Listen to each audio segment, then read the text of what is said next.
Why is because of that amazing victory that she secured over Ronda Rousey. It's one of my favorite moments in UFC history. It's one of the most shocking moments in UFC history.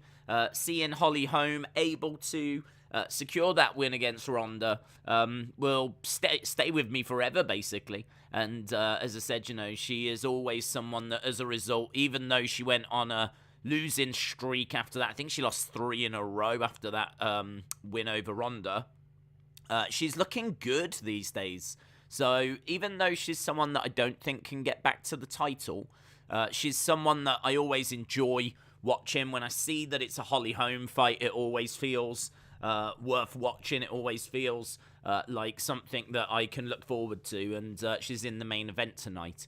So I am actually looking forward to that main event, but that's probably more me personally than the MMA community. I think the MMA community has long since moved on from Holm. But I don't know, man. I still get excited for watching her fights, and even though that might not be like the greatest main event that we could have had for this fight night, it does the job for me, to be honest. And I really like as well the fact this is an 11 fight card. So we've got 11 fights on this show. And again, I've said before, I think that's quite a nice length. Sometimes we've had fight cards that have had like 7 or 8, and that's way too short. Sometimes we've had like 14, and that is just literally fight. As soon as the fight's over, we go to the next fight, and it's just literally fight, like one after the other. This kind of allows room to breathe. You get lots of action, and you get a chance to actually digest what you've just seen and have some time to talk about what you've just seen. So I like this. I like the main event. I like the fact it's an 11 fight card, but I am fully aware this won't be to everyone's taste. But let's jump in. Austin, hello. Hope you are well. Zachary, James, hello. Andrew said, is there any Brits that are on the cards? To be honest, I can't think of any that are jumping out at me off the top of my head. But let me just have a look. A refresh, reminder. We've had quite a few Brits that have kind of come through recently. Obviously with UFC London, we've been getting a couple in the aftermath of UFC London as well. I think we saw Joanne Calderwood, did we not? And a few others. But I don't think there's any on this card. Okay, we do have the prelims just beginning. There's that head kick knockout of Ronda Rousey. They will always show that head kick knockout of Ronda Rousey from the preacher's daughter, Holm, former champion. And as we said, she did end up going on a bit of a losing streak after that. It's a shame that she couldn't cement her status and cement her legacy by picking up wins after that Ronda Rousey victory. Because I think that she would be regarded as I think she already is one of the biggest female fighters in history. Obviously, it's not a very long history, but she's right up there for me. Just maybe not top table, but she did get that win over Ronda Rousey. Didn't Reed fight in London back in March, says DC. Oh, hang on, let me have a look. Off the top of my head, I can't quite remember. I'll be able to tell you, though. We'll jump on to Tapology. So we've just got the opening video package right now. Elise Reed did. She beat Corey McKenna. So that was back in March. So that was her second fight in UFC. So she is 1-1 at the moment. Well remembered. She is 1-1 at the moment. She won that last fight by decision. She managed to get the nod there. She is coming in as, I think she's coming in as favourite here. So Reed against Hughes is going to be our first fight. That'll be starting, I don't know if we'll go to it straight away, to be honest. But yeah, that's going to be a fight that's going to be starting in about 10 minutes or so. They tend to do 2 fights every hour. And as I said, because we've got 11 fights, this will be nicely spaced out. So we should get 2 fights in this first hour. We've got Reed against Hughes. I believe that Reed is minus 160, Hughes about plus 140. Reed has got limited paths to victory. She does get back up when gets taken down. So she doesn't tend to get held down very long, but obviously haven't seen loads from her to be able to know if she's going to be consistent with that. Good footwork. She's got a big right hand, and she's got decent power. But as I said, probably limited paths to victory. I think if Reed is going to get the win here, she's going to need to find takedowns. She's taken on Sam Hughes, who is 1-3 in the UFC, like really struggling.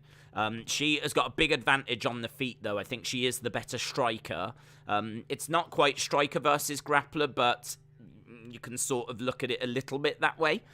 She is definitely better on the feet. She's got a really good jab, really good power, works the body well. She's got a good gas tank as well. She's relentless. She's the bigger fighter. She trains at Fortis MMA, which is a hell of a gym. I must admit, I am leaning Sam Hughes on this first one, but Elise Reed has definitely got some skills and the ability to get the victory as well. So, nice little opening fight, this one, actually. Nice little opening fight. I can definitely see arguments for it going either way. And the odds are not that wide on this opening fight. It's not like we've got a minus 200, minus 300, minus 400. As we said, it's about minus 160 to plus 140. And I am leaning on the Hughes side, but very close. And both very close in age as well. I think they're both 29. But I am expecting Hughes to look like the bigger fighter, so leaning Sam Hughes. Joseph said, who's ready for another below-average UFC card? Woo! David said, ESPN Plus has got all the fights on in the US. Hayden has gone with Reed by decision. Joseph said, Hughes had nice wins over Nunes last month. Pajman, hello, hope you are well. I don't know where my stats have disappeared to. I did have some stats on screen, and they seem to have jumped away.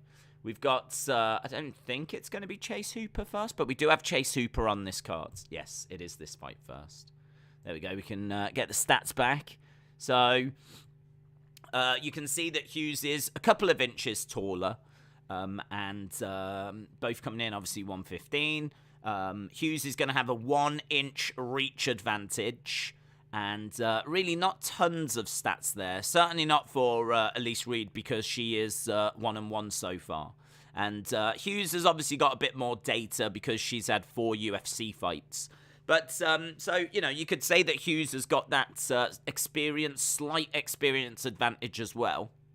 I am leaning Hughes on this, but I don't feel brilliant about it. It could absolutely be Reed on this one. I hope Hughes wins because Reed's last opponent, Corey, lives only a couple of minutes away from me, says Andrew.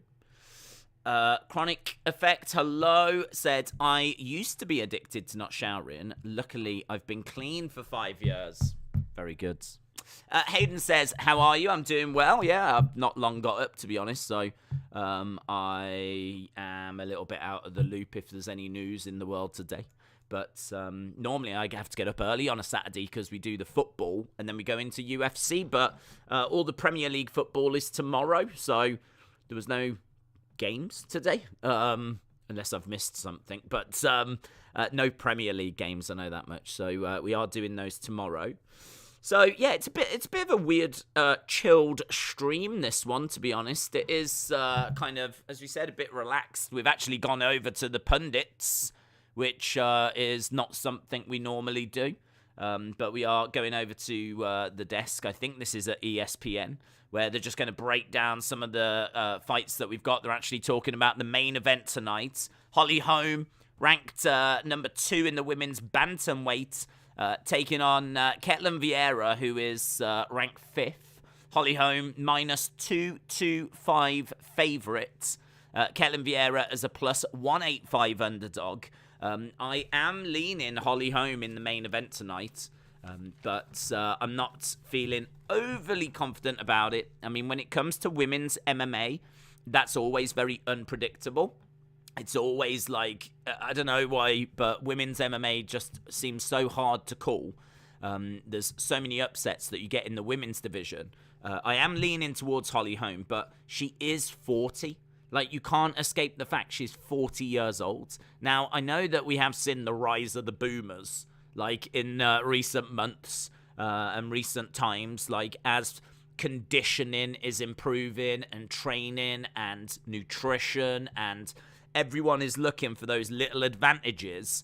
As we're seeing these improvements being made, we're seeing fighters being able to perform later into their careers, so they can actually, get more out of their bodies as they get in towards their late 30s, rather than what we were seeing not that long ago, actually, where once you were hitting 34, 35, you were kind of seen as being done.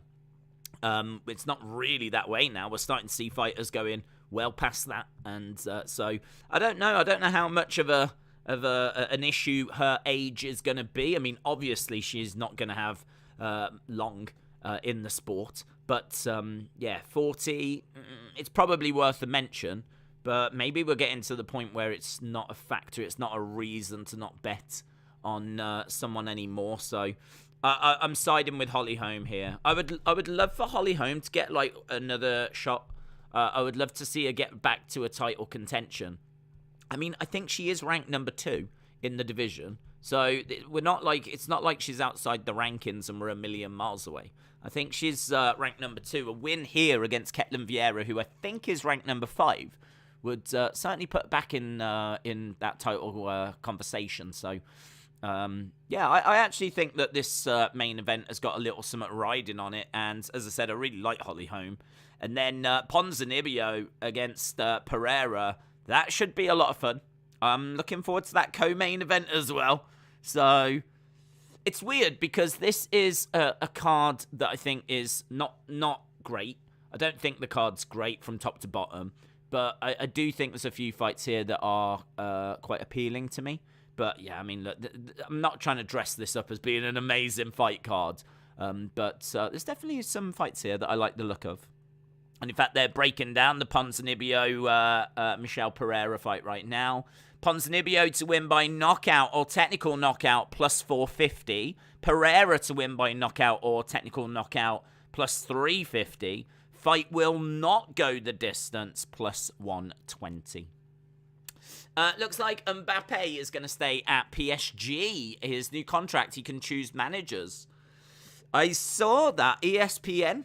I mean, I've said before, I watch quite a bit of those guys, and that was recommended to me as I was just setting up. So I did see that is one bit of news that I did get a chance to see, and I think that's crazy, to be honest. I appreciate you telling me, though, James, because absolutely that could have passed me by. But I think that's crazy that he gets a chance to, like, say about the new managers. Sometimes these organizations are so desperate to keep players that they really do sort of put themselves in some very tricky situations. I mean, giving the player that kind of power where that he'll get I mean, he's young as well. So, I mean, he's gonna have such power at such a young age. And he's going to be able to choose the managers and have a say on that. And I don't know. If that was happening at United, I would not be happy at all. If that was a deal that United had done, I'd much rather not have him than him having a say. That's like the lunatics running the asylum, isn't it? I don't know how I feel about that. Well, I do know how I feel about it. I don't like it. Joseph said UFC is rubbish right now. There's so many good promotions and alternatives. UFC needs to be careful and start caring about the cards that they're putting on. I mean, it is true. As I said, I'm not going to sit here and spin it that this is an amazing card and lie to you guys, because what do I care, right? What do I care? I don't get paid by the UFC to promote them. So, but I am a Holly Holm fan, so I am genuinely looking forward to that main event. I do think Ponzinibbio, Michel Pereira should be very interesting. Like, if you want to see just like a really good fight, not like a war, but a bit of excitement in there, a bit of pressure in there, potential for finishes. I mean, I think like Ponzinibbio has got like 17 knockouts, technical knockouts. out of 29 fights, which is not bad at all. Michelle Pereira's on a 4-fight win streak. These two are both very, very fun, very good fighters, technically quite good. I am looking forward to seeing them two go up against each other. So I sort of think like there are a couple of fights here, but it is true. There's been a lot of UFC debuts that keep coming in. We keep seeing short notice replacements. We keep seeing like a lack of like names and star power, to be honest. It feels like there's a lot in the UFC that just sort of like bob along. Do you know what I mean? There's a lot that are like 2-2, 2-3, those kinds of records, and it's hard to like really get excited about seeing those guys kind of fighting. But that makes up a real chunk of the UFC. So yeah, it's difficult. It's difficult. It's definitely something that UFC need to have a look at. I think building stars has been a real problem for them. They have got some that are coming through. You look at what Chimaev is doing, and Chimaev is, you know, so popular. So we've said before, like, I never look, but I can, if I want to, see how many people are joining us at any time.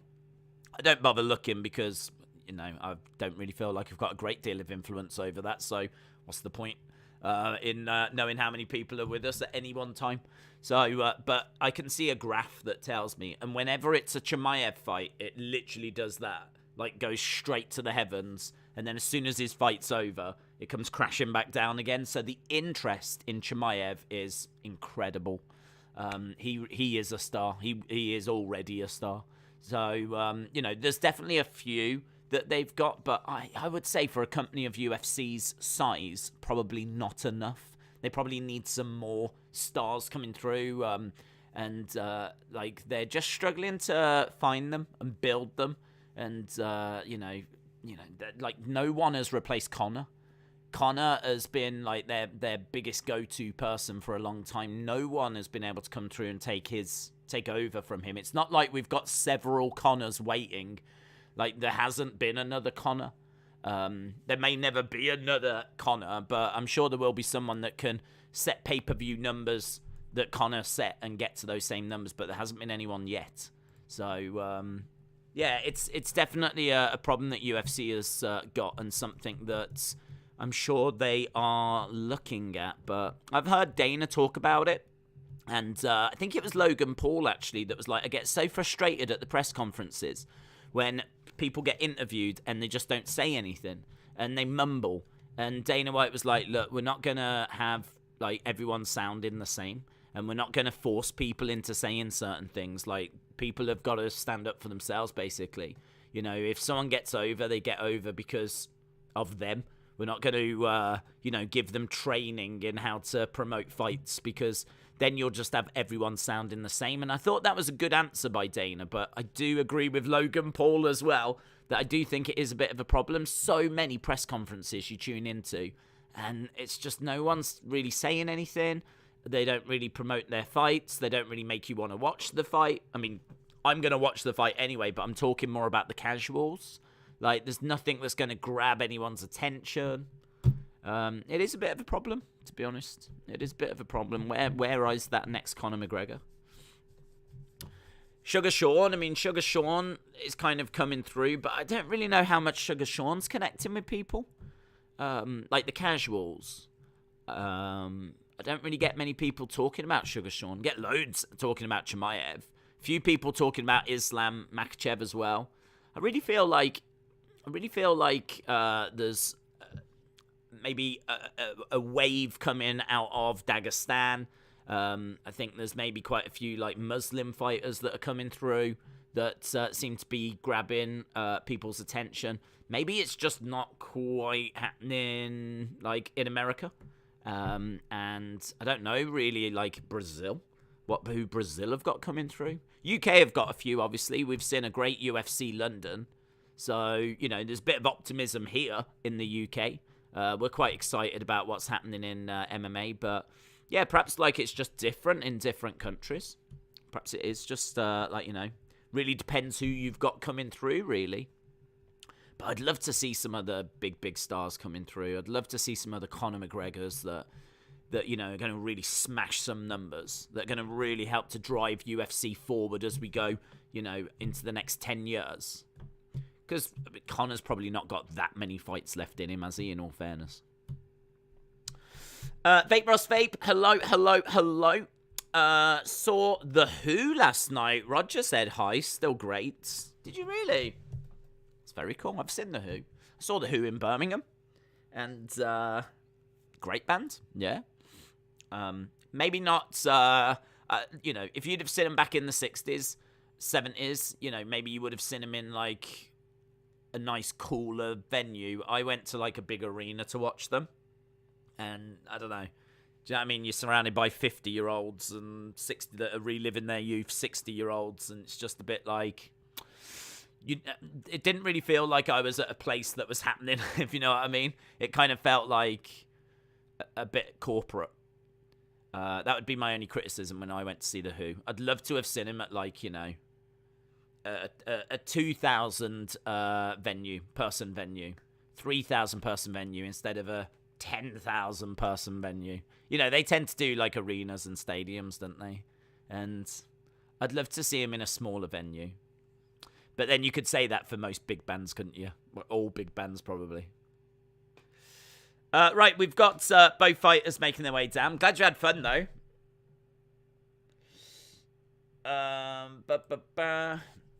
Hello, Mbappe's contract is 300 million signing bonus, 100 million a year after tax. He can choose who the manager is, and he can choose sign-ins. It's like he owns the club. Jeez, is it really? 300 million signing on bonus, and then 100 million a year after tax. I can't even get my head around that. I don't even understand what those numbers are. Those numbers are too high for me to even comprehend. That's insane. That is actually insanity. No way. No way. Oh, I believe it, but no way do I think that's a good idea. Great player, but jeez, is this where football is now? Right, here we go then, guys. We're about to get underway with our first fight of the evening. Just been shooting the breeze, having a little chat. Here we go then. Sam Hughes against Elise Reed to kick off the evening. As we said, we've got 11 fights tonight. We've got Hughes in black. We've got Reed in blue. Both fighters coming into the center of the octagon. Low kick there coming in by Reed. And Sam Hughes coming forward with a shot to the body. Nice quick hands there by Reed. 1-2 straight down the middle with Hughes responding. Low kick, but Hughes just slightly out of range. We are at the Apex. This is UFC Vegas 55. Some lovely strikes down the middle there by Reed. 1-2 straight down the middle. That was nice by Reed. Oh, that's a lovely right hand by Hughes. Lovely right hand, and that has allowed her to grab Reed, drive her up against the cage. She's managed to grab a hold of her. She's looking to try and take her down now. So Hughes in control. Knees coming into the body as well. UFC Vegas 55. And she's managed to pin Reed up against the cage. So she's getting control time here, but going to have to do something with that control time because Reed is throwing in a few strikes. And now Hughes was trying to grab the leg, see if she could get it down. She's still got her pinned up against the cage at the moment. But she's got knee strike coming in there by Reed. Knee strike coming back by Hughes. They're, you can tell both women so strong. Like, Hughes is really struggling to keep Reed up against the cage. Reed is working hard to try and get away, but she just can't quite find the exit. And we've had a couple of minutes gone, and they break apart. Got Hughes in the center of the octagon, and Reed has been able to get away. Nice kick. High kick coming in by Reed. She side kicks to the body. Reed is winning with the striking at the moment. But Reed is going to need to try and find a couple of shots down the middle, but she misses with those. That's a lovely check left by Hughes, and a right hand coming in. Reed doing a much better job with her striking in this. Good work by Hughes. She manages to grab Reed and get a takedown. There's a takedown. Hughes with a takedown. She managed to drive Reed back against the cage and secure that takedown. So Hughes doing well, looking good. I would say edge in this round. She managed to get that takedown. She's had 1:37 in control time. She is behind on strikes, but only by 3 significant strikes. That takedown has got to count for something. And Reed has gone down and she hasn't come straight back up. So, so far, so good for Hughes as she's throwing in some shots. She's getting a bit of ground and pound on the go here, and Reed on her back right up against the cage. Oh, she's just wailing away at the side of the head. Hughes is trying to get into side control, and as she was getting into side control, she was taking some shots to the side of the head there by Reed. Hughes seemingly quite happy to walk through the fire. And she is all over Reed at the moment. Big forearm. And again, there's swelling on the forehead of Reed. You can tell that she's taken some big shots. And I must say, it's been a round of action. And again, she's jumping onto her. Hughes driving Reed back against the cage just as Reed was getting back up onto her feet. Knee strike coming into the body by Hughes. She's got her pinned up against the cage, getting more control time, looking for a judo throw. And couldn't quite get it. So Reed pinned up against the cage. 40-odd seconds left to go. Significant strikes, 12 each. You can see Hughes, 3 minutes 10 in control time. 3:19 right now. She's controlled the vast majority of this round.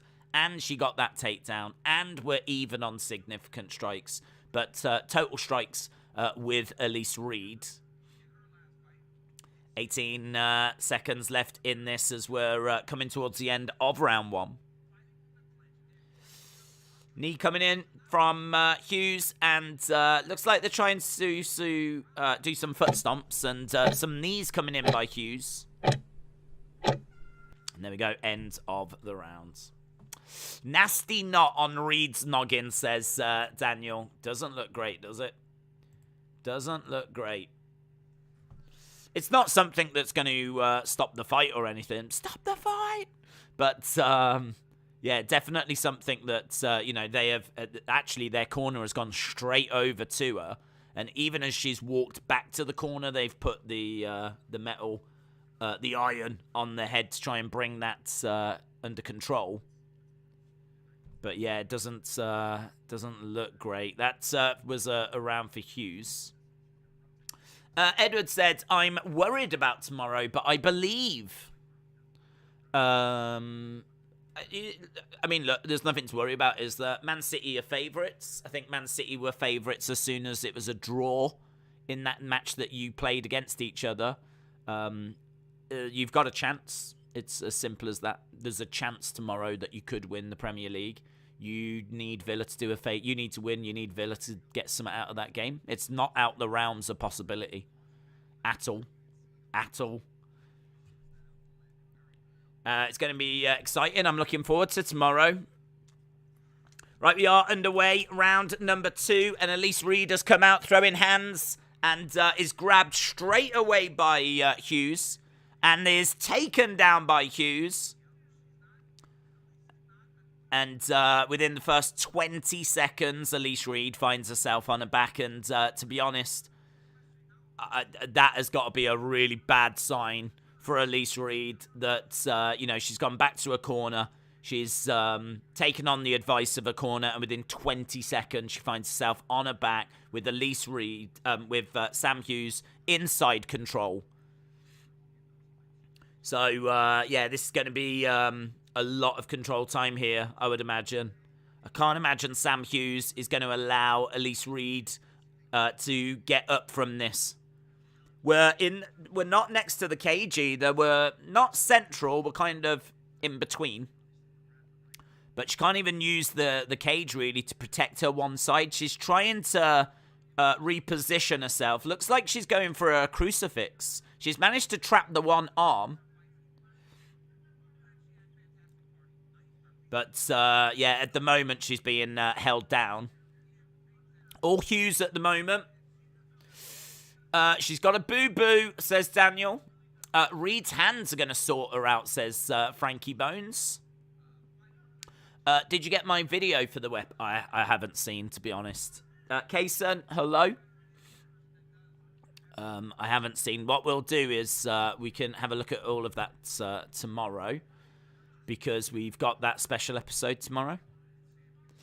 Sam Hughes all over Reed. She's been down for about 1 minute and 40 right now, and she's just being held there at the moment. Hughes taking that first round and really just taking the time out of this second. Not a great round, this one. We are literally just seeing Reed down on the ground with Hughes on top, and she's really just doing what she can to keep Elise Reed down. She's just sort of smothering her as Reed is trying to find different ways of making things awkward from the bottom.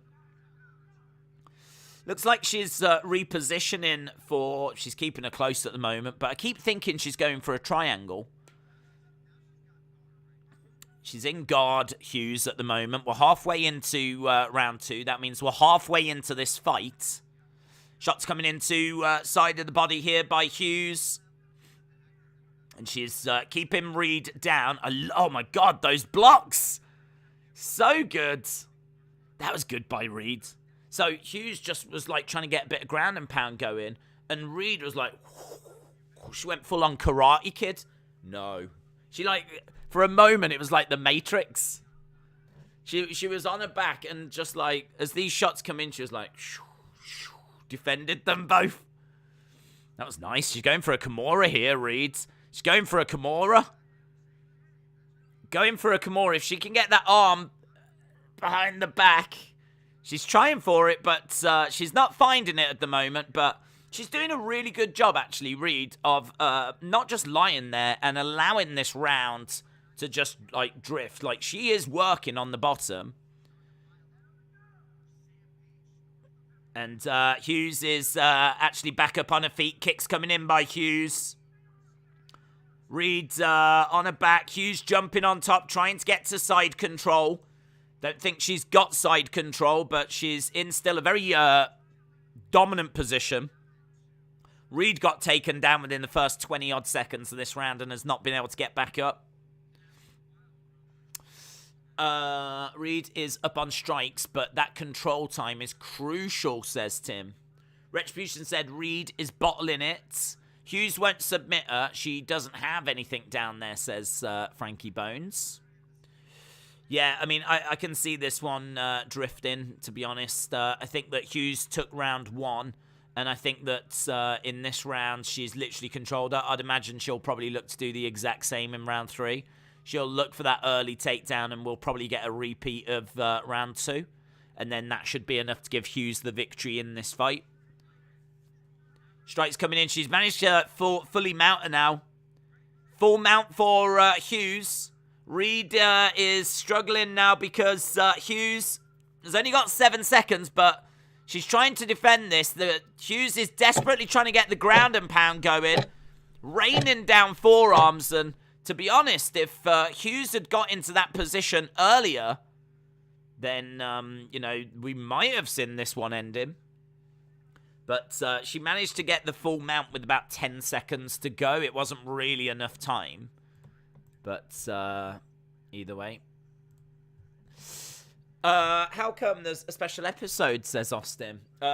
We're doing an extra WEP episode because Tuesday is the day that I want to get everyone sending in their video clips. And honestly, I've had about 10 people saying they're interested, but I can't guarantee all 10 will send some in.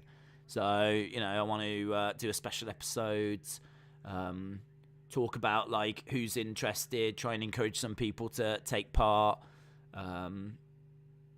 I mean, I don't know. I haven't really planned it out, to be honest, as to what we'll specifically talk about, but I'm sure we can find some fun stuff to discuss.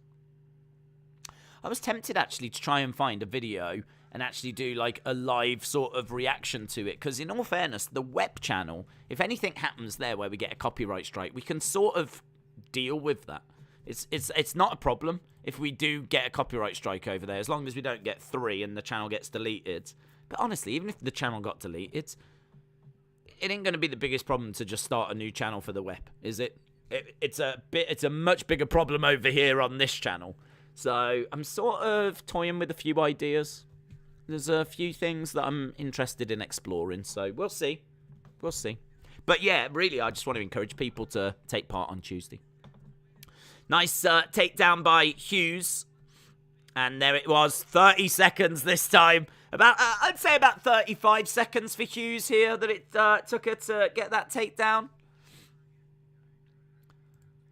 So, yeah, more of the same. All right. Oh, well, I'm glad that's all right, Austin. I'm glad that's all right. She's got a tight squeeze on here, Reed. So, Hughes has managed to get Reed down. She's inside control. As I said, Reed... Oh, that is a tight squeeze. I mean, that's all she can do, really, is grab a hold of the head and try and squeeze it. But Hughes looks like she's battling to try and slip the head out. Another takedown, says Austin. Another takedown. When will it end? Well, 3 minutes 30 odd. That's when it's going to end. Elbows coming in to the side of the body here by Hughes. Man, the first round of this was all right, you know. First round of this was quite a bit happening. And then the second round was a snooze fest. And now this third round has gone the same as the second, which we thought it would. We thought it would. You know, Hughes, it makes sense. You know, she's getting joy down there in the sense of she can control the fight, take time out of the fight. She's already done enough to get the win, and now she can just take time away and pick up the victory. She's going to waste her arms, says Pajman. She's not even trying to fight. This is making me sick, says Joseph. Oh, well, never fails with this. UFC fighters don't fight, says Joseph. Maybe she could get it done off her back, says Frankie Bones. Maybe, well, look, maybe she could. She's definitely still looking for things. That was a guillotine she was looking for in this round. In the second round, she was going for a Kimura. I thought she was shaping up at times to look for a triangle, but I mean, it's so difficult here. She's being controlled at the moment by Hughes. There's just over 2 minutes to go. Hughes just needs to make sure that she's not going to do anything stupid. Reed is just... She's really struggling. When she's being controlled here, she's really struggling. Yeah, I mean, she's Hughes has now pinned Reed's arms down, and she's looking to just throw in some strikes. She's got to lay flat out. She's stretched her out. She's really making some progress now, Hughes. She's really making some progress. She's managed to get into full mount with like 1 minute 30. She didn't get into this position until like 10 seconds from the end of the last round. Here she is with 1 minute 20 odd left on the clock. This could be a problem. This could be a problem now. Reed has got a problem. Look, she's going to get wailed away on. Hughes is throwing in shots. Referee's having a look. Referee is going to stop it, and he has. And there it is. Hughes has got the finish. Hughes has got the finish. She managed to get the full mount with 10 seconds to go at the end of the second. And as we said, if she just had a bit longer, you could have seen her finished in that second, but there wasn't enough time. Here, she managed to get the full mount with like 1 minute and 30 left to go. And she's absolutely smashed her around there. So, boom. First fight down. And it's a good performance, I would say, from Sam Hughes. Look at those elbows. Just showing a replay. She had a full mounted, and the elbows Sharp, man. Busted open, Elise Reed. Very good. I did what I said I would for the whip. Get in a nude. Sorry, what? And shadow box and do press-ups and you can see everything. Okay, well, that's getting deleted. And my computer is going to be set on fire. It's a fix. Anytime a fighter does nothing when fighting a weaker opponent. Irish Rebel says, hello, my wonderful mates. Much respect and love. Irish Rebel, shout out to you. Alexis said it was finished on her back. Again, well, that's true. Yeah, she did. She did get she was finished on her back. Good win for Hughes. And we move on. Hughes would be lucky to get a win against some other girls that have got a ground game. That's true. James said, Real Madrid got what they deserved for years. Real Madrid players used Man United to get better contracts. So it's a taste of their own medicine. Can I ask, if we win the league tomorrow, I want an apology from Dort Knight, Dave, and Shola, as I said we would have won the league if we do win tomorrow, and they didn't think that we would. Well, that is between you and them. I mean, I also don't think that you will win the league tomorrow. I think it's advantage Man City, and I expect Man City, but I'm certainly not saying you have no chance. You have a chance. What percentage that chance is, though, I'm not sure. Right, there we go. First fight down, and it's a win for Sam Hughes. Here's Cormier.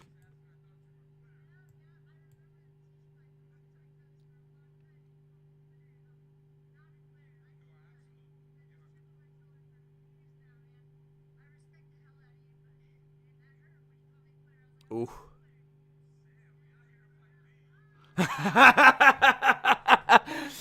Cormier called Sam Hughes a quitter, and she says, "Man, I really respect you, but that gave me a chip on my shoulder. I'm not a quitter." So apparently, Cormier called her a quitter a few years back. She said she's had a chip on her shoulder for a few years, and Cormier's like, "Whoa, Sam, you're not here to fight me." I wish she was. Hit him, Sam. Hit him. Hit him.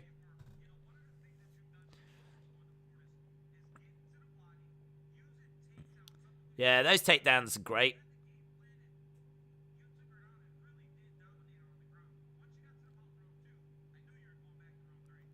Yeah, she was upset, man. She didn't like that comment that he's made about her being a quitter, which I can understand.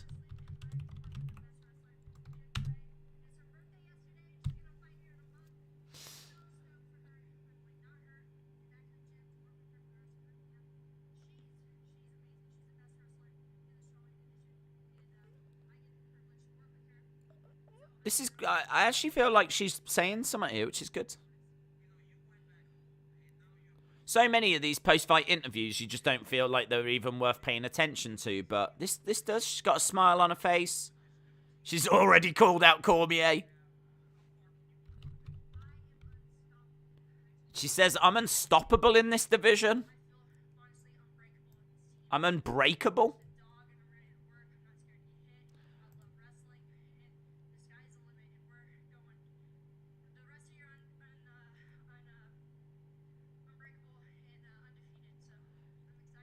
Sam Hughes said she's going to go the rest of the year undefeated. She is unbreakable. Fair play. Fair play. Fair play, Sam Hughes.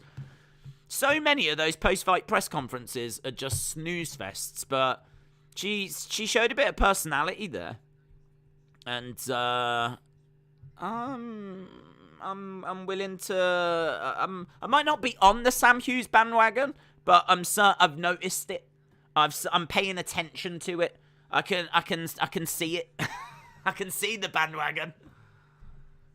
I might not be on it, but yeah, I see you, Sam Hughes. I see you. Very good. Right, next up we've got Chase Hooper, who really divides opinion. Chase Hooper really, really divides opinion. He is, I believe, 2-2 in the UFC. He's taken on Felipe Colares. And Hooper's 22 years old, one of the youngest fighters on the roster. A lot of people saying that he is not ready, he's not UFC caliber. It's not unfair to say that.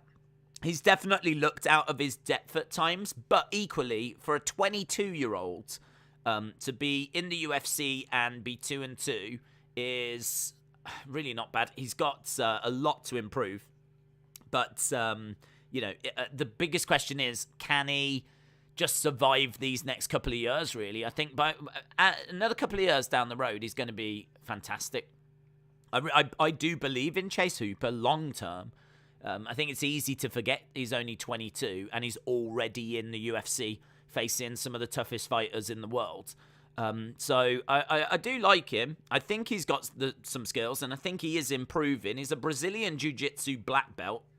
He's got really good jiu-jitsu. He's got a 50% takedown defense, which is all right. He's got decent ground and pound. His striking is improving. As I said, the biggest thing you can say about him is his age and the fact that, he's got 10, 13, 14, 15 years ahead of him. For him to be in the UFC at this point is pretty crazy. But people are of the opinion that it was a bit too much too soon. And maybe it is. So this is going to be an interesting one. I'm kind of into this. He's taken on Felipe Colares, who hits hard, man. Felipe Colares doesn't mess around. 28. He is also a Brazilian Jiu-Jitsu black belt. Moving up in weight. Can tire. Does seem to have some cardio issues. Likes to get the fight to the ground. He's got a great chin, as we said. There could be a finish in this one. I am leaning Chase Hooper. But not with much confidence. A little bit similar to the first fight where I was leaning Sam Hughes, but I didn't have much confidence. I'm leaning Chase Hooper here, and I don't have much confidence. I think Chase Hooper's going to be the underdog again at plus 150. Colares at minus 170. Chase Hooper, 10 wins, 2 losses, 1 draw. Felipe Colares is 10 wins and 3 losses. 5 first-round finishes for Felipe. 7 of 10 wins have been finished. 2 by knockout, 5 by submission. Days Yadonga's also got some great ground and pounds. Oh, you've been watching that video. Bean Taco, shout out to you. Austin said, how many fighters come out with cowboy hats? 27. 27. I hope you're well and the family is well. I am going to send positivity to your family, says Edwards. Thank you, Edwards. Appreciate it. I don't know why you're doing that, but it's appreciated. Colares is the shiz, says Dead Dylan. Hayden has got Colares by decision. I can totally understand that. As I said, I'm not coming into this with much confidence. And someone like Chase Hooper, where there's question marks as to whether his UFC quality, definitely having to bank on there being improvement since we last saw him. But he's got 4 first-round finishes. He's finished 8 of 10 wins, 3 by knockout, 5 by submission. And he'll be stepping inside the octagon right now as we get some props. Hooper to win by sub is plus 500. Colares to win by sub is plus 500. They're not bad props at all. Not bad props at all. Colares is the shears. Chase has got no chance. Underdog just won. No way another underdog will win, says Dead Dylan. Frankie Bones says, do you remember you and the Yadong Screams? I don't know. Is that a band? The Yadong Screams. I think that's the name of my new album, isn't it? Right, we've got Chase Hooper with a 4.5-inch reach advantage. I would say that's fairly significant. Once you start getting over like a couple of inches. That's what she said. Right, we've got Felipe Colares minus 190. Did open as a -100 pick'em, apparently, this fight. Oh, he's fired up, man. He's fired up. Here's Chase Hooper. Thoughts on Kevin De Bruyne winning Player of the Season and Phil Foden winning Young Player of the Season? Who would your picks have been? I don't mind Foden winning Young Player, but could have been Declan Rice. I don't know if he's young enough, to be honest, Declan Rice, but I know that both, I think Carragher and Gary Neville chose Declan Rice. I didn't have any complaints for that, but I don't mind Foden. Player of the Season, it's De Bruyne or Salah for me. I would probably have given the nod to Salah, to be honest. Right, here we go. Chase Hooper coming out and... oh, lovely strikes. Do you know who I'd like to see Chase Hooper work with? Trevor Whitman. He's kind of long and gangly, and he's a little bit like Thug Rose in the way that she's kind of thin and long and quite gangly. And I think if Hooper could work with Whitman to improve like his striking even more, I mean, he'll be making natural improvements anyway. But man, that could be really interesting. That could be really interesting. Got Kalaris up against the side of the cage at the moment. Hooper trying to... Yeah, I don't think he's going to outpower Felipe. That's a nice little hook shot. And again, straight down the middle there by Hooper. Kick coming into the body. And that was a nice kick that was by Kalaris. Kick coming in, but the leg has been grabbed. And Chase Hooper has managed to grab Kalaris. He's trying to wrap his legs around, and he was going for a rear naked, but he couldn't quite get it. He is just big and long and gangly. Strikes coming into the side of the head, but Kalaris reverses the position. Chase Hooper on his back now with Felipe Kalaris on top. And kick out by Hooper. Oh, some hammer fists coming into the side of the head by Felipe Kalaris. But Chase Hooper's trying to grab the leg. Kalaris was grabbing the cage there.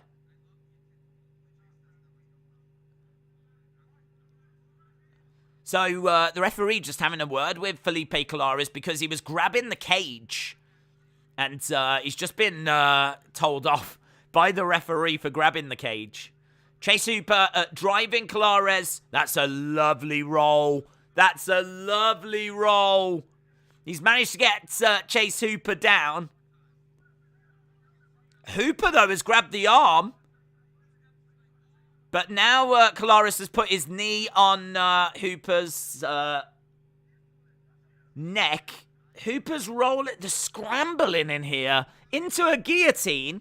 Jesus, this is so much fun. Look at like it's like reverse. Oh, into a rear naked. He's managed to take the back and he's got the hooks in, Chase Hooper.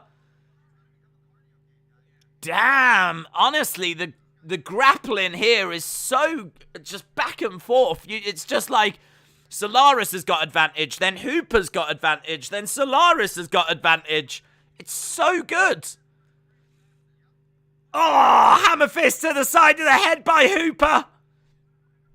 I've really enjoyed this. It's just constantly swinging back and forth. Guillotine. Couldn't quite get it. Hammer fist to the side of the head by Hooper. It's Hooper that's in control at the moment. It's felt like quite a close round, but I think Hooper might just be edging it. Might just be edging it, but not much in it. Look, 2 takedowns each. Both have got 2 takedowns. Hooper's got about 40-odd seconds extra in control time. He's doubled the significant strikes, and this is quite good for him. He's got Kalaris on his back. Oh, look at these now. Yeah, he's getting some good shots in here, Hooper. Hammer fist to the side of the head. Forearms to the side of the head. We got 50-odd seconds left to go. Another forearm strike here by Chase Hooper. Strike coming into the side of the body. Ground strikes. Hooper, 28. Felipe Colares, 6. Yeah, he's getting some forearm strikes in, and he's going for a DARS.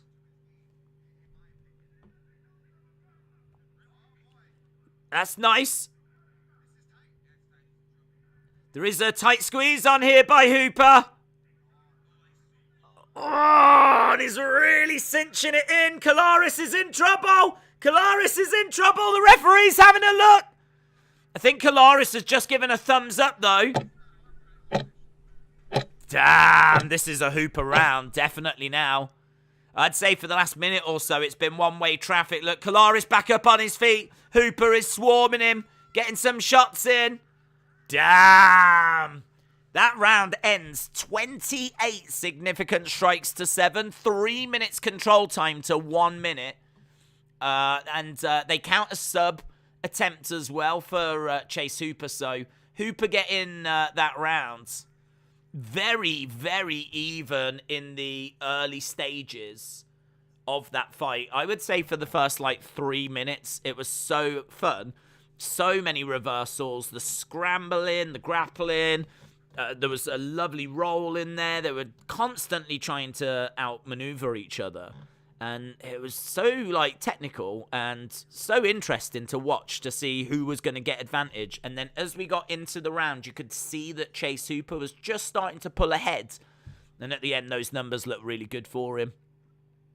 But damn, what a fun round. What a fun round. Let's see what round 2's got for us. Here we go. Round number 2. UFC 275. Of course we're going to be doing that. And that is Glover Teixeira taking on Prochazka. Hooper has got the skills, the scrambles, the substrikes are okay. I like him. Michael said you could argue that was 10-8. Dead Dylan said Hooper's got a chance, but now he's done. Hooper trying to grab a hold of the arm. He was going for the arm. He finds himself on his back. It's going to be another war, I think, at the start of this one, as they're both trying to get the advantage over the other. So I'm expecting this to be another round where they're both trying to gain the advantage. Right now, Hooper is on his back with Colares on top, but Hooper trying to find that leg, grab that leg. Right now, we've got Hooper on his back with Colares on one knee. They're exchanging hammer fists. Hooper just kind of wraps himself around Colares. Cub Swanson said as soon as Hooper gets his man strength, he is going to be a problem. Man strength. Right, we've got Hooper driving Colares back against the cage. And he's got him up against the cage right now.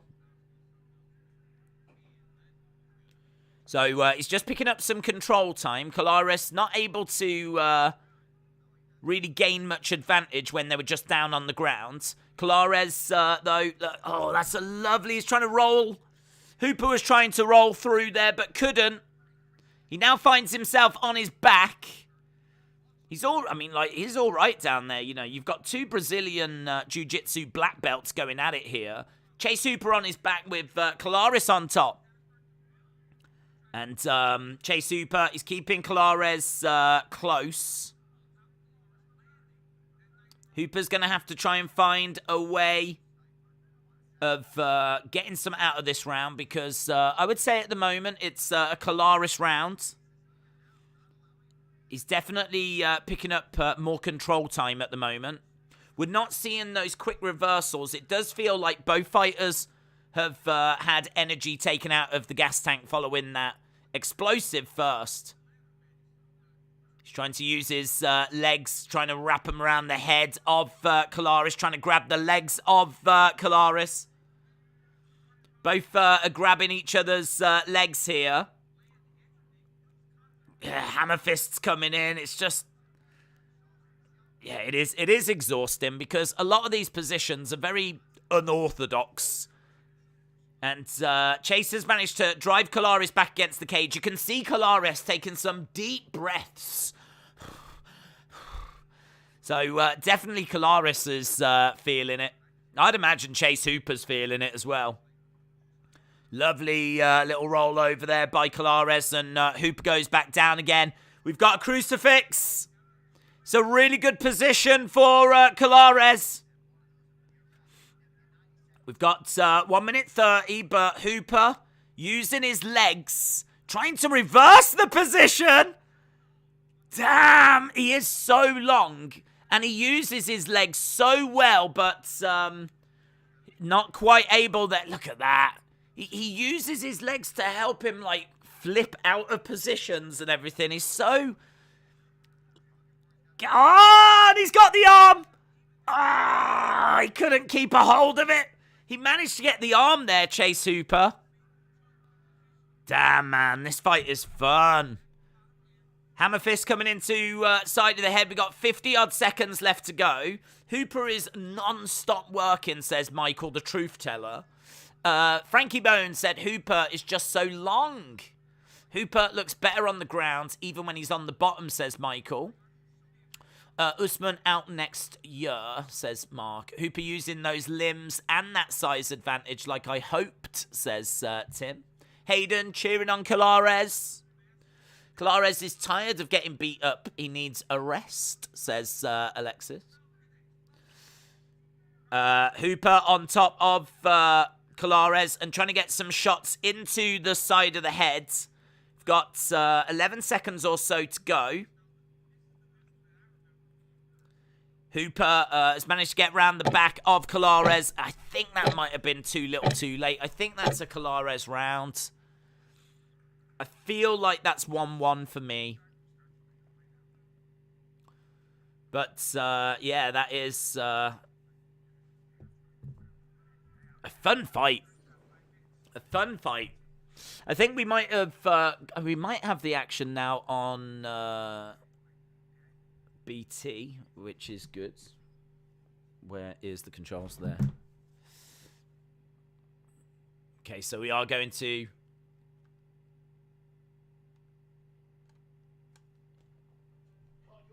the third round.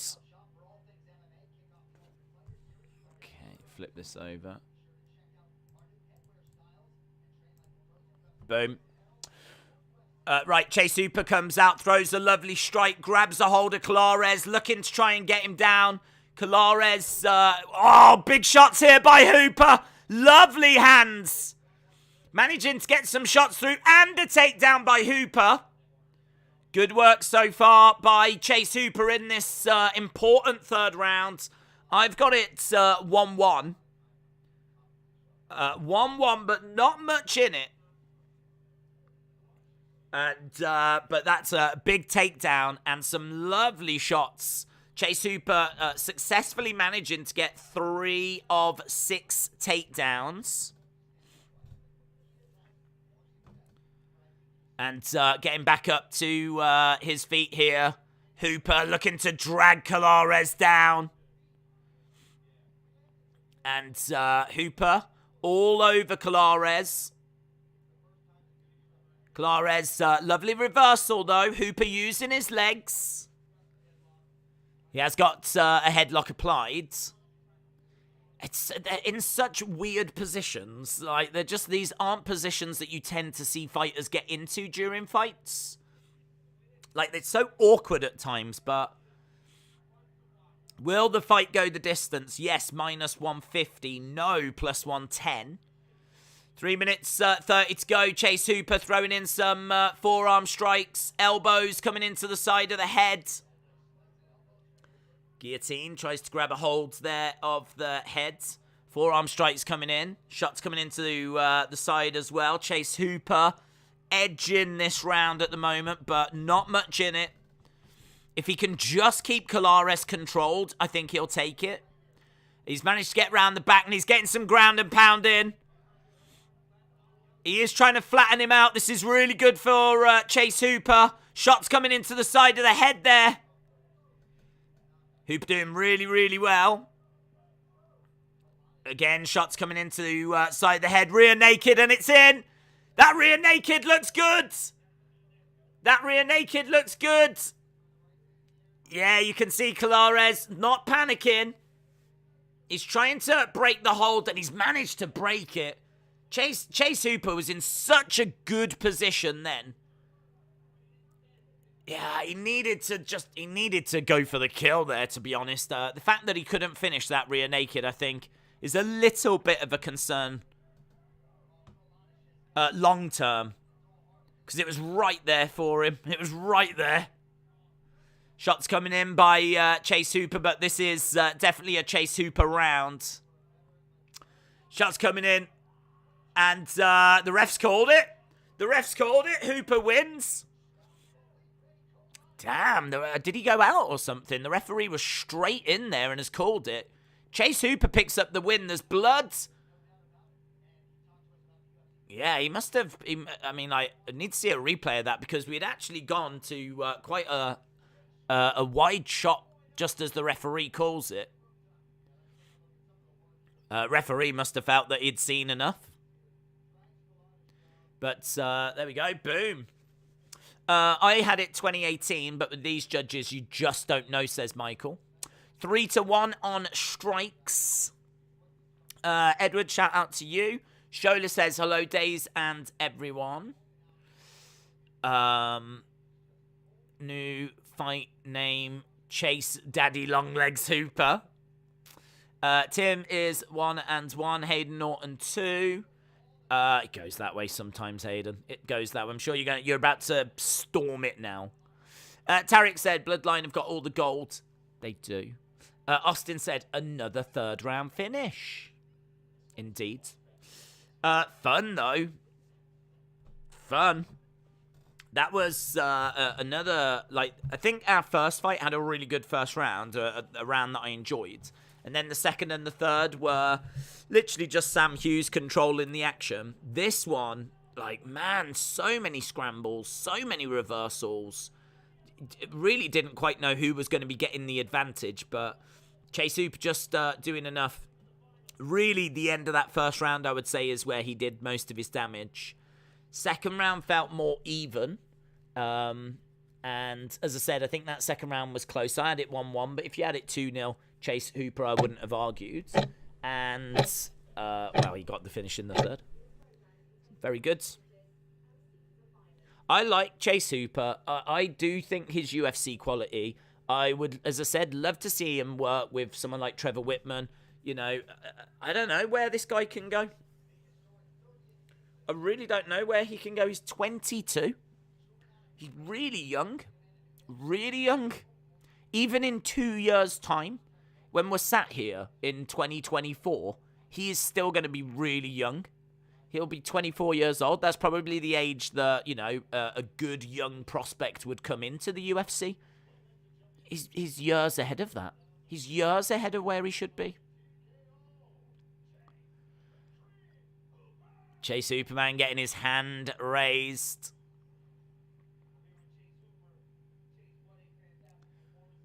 TKO win. 3 minutes into round 3.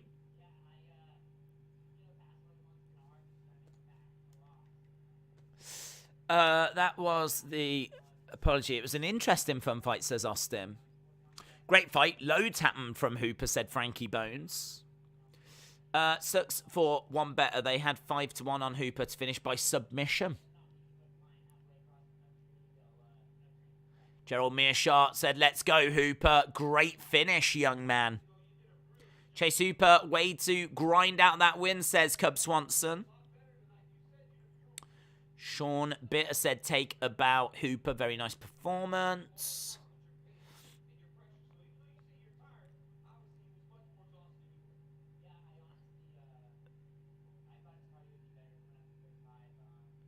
Chase Hooper said, I thought his cardio would be a bit better.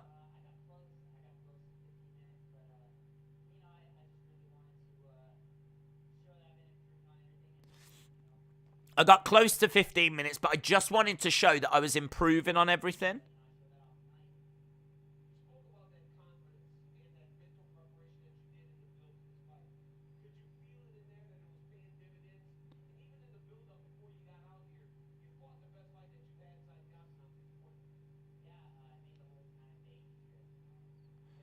Made the whole day easier. So, yeah, he is saying that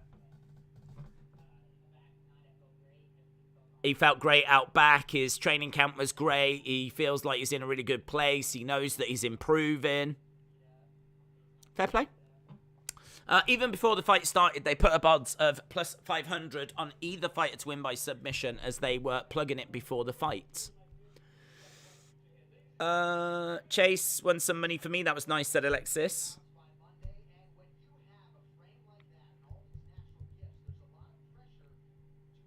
Right, we've still got an hour and 50 odd minutes till we go to the main card. They've really stretched this show out considering there's only like 11 fights. We've got like a 3-hour kind of like early prelims and prelims. But either way, we're moving on. Right, next fight is going to be Martinez. Jonathan Martinez taking on Morales. So, Martinez, minus 200. He's got great range and distance management. I think that's like one of the big kind of areas to focus on. He is a good striker who is very, very good at managing the range. He's got Muay Thai. There's a few chin question marks about him. He is hittable, but the fact that he controls the range so well it's not the biggest concern. He has got nasty knees, good feints, likes to pressure opponents, likes to attack the legs. He operates at a really good pace. I really like Jonathan Martinez. Slightly younger as well, 28. He's taken on Vince Morales, who is 31. Morales has got good boxing, good lead left hook. He's a bit of a one-dimensional striker. Trains at Syndicate MMA, which is a really good place to train. He's got good power. He does struggle against leg kicks. This is another one that I don't expect like an early finish in. Could go the distance. We could get another third round stoppage in all fairness, but I expect it to go into the later stages. But I am going with Jonathan Martinez on this one. So I've got Jonathan Martinez. He is coming in as the minus 200 favourite. He's taken on Vince Morales, who is plus 175. So I think it's Martinez. You never know with MMA, do you? Anything can happen. That's why we love it. But Vince Morales, 5 first-round finishes, back-to-back wins. He's finished 8 of his 11 wins, 6 by knockout, 2 by submission. As I said, though, I think Martinez's range management is absolutely key here. And I think that he will be able to avoid some of those shots coming in by Vince Morales. And maybe neutralize some of the threat that he carries. I got the next fight ending before 2.5, says Dead Dylan. Shola says, you're not getting it. I'm happy to apologise because Liverpool, my club, will be champion. Hayden said, I have Martinez by decision. Frankie Bone said, Martinez inside the distance. Right, we've had 320-odd votes. Let's just have a quick look at that because I haven't looked at that yet. Wow. 80% of people say Holly Holm, the preacher's daughter, is going to be victorious in our main event this evening. So, very cool. I've got Holly Holm winning as well. Let's change over the text as we're getting ready to go to our third fight this evening. Fight number 3. Which is Martinez taking on Morales. Martinez making his way down to the octagon. We are in the Apex. Back-to-back wins. 7 wins by knockout, 2 by submission. Tied for the second most knockouts in a UFC... Or knockdowns, sorry, in a UFC bantamweight fight with 3. 2K Games has confirmed that 2K23 is in development. I will acknowledge whoever wins, says Hayden. Irish Rebel said, I enjoyed SmackDown last night. It was awesome. Big main event. Martinez wins by knockout or technical knockout is plus 350. Martinez to win by submission is plus 1100. Martinez to win by decision is minus 115. So, Martinez is now a minus 275 favourite. So even more money has been coming in on Jonathan Martinez. Morales is plus 220. He was plus 175 about 48 hours ago. Martinez by submission, says Miles. Is this now, says Miss Vicky May. This is now. This is live and this is now. It's happening in the now, in the moment. Yeah, it's a bit early this week, in all fairness. A bit earlier. I don't know why, actually. I actually don't know why. I mean, we're only in Vegas. So, yeah, I don't know. Has it got something to do with the NBA, maybe? I don't know. I know that's a big thing that's happening in America at the moment, the NBA playoffs. The Mayweather fight was earlier, wasn't it, as well? Did the Mayweather fight go ahead as planned? Because I saw a few days ago it got rescheduled to today.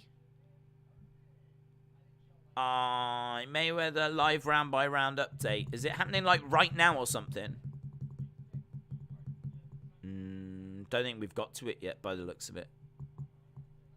But I think that might be happening like right now.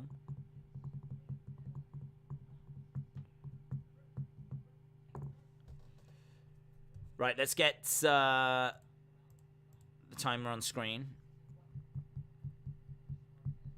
Pursoon.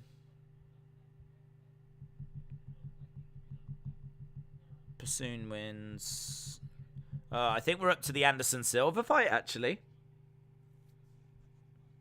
Yeah, I saw that had been rescheduled. I don't know who's watching it, though. There's been next to no interest in it whatsoever by the looks of it. Right. I was going to do it as well, but, I mean, it's on at the same time as UFC, and to be honest, my attention's here.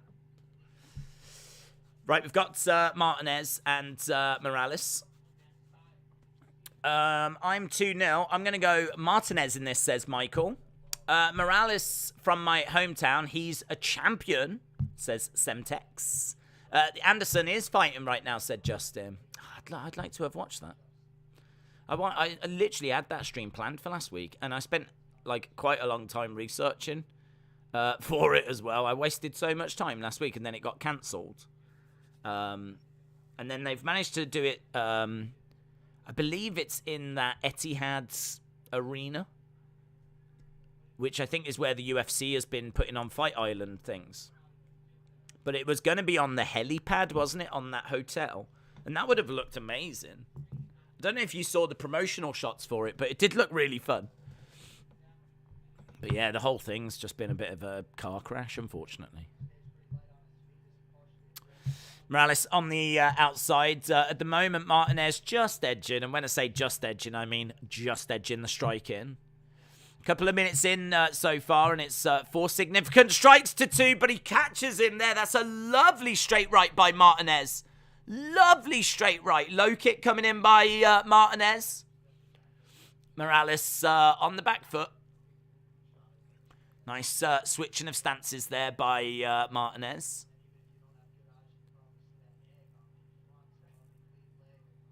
Morales does have a big bump on his lead leg. He's taken some damage. There's been 5 leg kicks that have really been doing some damage. Martinez really getting through with those leg kicks. And we've got Morales backing up a little bit. Martinez on the front foot. Another leg kick coming in. Martinez, he's going to get joy with those leg kicks. That's that leg already has got some damage on it for Morales. And that will get compromised. We're only 3 minutes into the first round. So if Martinez can keep landing leg kicks, you're going to see Morales having to switch his stances because he can't leave that leg out there. Kick to the body this time by Martinez.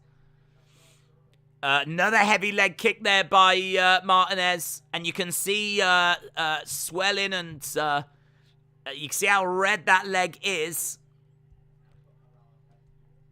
Yeah, he's got to start getting some combos. He's got to start closing that range. Martinez is just operating at a lovely range. And working those legs. So far it is 13 significant strikes to 8. 8 leg kicks, though, to 1 for Martinez. And another leg kick coming in. Just keeps peppering that leg.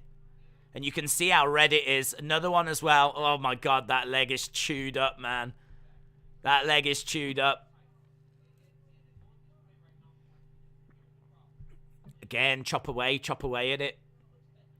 Shot coming in. Oh, that was a lovely hook shot there. He goes for a leg kick, but Morales moving that leg out the way. It's bright red. Like, honestly, if you turned the lights off, Morales' leg would be glowing in the dark. It's bright red. It looks like you could, like, warm marshmallows on it. 40-odd seconds to go. Morales trying to throw an overhand. Trying to switch his stance as well and get that leg out of the way. He's constantly moving it, but takes a kick to the body instead. 20-odd seconds left to go. Martinez edging forwards. Low kick coming in there by Martinez. Morales trying to switch in his leg. Takes a leg kick on the other leg. If that other leg gets chewed up, he's going to run out of legs. Got about 5 seconds to go. Knee strike coming in. And that's the end of the round. I'm curious about Summer. Does anyone know the connection between WWE and UFC? I know that Ronda went there before she went to WWE, and I know about Brock Lesnar. Well, probably be Ken Shamrock, wouldn't it? Ken Shamrock is the first I was aware of. I mean, Ken Shamrock was in the very first UFC. And is, you know, one of the absolute pioneers. Him and Hoist Gracie. So we saw Shamrock coming over. You know, he went into WWE in the late 90s as the world's most dangerous man, and he got that reputation from being in the UFC. I can't think of anyone that went in before him. But, you know, you had people like Antonio Inoki, who was a big believer in mixed martial arts. Antonio Inoki had a fight with Muhammad Ali, which was quite famous. It doesn't really get spoke about that much now, though. It's really weird. I think it's because the fight was awful. But Inoki, the wrestler, took on Muhammad Ali, the boxer. And they had a fight, wrestler versus boxer. Like, that's a fight that happened that no one really talks that much about. And that was, I believe, promoted by Vince. Vince actually put that fight, showed that fight in America. So there's been weird little crossovers like that, going all the way back to, God, that must have been like early 80s or late 70s. Probably late 70s. Andre the Giant was on that card as well. He took on, God, who did he face? He faced a boxer. Because what they did is they showed Andre against this boxer live. And then the main event was they put a TV on and showed you the Muhammad Ali Antonio Inoki fight. That was the event. And, yeah, so that goes, like, all the way back to that. So it's quite interesting when you look into the history of it. But I think from a UFC, WWE point of view, you're probably going back to Ken Shamrock. Dan Severn did come in as well to around that same time into WWE. But, yeah, we're going back to the 90s there. Dan the Beast Severn, says Finbar, yes. We've got Morales on the outsides. Struggling here to find a way into this round. We've had about a minute and a half, and they're both kind of just standing off each other. Nice kick to the body there by Martinez into the clinch. That's interesting. Martinez just pushes Morales away. Martinez letting his hands go. Low kick coming in. Morales on the outside, getting backed up against the cage a little bit. And low kick again there by Martinez. Morales really struggling to close that range. Tries to get in. As he does, he eats a big shot by Martinez. But he landed some big shots as well.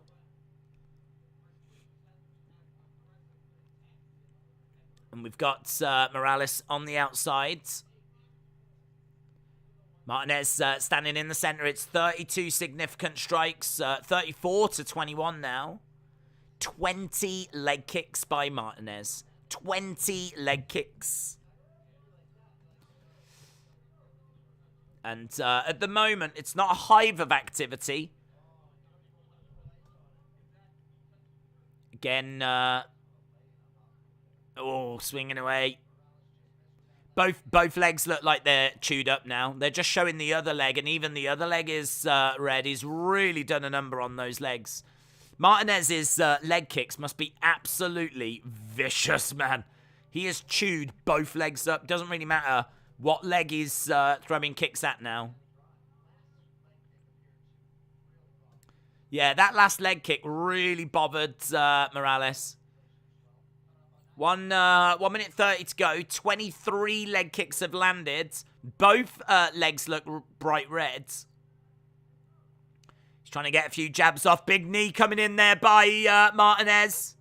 Martinez again using that distance management very well. You can see that significant strikes. Morales has thrown 80 and only landed 23. It's what we were talking about earlier. That's range management, distance management, so important. He's landed 23 out of 82 that he's attempted.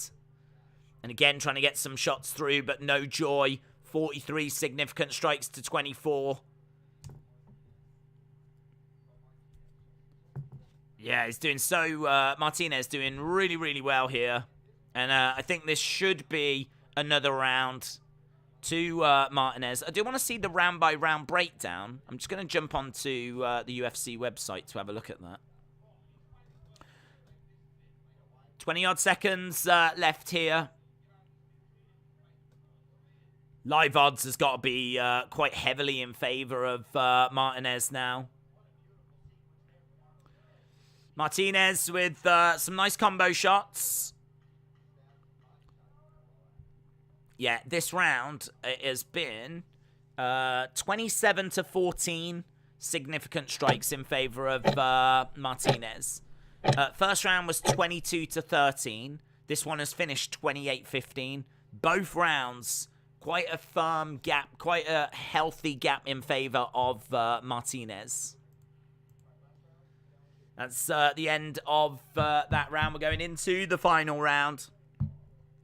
Legs are mangled. Joanne said Anderson Silva has dominated every round so far. I tell you, I was disappointed because Silva has actually shown some really, really good abilities in boxing. I mean, he's always been a great striker. But in boxing, he's actually looked really good. I mean, to the point where Dana White is like, Jake, give Anderson Silva a call if you want a challenge. Like, Dana's trying to get Jake Paul to fight Anderson Silva. And I think Silva would take that fight. I don't know. I think Jake would as well, to be honest. I mean, if Anderson Silva looks great in this fight, maybe there's a chance we get that fight. But Anderson Silva has come out and said that he's now looking at, I think, a jiu-jitsu tournament, a grappling tournament. And he's looking to go into that. And it's just a bit disappointing. Like, he's a great fighter, but he just doesn't seem to be at this stage in his career, like, really committing to anything. I mean, he ain't got to prove anything. He's arguably the greatest MMA fighter of all time. Like, arguably the greatest UFC fighter of all time. Here's the live odds. Martinez minus 1,800. Morales plus 700. We've got Morales edging forwards.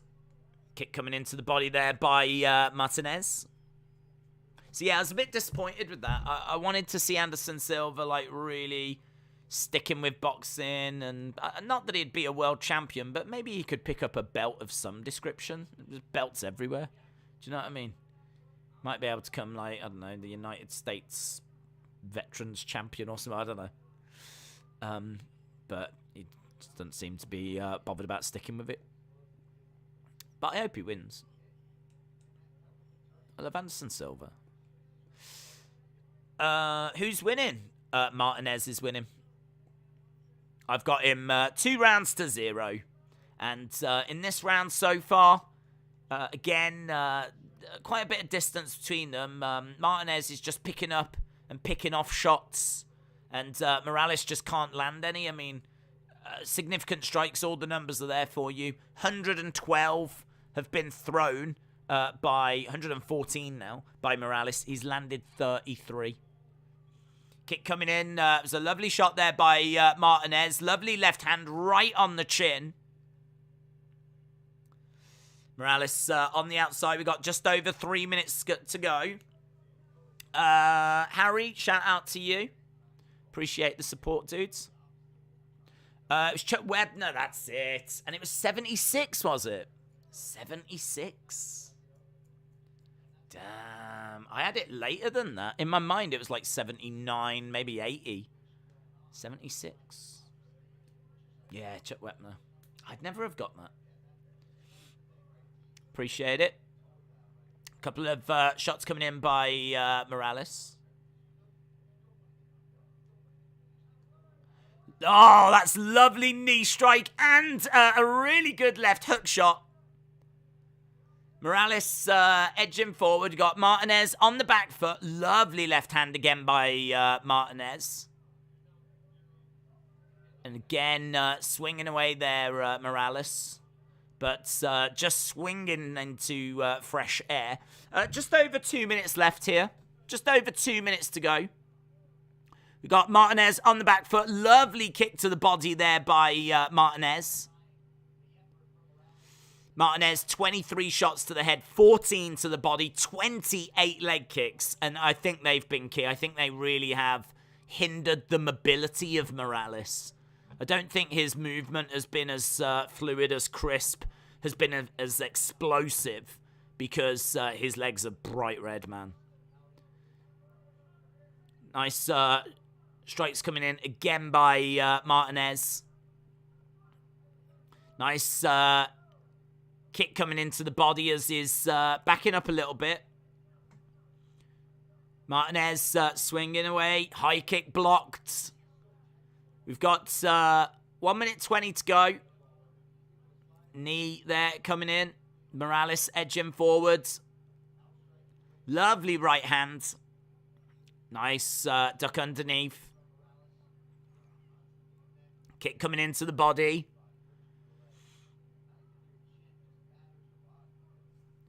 Morales is trying to put it on, but that's a lovely takedown by Martinez. It's exactly what he needed at this stage in the game. Just get him down and see the fight out. So he's managed to get the fight down to the ground. We got just over 40-odd seconds to go. I think this has been a better round by Morales, but that takedown just takes the sting out of it. He couldn't hold him down, though, Martinez, which is a bit disappointing. And it means that Morales is back up on his feet, is over against the side of the cage. Still, though, this is not where he wants to be. He's got 20-odd seconds to go, and it's a takedown again, but good reversal by Morales.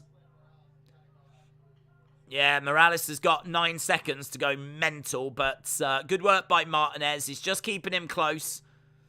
Morales looks like he's going to end the fight, looking the better, but that's it, done. We do reach a decision.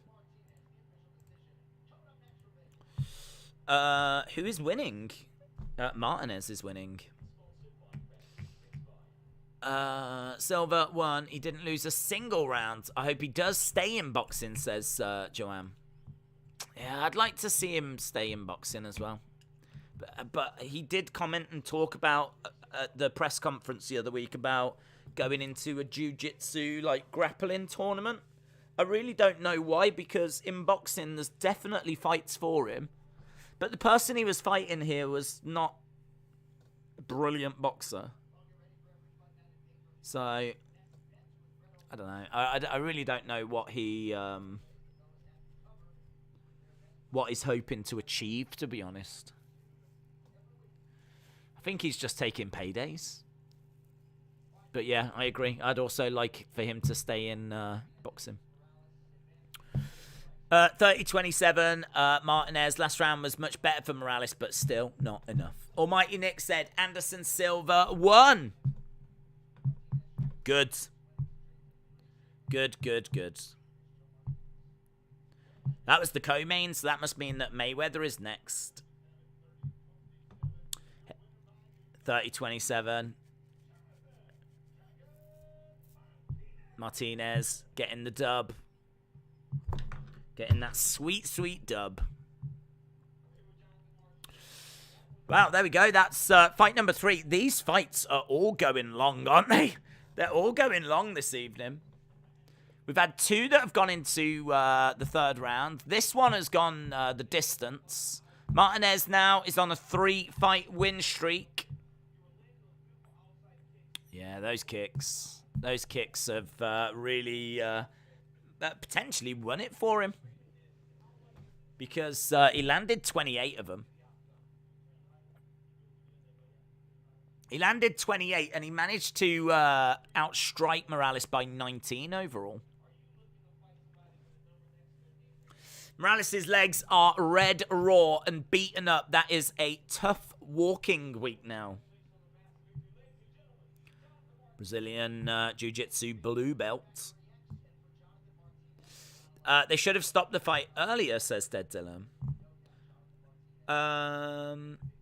By $20. I guess it's $40 on the next fight, says Frankie Bones. Right. Oh, there's a flies. I hate this time of year. Right, we've got Omar Morales.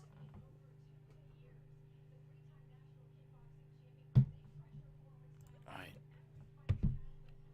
Let's move on. Fight number 4. 3-time Venezuelan national kickboxing champion.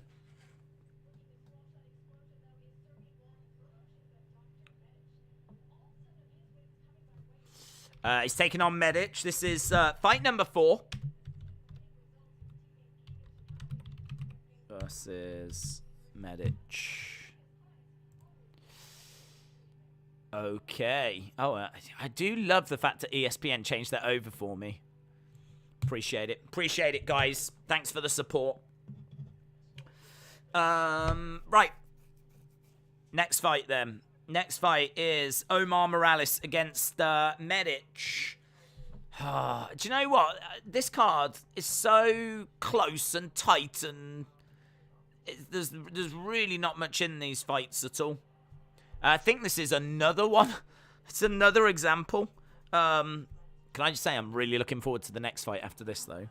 There is the next fight after this, Almeida against Parker Porter. I can't wait for that. Really can't wait for that.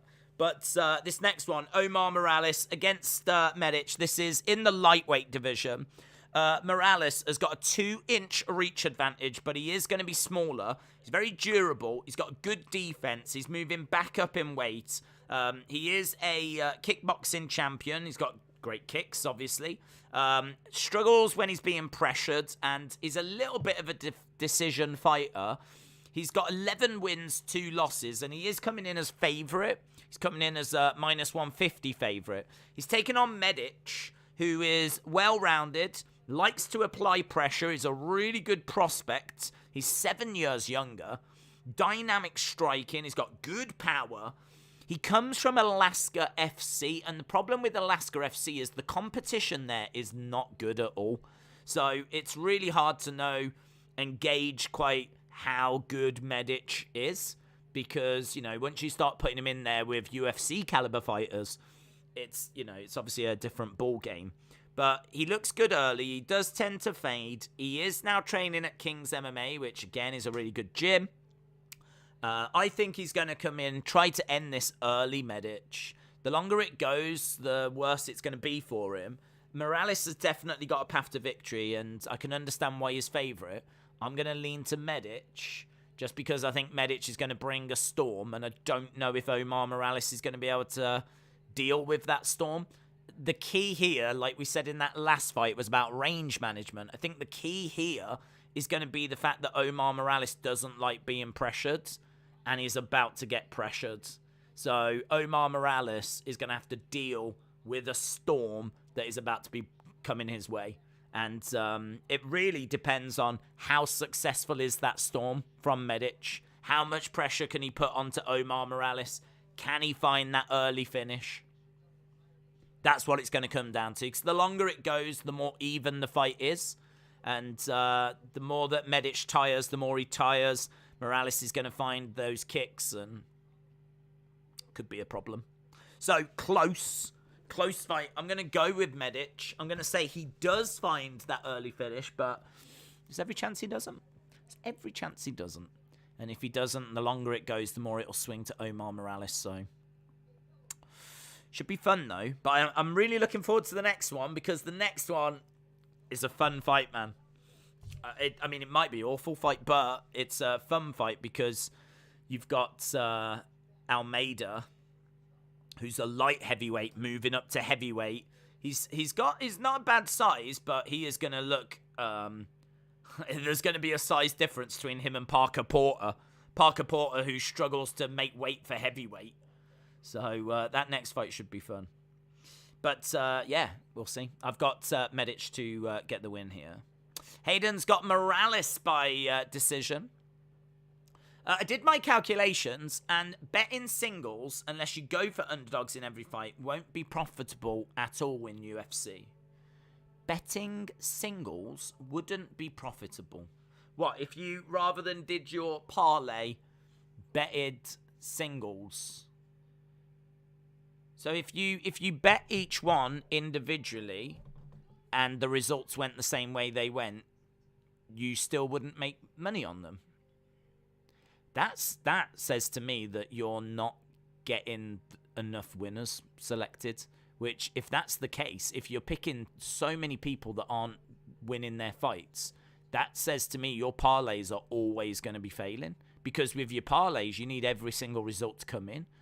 You know, no, you need such a high level of, like, accuracy on parlay. You need to be 100% on getting every fight right in a parlay, or getting everything to come through in a parlay.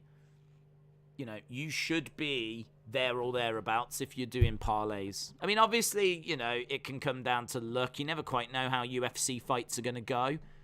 But I think that if you've broke it down that way, and each individual fight was to be betted individually, still doesn't make you money, that says to me you absolutely should not be touching parlays then. Because if your individual fights aren't making you money, how the hell are you going to put them all together and make money? Because you would need everything to come through in order to do a parlay. So that's really interesting. Food for thought. Food for thought. Timber talks are going well. I hear Man United are going to bid soon. Oh, I'd love to have him. Apparently he can play. I don't know loads about him. I'm not going to claim to know loads about him. If it's players from clubs abroad, I don't have time to watch clubs abroad. I see what I see in, like, Champions League and whatever. I know he's 20. I know that he is one for the future. I know there's a lot of buzz around him. I know that he can play as centre-back or he can play as right-back. I would definitely have him. Definitely take him. I hope we get him. I think that'd be a really good, solid purchase. Now, whether he's good enough to play at right-back for us, I don't know. Like, he might just be a player that can play there. But, you know, there's better. I really like that Spence from Nottingham Forest. I really like him. I would be really looking to bring him in. I don't think he would cost all that much. you know, if we got Timber and we got Spence, I think that'd be a really good upgrade for our defense. I think that'd be a really good upgrade because then you've got Shaw and you've got Varane. And, you know, you put in Timber and you put in Spence. I like that. I'd be really interested to see what that looks like. And then you need a better CDM to give it some support. CDM is so important this year. So important. We need a really good CDM. But hey-ho, that's United. They've got plenty of problems to work out. Betting on UFC is stupid, says James. Retribution said you get peanuts if you bet singles unless you bet on underdogs. Yes, but this is a different way to look at it. Those peanuts become oak trees over time. It's just a different way to look at it. Is it not better to win on a regular basis and get peanuts and get money going into your bank, even if it is just small amounts, rather than betting parlays, not succeeding, and just waiting for one of those big ones to hit? Like, I understand it's a lot more exciting to sit there going, if that and that hits, I'm going to get £300, I'm going to get £400. But the odds of that and that actually hitting are, do you know what I mean? It's like, you might as well just play the lottery and try and get 6 balls and, you know, win millions. It's a different way to look at it. I mean, for me personally, I'm not someone that likes taking too many chances. So if I was betting on a regular basis, I would avoid parlays. I would try and win as many bets as I could, and I'd just be taking those peanuts, and those peanuts become bigger nuts. Because that's what I want, guys. Bigger nuts. That's what it comes down to at the end of the day. I think that's what we all want. Hashtag bigger nuts. Walnuts. Brazil nuts. Coconuts. Of course we're talking about nuts. What do you expect us to talk about on this channel? Right, here we go then. We are underway. Round number uno. Unless you bet on underdogs in every fight, the profit margins are not even worth the risk. They're so small. That's why everyone does parlays. I have to disagree. I think that I keep coming back to what I can't remember his name, but there is a guy who is like the betting guy for UFC. He gives advice on like what bets you should be looking for when it comes to UFC. I know there's people that do it on YouTube. They do a great job. There's lots of people that do like previews and everything, but the guy that actually works and is paid by the UFC, I think he's paid by UFC, either UFC or ESPN. I think it's UFC. To like talk about bets, talk about the props and everything. He actually said, I never do parlays. I don't touch parlays. Because the chances of getting them to hit, and you know, with UFC being so unpredictable, it's hard enough to get one fight right, let alone try and get 3, 4, 5. Granted, your returns are always going to be bigger, but he's always looking for he's looking for the best odds he can get on things that he feels the most comfortable about. And so, you know, sometimes he doesn't pick a fighter. Sometimes he'll look at a fight and say, do you know what? I really fancy this one going the distance. So he bets that. And he doesn't bet on the fighters. That's a lovely shot there by Morales. Medic, as we said, needs to bring a bit of an early storm here. Nice kick coming into the leg. So, yeah, he'll constantly be looking to see, well, I really fancy this to go decision. I'm going to go with that. And he'll, you know, if he gets better odds on that than he does on the fighter he thinks he's going to win, then he'll go that way instead. But parlaying it can, you know, and I agree with him. But then that's because I'm quite risk averse. I think I'd much rather be taking the peanuts, getting wins in, taking the peanuts rather than hoping that a big parlay comes in. Don't get me wrong, if a big parlay came in, it'd be way more exciting. I just think the chances of it happening are slim. High kick by Morales. It's hardly worth the risk betting singles due to the minimal returns. We'll have to agree to disagree. it's the way that I would go if I was betting, is I would do it as singles. It really depends on what the odds are. I mean, there's a couple of fighters tonight that I fancied the look of that were both underdogs that have come through. If I'd have gone with those two, you know, you don't have to bet every fight. So you can just pick the ones that you like the look of. You know, if I really fancy this fight is going to end inside the distance and those odds are good, then I can go with that. Just pick out, like, say, 3 to 5 of, you know, the best-looking props or the best-looking fighters' odds. Go with those and see where I end up. And I bet at the end of the night, you know, I'm in a better place than if I'd parlayed them. Because there's every chance one of those doesn't come through. But if the other 4 do, I'm gonna at least be getting some money back into the account, aren't I?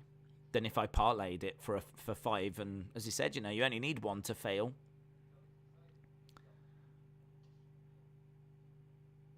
Low kick coming in by Morales and a kick coming back by Medic. Medic has tried here, but we're not seeing enough from him.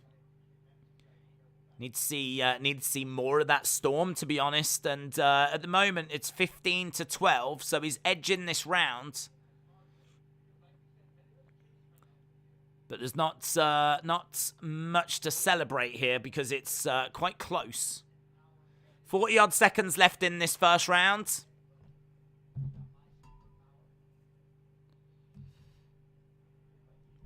Again, trying to come in with a couple of jabs. Swing and a miss there by Morales. Right-hand jab coming in. Kick coming into the body by Medic. Trying to throw in a couple of left-hand jabs. Big body shots coming in by Morales. Nice left hook shot. We got 10 seconds left to go.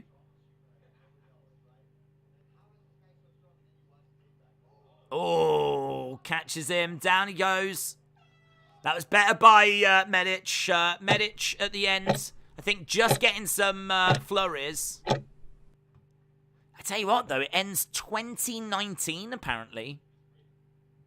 2019. Best looking underdogs is a great shout. I do agree with that. I turned $1 into 60 and 5 into 175. Those were some good parlays, says something about 420. It's great when they hit, dude. It's great when they hit, but I think you've got to be...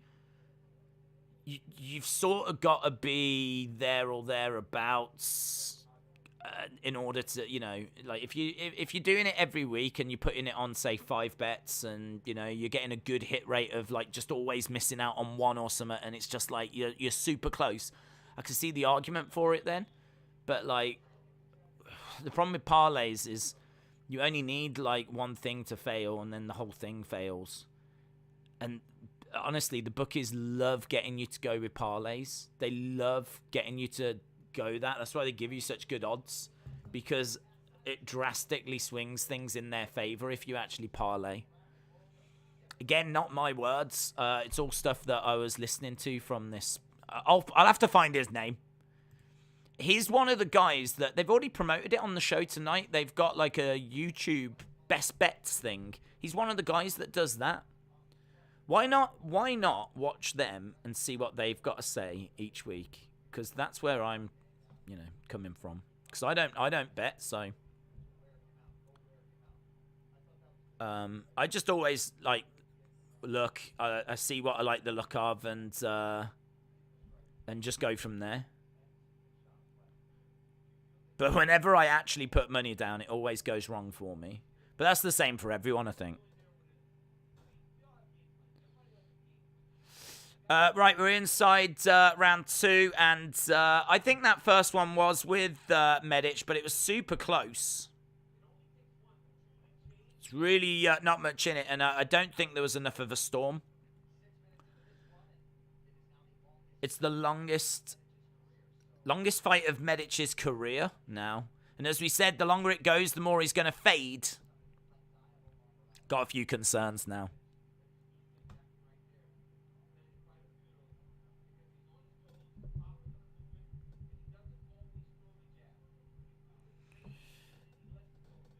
Trying to find the best bet thing that I was talking about. I'm sure they said it was on their YouTube channel.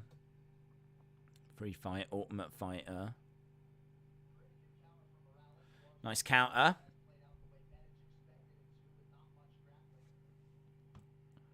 It's not a barn burner, this one, at the moment. Oh, heavy kick coming in.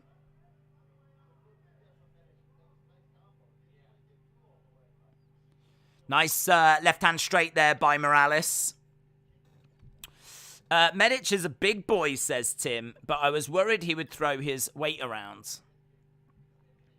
Nice right hand coming back.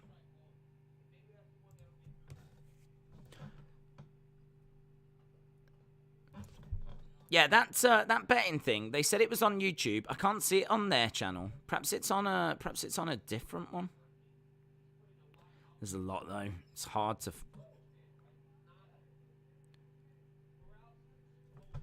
to know which one they're referring to. Nice kick coming in. I'll have to watch that punter show for UFC. Yeah, it's so annoying because they advertised it on the broadcast. That's why I'm saying I think they're like in with them. Oh, Medic manages to get Morales down. Oh, and again right on the chin. Great work by Medic. Oh, and a third time. Ah, he got it done, man. I got to tell you, I was getting a little bit nervous there for Medic. Little bit nervous because that early storm, what we just saw in the second round, is what I was expecting in the first, and it just didn't show itself. And for us to go into the second round, yeah, that was good. That was lovely. Look at that straight left, straight down the middle, puts Morales down. He gets back up on his feet. Another straight left, just misses by Medic, but the second one doesn't. Bang, that puts him on a knee. And then, hook shot, left hook shot.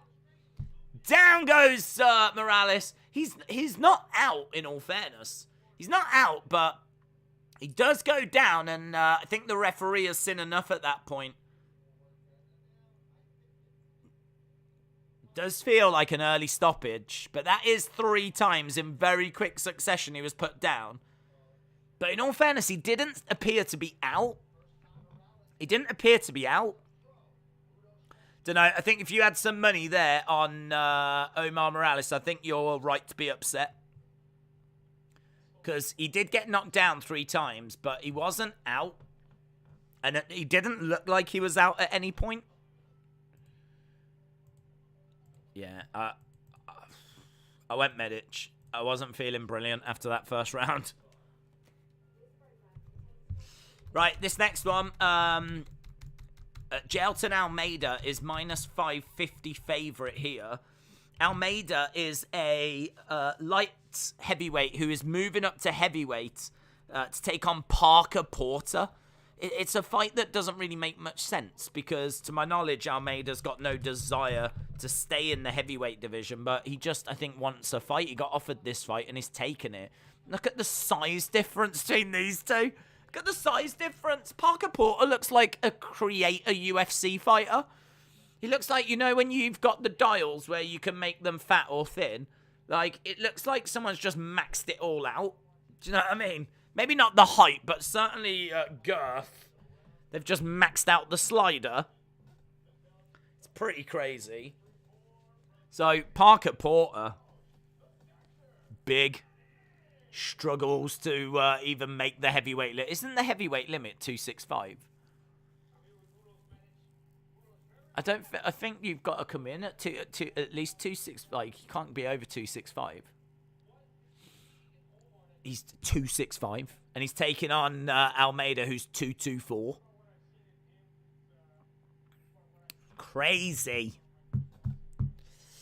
If you watch Morales days, you'll see he waves his hand saying no. Yeah, I think, wasn't he saying no to the referee, like, don't stop it? I thought that's what he was saying. Like, referee came over, and I read it as him saying, no, don't stop the fight. Don't stop the fight. That's how I took it. Poor guy. I know it sucked, but 3 times knocked in a row. You need to stop it. The brain is going to tell you to stop. Ben said, I've linked Best Bets YouTube on your UFC Twitter. Ben, thank you. I've got no connection with these guys, but I did watch them, and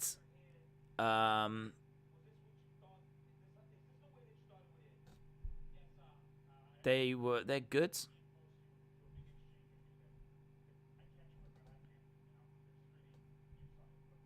I've retweeted that, dude. Appreciate it.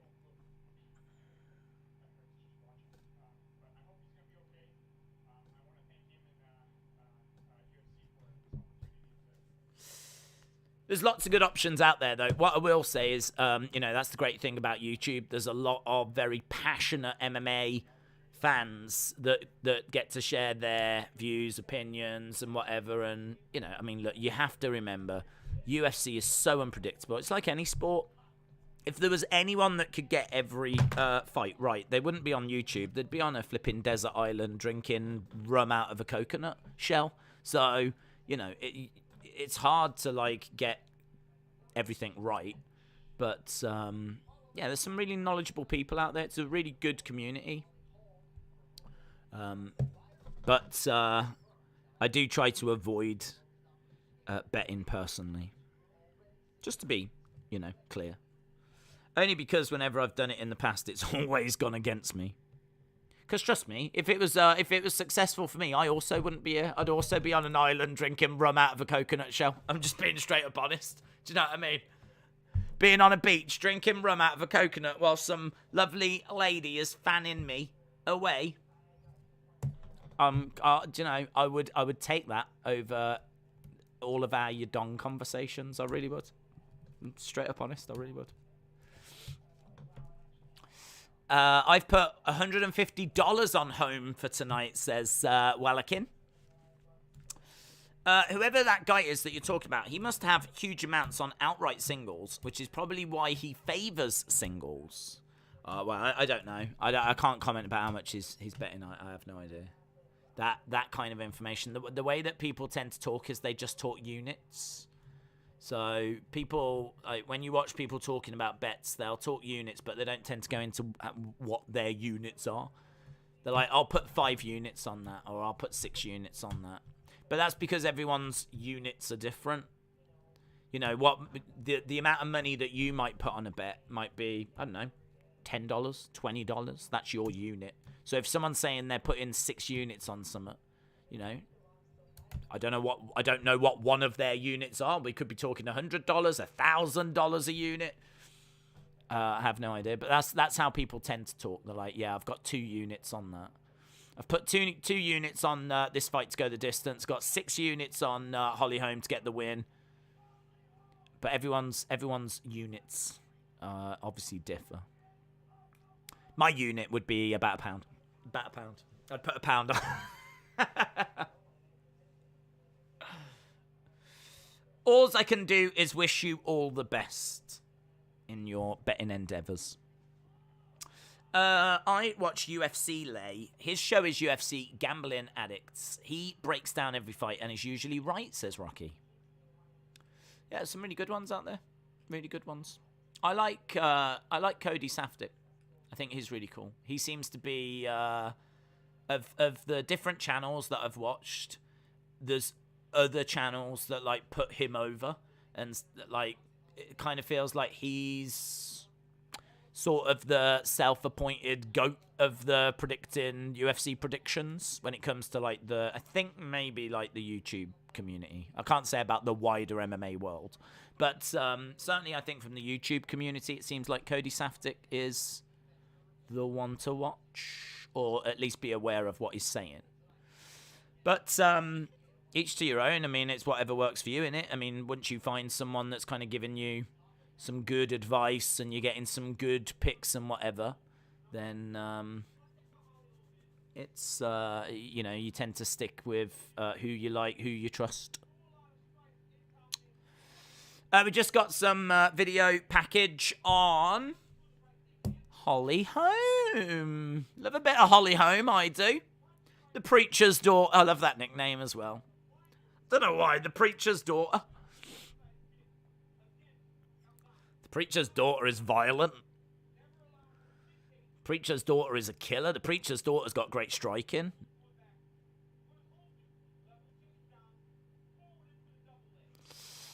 Just seeing, yeah.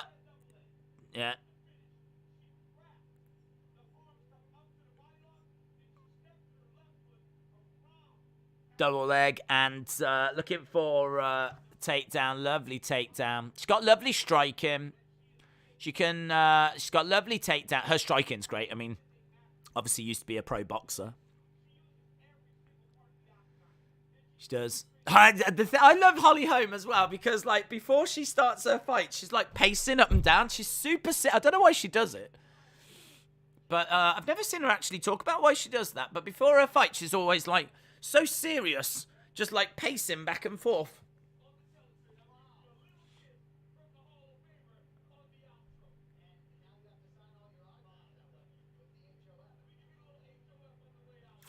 Porter needs to go to sleep, says Frankie Bones.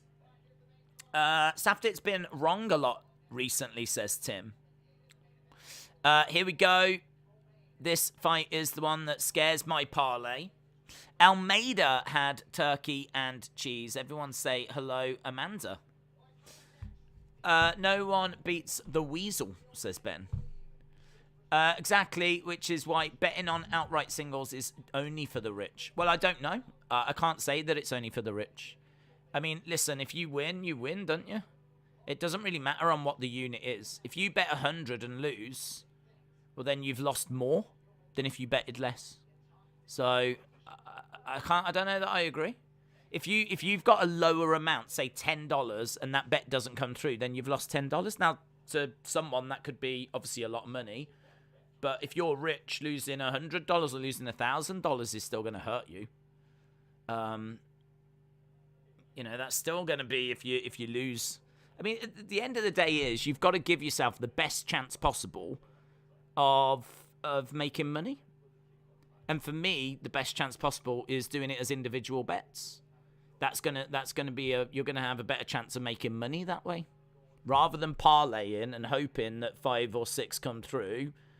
You know, which is so difficult to do. So difficult. Parlays in general are difficult. And as I said, you know, this guy was talking at length about how he knows bookies and he's had conversations with bookies that have said, like, you know, they actively try to get people to go into parlays. That idea, that notion of, yeah, but if it hits, I'm getting, like, that is the exact feeling they want you to have. That's exactly what they want. They want you to feel that way. And do they hit? Of course they do. Of course they do. We all know people that have won on parlays. But it's hard. It's really, really hard to do it. And to do it on a consistent basis as well, where you can actually consistently make money from parlays, is very difficult. Very difficult, and the bookies know it. They know it. So it's just a word of warning, that's all. A word of warning, I wouldn't do it. If I was betting, I would do single bets. I would rather play the bookies on my own terms rather than their terms, and it seems like they want you to play parlays. Combining heavy favourites to get a bet close to even money is the only time I've heard it recommended, says Nick. I wonder how many parlays got busted when Amanda lost to Pena. Jeez. Oh, all of them. Yeah, I mean, if you was going to have Amanda at those odds, you would probably put her in a parlay because I do agree. Like, I mean, that was like, wasn't she like minus 1,000 and something? So, yeah, it is true. But look, there's people in the chat that are telling us about their parlays that have hit. I'm not saying they don't ever hit. I'm just a word of warning, that's all. Just a word of warning. You lot know what you're doing. I just thought it was a very interesting conversation, and it was one that stuck with me. Right, let's move on. Almeida against Porter. That's where we're going. Almeida at minus 550. Porter at plus 400. Almeida has got great physique. He's a really good prospect. He's moving up to heavyweight, but as I said, I think he's doing that more because he's being forced to kind of take this fight. I really don't know why he's accepted it. He's really going to struggle to get Porter down. He is going to have a reach advantage. He is a grappler. He might need to use his striking here because, as we said, Porter is big. I mean, getting him down is one thing. Keeping him down, how is Almeida going to keep Porter down? Getting him down is one thing. Keeping him down is something completely different. Porter is a big heavyweight. He's on a 3-fight win streak. He is improving. He's 4-1 in his last 5, Porter. High volume, good output. He's actually, for his size, got a solid gas tank as well. He's been finished in 5 of his 6 losses. It's hard to see this one go the distance because I can't, unless Porter is going to be on top of Almeida. I mean, look, if Porter's on top of Almeida ain't going to be able to do anything about it. And the round is just going to drift. So, unless we get into that situation, I can't see how we don't get a finish here, to be honest. I am expecting this to be a finish. Jailton Almeida, 15-2. Parker Porter, 13-6. You can bet on anything in so many different ways. People that say it's fixed are butthurt.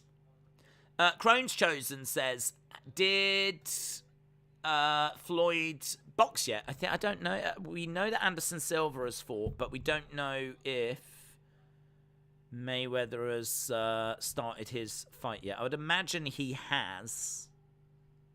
He's taken on an old sparring partner, isn't he?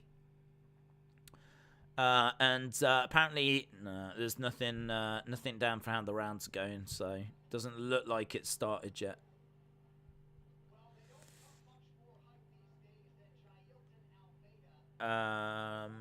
Says the Anderson Silva fight was good. It was a good exhibition fight. Badu Jack scores a monstrous 47-second knockout win.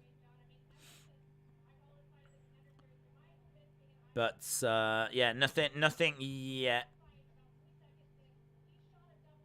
Mayweather more. That's the Badu Jack fight. That's the Pursoon fight. Pursoon won.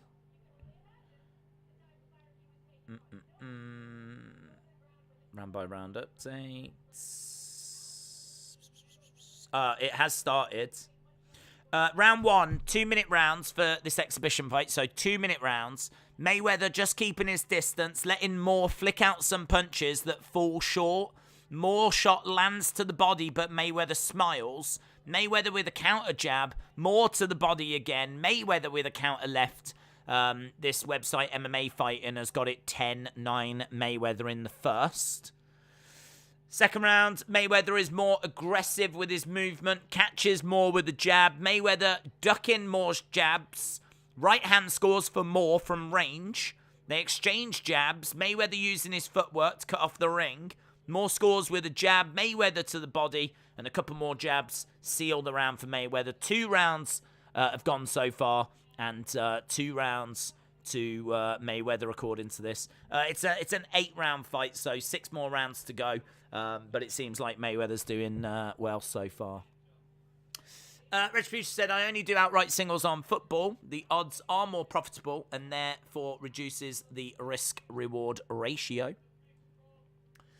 Props to watch here. Almeida to win by knockout was plus something. Didn't get a chance to see it before they took it away. Almeida was supposed to fight at light heavyweight against Maxim Grishin, who pulled out last month. Proper heavyweight wanted the fight. I didn't know that, actually. I didn't know his original fight was against Maxim Grishin.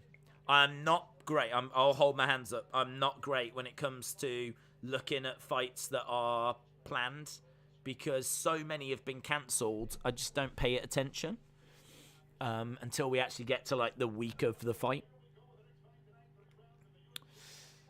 Football bets are the easiest to win, says David. Betting is so hard, but it's worth the pace, says David. Alex says Almeida could just jab him and run away for a couple of rounds. Third round, Porter gets tired. Almeida can get the dub with TKO or KO. I do have Almeida winning this. He is coming in as minus 600 favourite. I think him jabbing away and moving probably makes the most sense.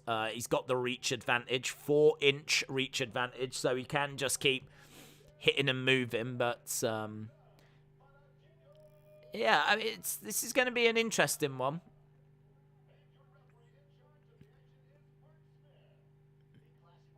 I am looking forward to this. This is one that really jumped out at me, actually.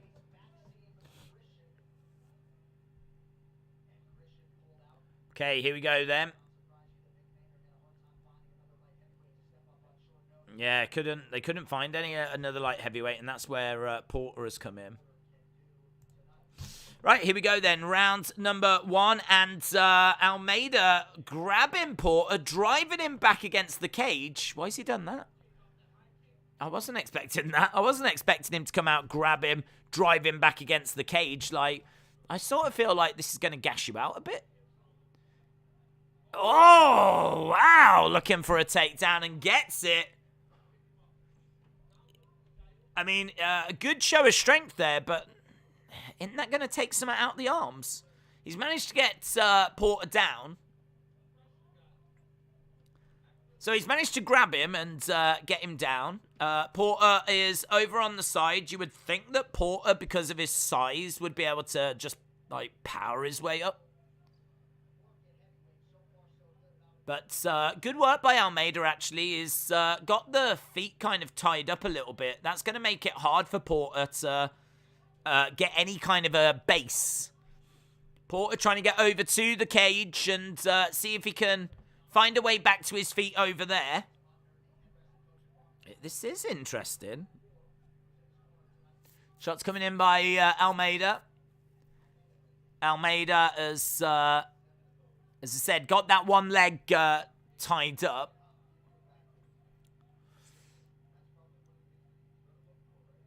Shots coming in, hammer fist coming in here by Almeida.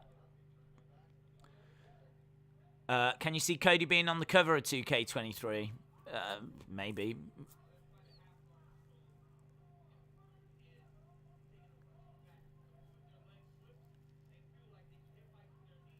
He's got him. He's got Porter down. I mean, right now he's literally just got Porter down. He's in sort of half guard, side control.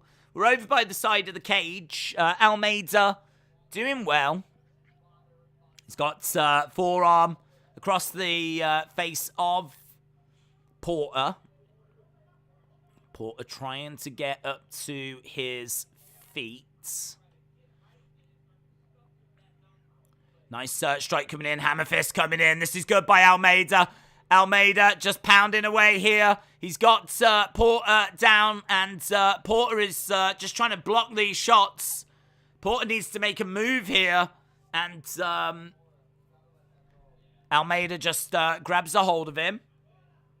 Nugzula, hello, shout out to you.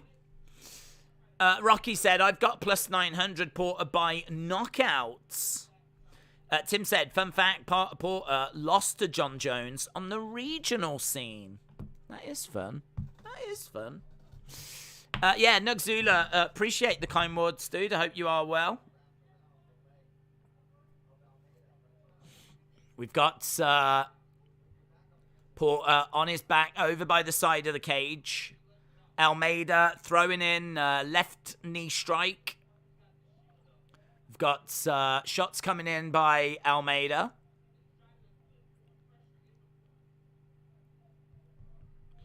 Yeah, I mean, he's dominated this. I mean, 13 significant strikes to 0. Over 3 minutes of control time with about 2 minutes to go. Parker Porter with a guillotine, but he's going to need something better than that. Almeida tying up the legs here. I mean, he's managed to get that early takedown, which I was really surprised at. But what I've been really impressed with is Almeida has actually managed to control the legs, not allow Porter to get back up onto his feet, and then really just found a way of getting some shots in. Nice shot. Hammer fisting away. Yeah, I really thought that if Porter went down because of his size, he'd be able to get back up, but Almeida doing a really, really good job of ensuring that he doesn't. And he's kept him down throughout this. Nice. Again, he's in full mount. Full mount. He's looking for a rear naked. He's looking for a rear naked. It's on the chin and he taps. Almeida wins. Almeida wins. Wow. Almeida. I think he's 1-0 in UFC. He's 2-0 now. Yeah, fair play to him, man. That's a really good win. He was heavy favorite anyway, but fair play to him. That's one to celebrate. That is one to celebrate, and he is celebrating. I've got a nice little dance routine on the go. He's pleased with that, and so he should be. Yeah, very good. Very, very good. So, early takedown. Great work by Almeida. And then he's on top of Porter and just throwing some shots in there. Getting a tight squeeze. Yeah, it's on the chin. It's not under it. It's on the chin. I mean, it's not often that you see people tapping out when it's not on the actual windpipe, but when it's not on the throat. But we have seen people tap out that way before. And there we go. He taps him out there. Almeida picking up the victory. Good. A good win for him. But as he said, he was heavy favourite. So don't want to get too carried away. But it's still a very, very good win. 3-2. I predicted a TKO, but I will take it. Alex said Porter did absolutely nothing in that round. Wow. Yeah, I must admit I had Porter. I didn't have Porter to win. I had Almeida to win, but I did have Porter causing at least some problems. He caused no problems. He got took down and he was just absolutely battered. Took down and battered. But that is a guy that has who was on a 3-fight win streak, 4-1 in his last 5. Like, for someone who's only in his, I think, second UFC fight, it is a good win. It is a showcase of what he can do. That's going to be a tough one for Parker Porter to take, though.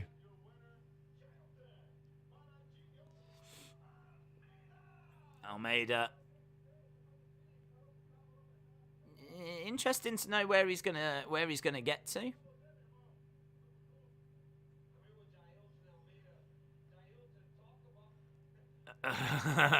He teases taking down Cormier.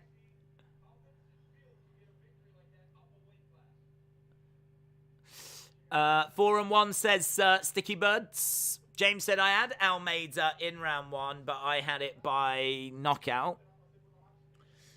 Like Conor McGregor, he just loves tapping out, says Smooth Light Skin Goodness.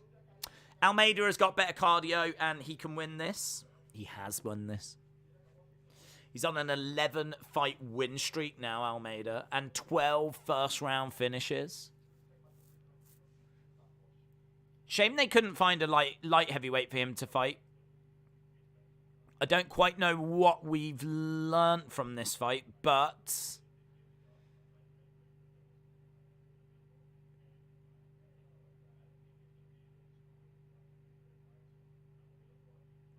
I'm available. I'm here to fight. Yeah, it was great double leg take. I mean, look at that. Bang. He did dominate him. Good, really good performance that by Jailton Almeida. But, yeah, I look forward to seeing him take on a light heavyweight next. What do you mean Porter did nothing that fight? He tapped, said Almighty Nick. Oh, that's a really good point. That's a really good point. That is true. I mean, he had to do that, in all fairness. He could have just passed out, couldn't he? He could have just gone and let the referee decide for him, but he didn't.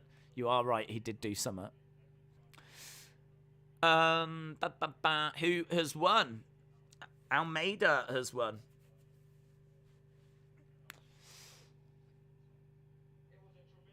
There we go. Cormier shaking Almeida's hand. We are about 38 minutes away now from the main cards. About 38 minutes away from the main cards. Almeida has arrived.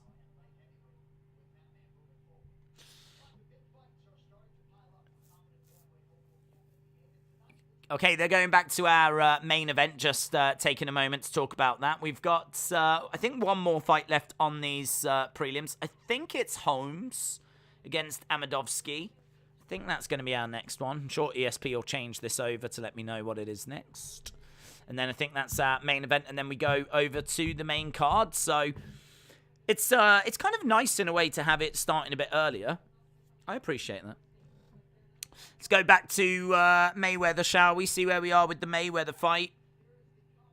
We should have a few more rounds sorted. Round 3, round 4, round 5. Round 3, Mayweather slips, more punches, more scores to the body, more gets out of the way of a trio of jabs. Mayweather scores to the body again. Mayweather tags more with the left. He's picking his spots with the jab. The jab right to the face by Mayweather. Moore just can't get past it. It's another round for Mayweather, 30-27. Round 4, Mayweather's jab is on point. He dodges a Moore punch and hits him with an uppercut to the body. Moore sneaks in a body shot. Mayweather stings Moore with a couple of left hands. Moore with a straight left to the body. Mayweather completely loose after 4 rounds, 40-36. So first 4 rounds all go in Mayweather. Moore with a glancing left hand as he circles out of the corner. Mayweather boxing Moore up close. Moore answers with a short uppercut. Mayweather letting his hands go. Right hook hits Moore clean. Counter right by Moore connects, but Mayweather isn't bothered. And he is flurrying now as Moore just tries to back away and circle. Mayweather is getting anything he wants right now. They're saying that was a 10-8 Mayweather round. So far after 5, they've got it 50-44 to Mayweather. So, yeah, it's 3 rounds to go, and unless there's going to be a finish, it looks like it's going to be a very, very easy win for Floyd Mayweather. Hayden says that he has got Holmes in round 1. Here we go. All right, let's change this over. As we said, we got about, that was the first round finish, so we got a bit of time to kill. Holmes versus Amedovski. There we go. Holmes versus Amedovski. It's going to be our final fight on the prelims. Then we'll go over to the main cards. Might as well break it down now. So Holmes is 0-1 in the UFC. Lost his last fight. It was a last-minute replacement. So can't really judge him on that. He is the bigger and longer fighter, and this time he's had a full training camp. He is got a good ground game. He's good in the clinch. He's got good knees. His gas tank's all right. This is in the middleweight division. He is got a 6-inch reach advantage, apparently. And not only that, I know the pictures don't really look, well, they're not in proportion because Holmes is 6'4", Amedovski is 5'10". So there's quite a difference in height and quite a difference in reach. As we said, 6-inch reach advantage is very significant. Amedovski is 8 years older. I believe he is 0-2 in the UFC. Hasn't fought since 2019. He did have a couple of fights lined up, but they fell through. He can hit hard. He does have knockout power. Likes to have space to operate and then likes to throw bombs. Can struggle against grapplers. He's got a decent chin.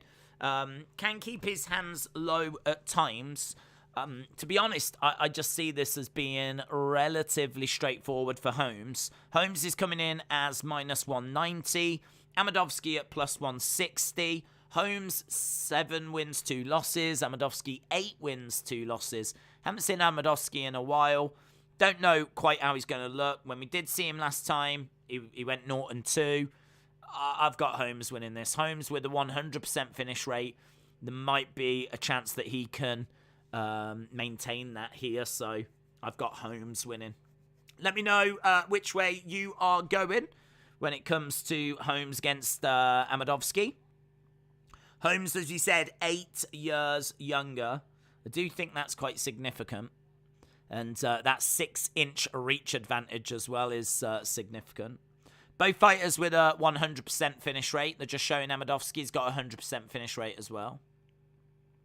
And this is our main event of the prelims.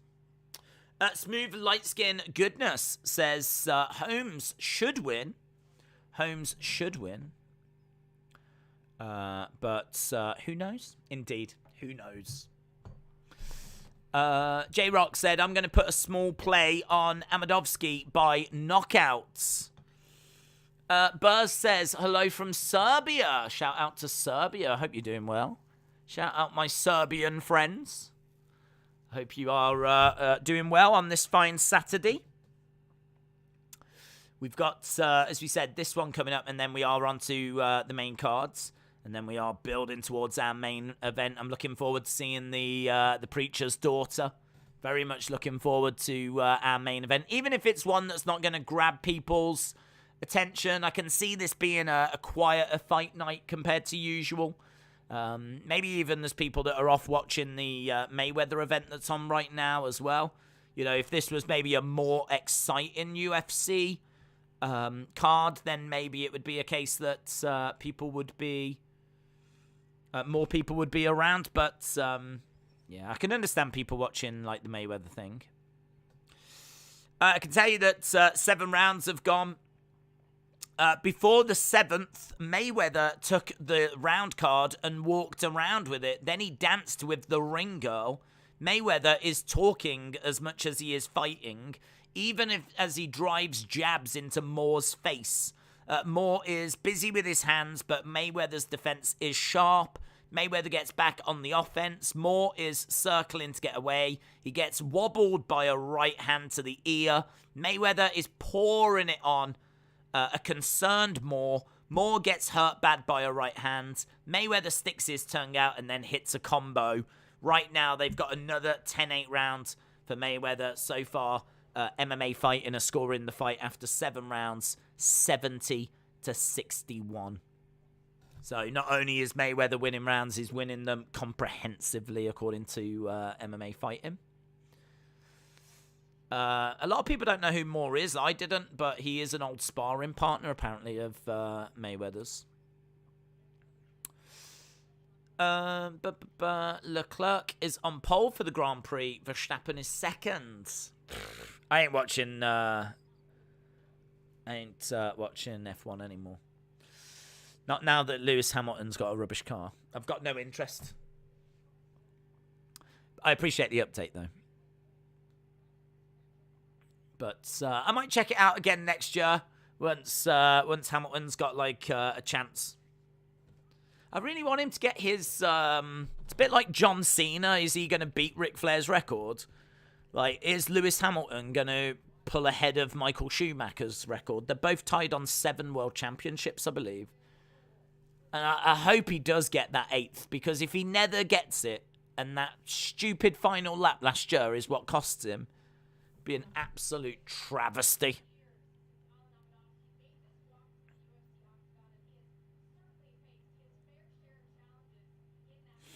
Right, here is Alan Amadovsky making his walk. Making his way down to the octagon. Let me know which way you're going for this. This is our main event of the prelims. Holmes against Amadovsky. I'm looking for a really good performance here by Holmes. You know, I think they've given him a good opponent here. Someone that hasn't fought in a few years. Someone that when he did fight was 0-2. Like, it feels like they're doing what they can to give Holmes a victory. First and only fighter from Macedonia, apparently, which is kind of interesting. Shout out to my Macedonian friends. I don't think I have any, to be honest, but who knows? Felder saying it's such a shame that it's been so long for Amedovski. He has got 6 first-round finishes, 5 wins in 1 minute 39 or less. He's won all 8 of his fights by knockout. He's got the Macedonian flag on his mouthpiece. And stepping inside the octagon. So here is Amedovski, 8-2. And as we said, we are now about 27 minutes away. About 27 minutes away from our main card. Quite quiet in the Apex this evening as well. There's not even much of a buzz in the Apex. There's not even, I mean, like, rarely do they make noise anyway. But there was a bit of noise last week when we had Jan Blachowicz. But it doesn't really feel like there's anyone there. Here's Joseph Holmes. Sonny is 4-0. 5-0, are you? Primo said Naomi has begun removing WWE references from her Twitter and her Instagram. Yeah, I mean, it's not looking good, is it? Not looking good. I saw I was getting tagged a lot last night in various posts that a lot of their merch has been removed.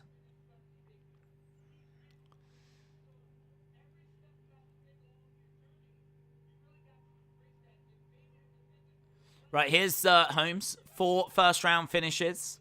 Finished all 7 wins. 2 by knockout. 5 by submission. I'm 5-0. I'm guessed my predictions 20 minutes before it closed because I was busy. Maybe that's the way to do it. Perhaps you've been overthinking it. And because you've been busy, you just fired it in and look at you now. Look at you now. You're capped. I'm 4-1. You're joint second. You're 5th. Right, here's Holmes getting checked over. Lovely moustache. We haven't given that moustache enough attention. The fact that he's got the moustache and curled the ends, got them flipped up like that, it's absolutely beautiful. I wish they would sell them on UFC Shop, where you could get a little stick on Holmes' moustache, Joseph Holmes' moustache. I do feel like they miss out on a lot of merch opportunities. Like, why is there not a Tuivasa shoey that you can buy? Do you remember last time we saw Tuivasa, he had something that he had made that he was hoping to sell, but it looked nothing like a shoe. I don't know what it was. It didn't look like a shoe. I don't know what he had made, but they should have like a really dirty looking shoe that you can like do shoeys out of. I mean, obviously it wouldn't actually be dirty. It would just be made to look dirty, so it's all above board. Imagine that, like, you were sat here, like, drinking your beer out of it. You could be doing, like, shoeys. They're missing out on these. Why did they never... Did they sell Habib hats as well when he was wearing them? I don't know if they did. And now they could have Joseph Holmes moustaches.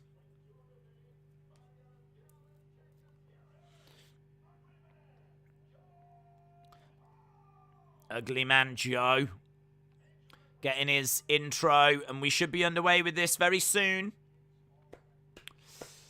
Here we go. Crazy Ginger Jake Holden has got Amedovski. Right, will the fight go the distance? Yes, plus 180. No, minus 250. Yeah, I'm expecting a finish here. Here we go. Holmes with his glorious moustache in blue. Amedovski in yellow. And already Amedovski coming out and driving Holmes back. Kick coming into the body there by Holmes. Low kick coming in by Holmes. Inside leg kick in by Holmes. Nice left hand straight. Again going for a leg kick, getting backed up against the cage. Needs to make sure he's not getting trapped against the side of the cage. Oh, knee strike! Knee strike, Amedovski down! Wow, knee strike, Amedovski goes down, but he wasn't out. Yeah, he survived. Herb Dean went running round, saw that Amedovski wasn't out, and he's allowed the fight to continue, but Amedovski in a whole world of pain, and he's going to tap him, and he's tapped him! Holmes wins! Holmes wins! Man, that knee! Boom! Finish him. Boom! Nice. Nice. That performance was as beautiful as his moustache. He's jumped up onto the edge of the cage to fire up the 5 people that are there. The 5 people that are in the crowd are going wild. Woo! Oh, look at the knee. Amedovski goes down. Look, Herb starts running. But as soon as he saw he wasn't out, he allowed the fight to continue. Holmes then gets round the back. Puts on that rear naked, look. Herb Dean's there, and there's the tap. Yeah, it's good performance. Good performance. Smooth Light Skin Goodness said that's easy. Easy, mates. Easy. Michael said football is now dead. Sonny is 6-0. Listen, Sonny, I've said for a long time, people need to listen to you. They need to listen to what you're saying. Because you talk the truth.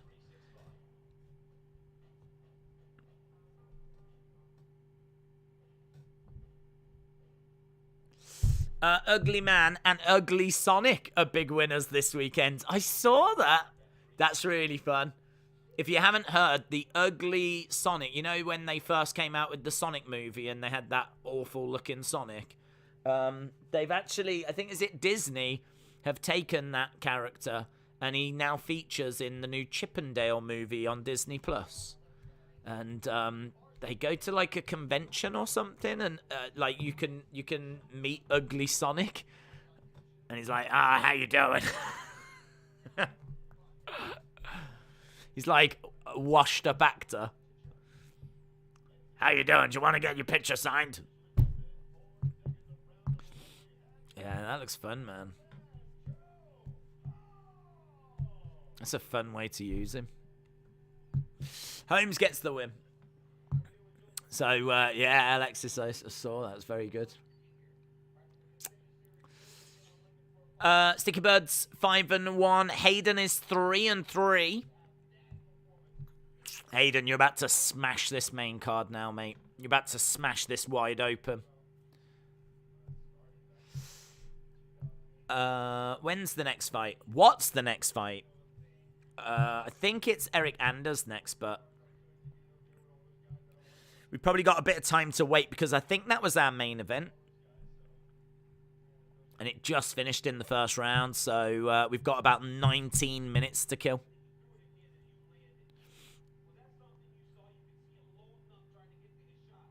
Yeah, look at that. Knee strike right down the middle, right on the button.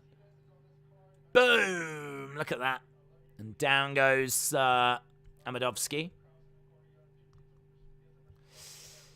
I saw that. It's fun, isn't it? Fun.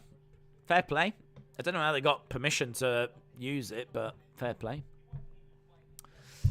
Austin, you will always be our Tapology champion. This is your decision to not play. Prediction games. I respect your decision, says Hayden.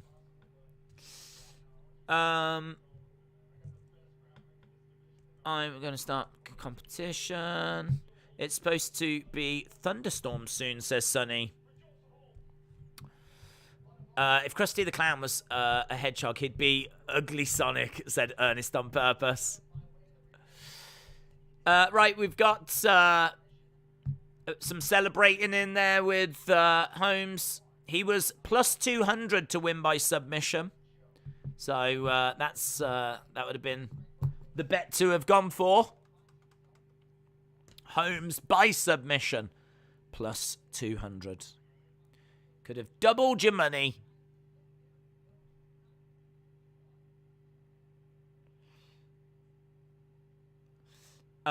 So far, best day, said Sticky Buds. Well, main card coming up, and I'm guessing that Mayweather fight has ended now.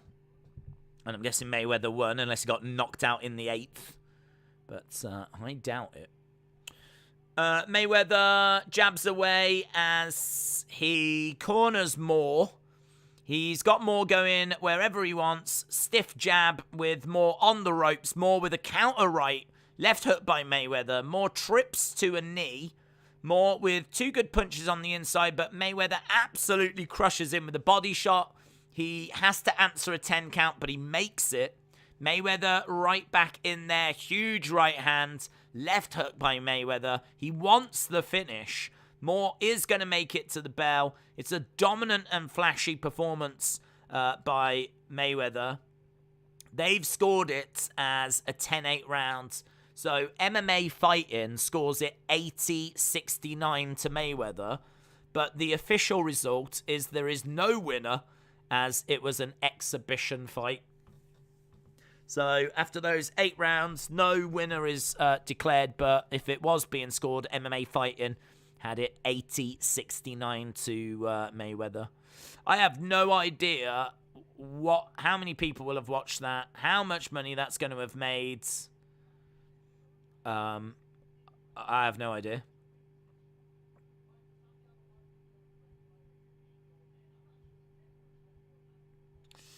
Mayweather was just clowning and toying with Don Moore for the full fight. He looked pretty sharp. Leon James said, duped. Fair play to Mayweather for still getting that bread. I won't be paying for any more exhibitions. Okay. How much do they pay this man to get clowned by Mayweather all night? Seems like Moore didn't have a very good showing. This person saying, I'm mad. Mayweather is putting more punches on Moore than he did Logan Paul. Floyd Mayweather just said he'll have another exhibition fight this year. Says the fight will be back in the UAE. Floyd Mayweather, I don't know if this stat is true. Floyd Mayweather threw more punches in this exhibition than all of his 50 pro fights combined. I doubt that's true. I doubt that's true. But it seems like he's put in a really good performance there and got the victory. Michael Benson said Floyd Mayweather dominated Don Moore in their exhibition fight in Abu Dhabi.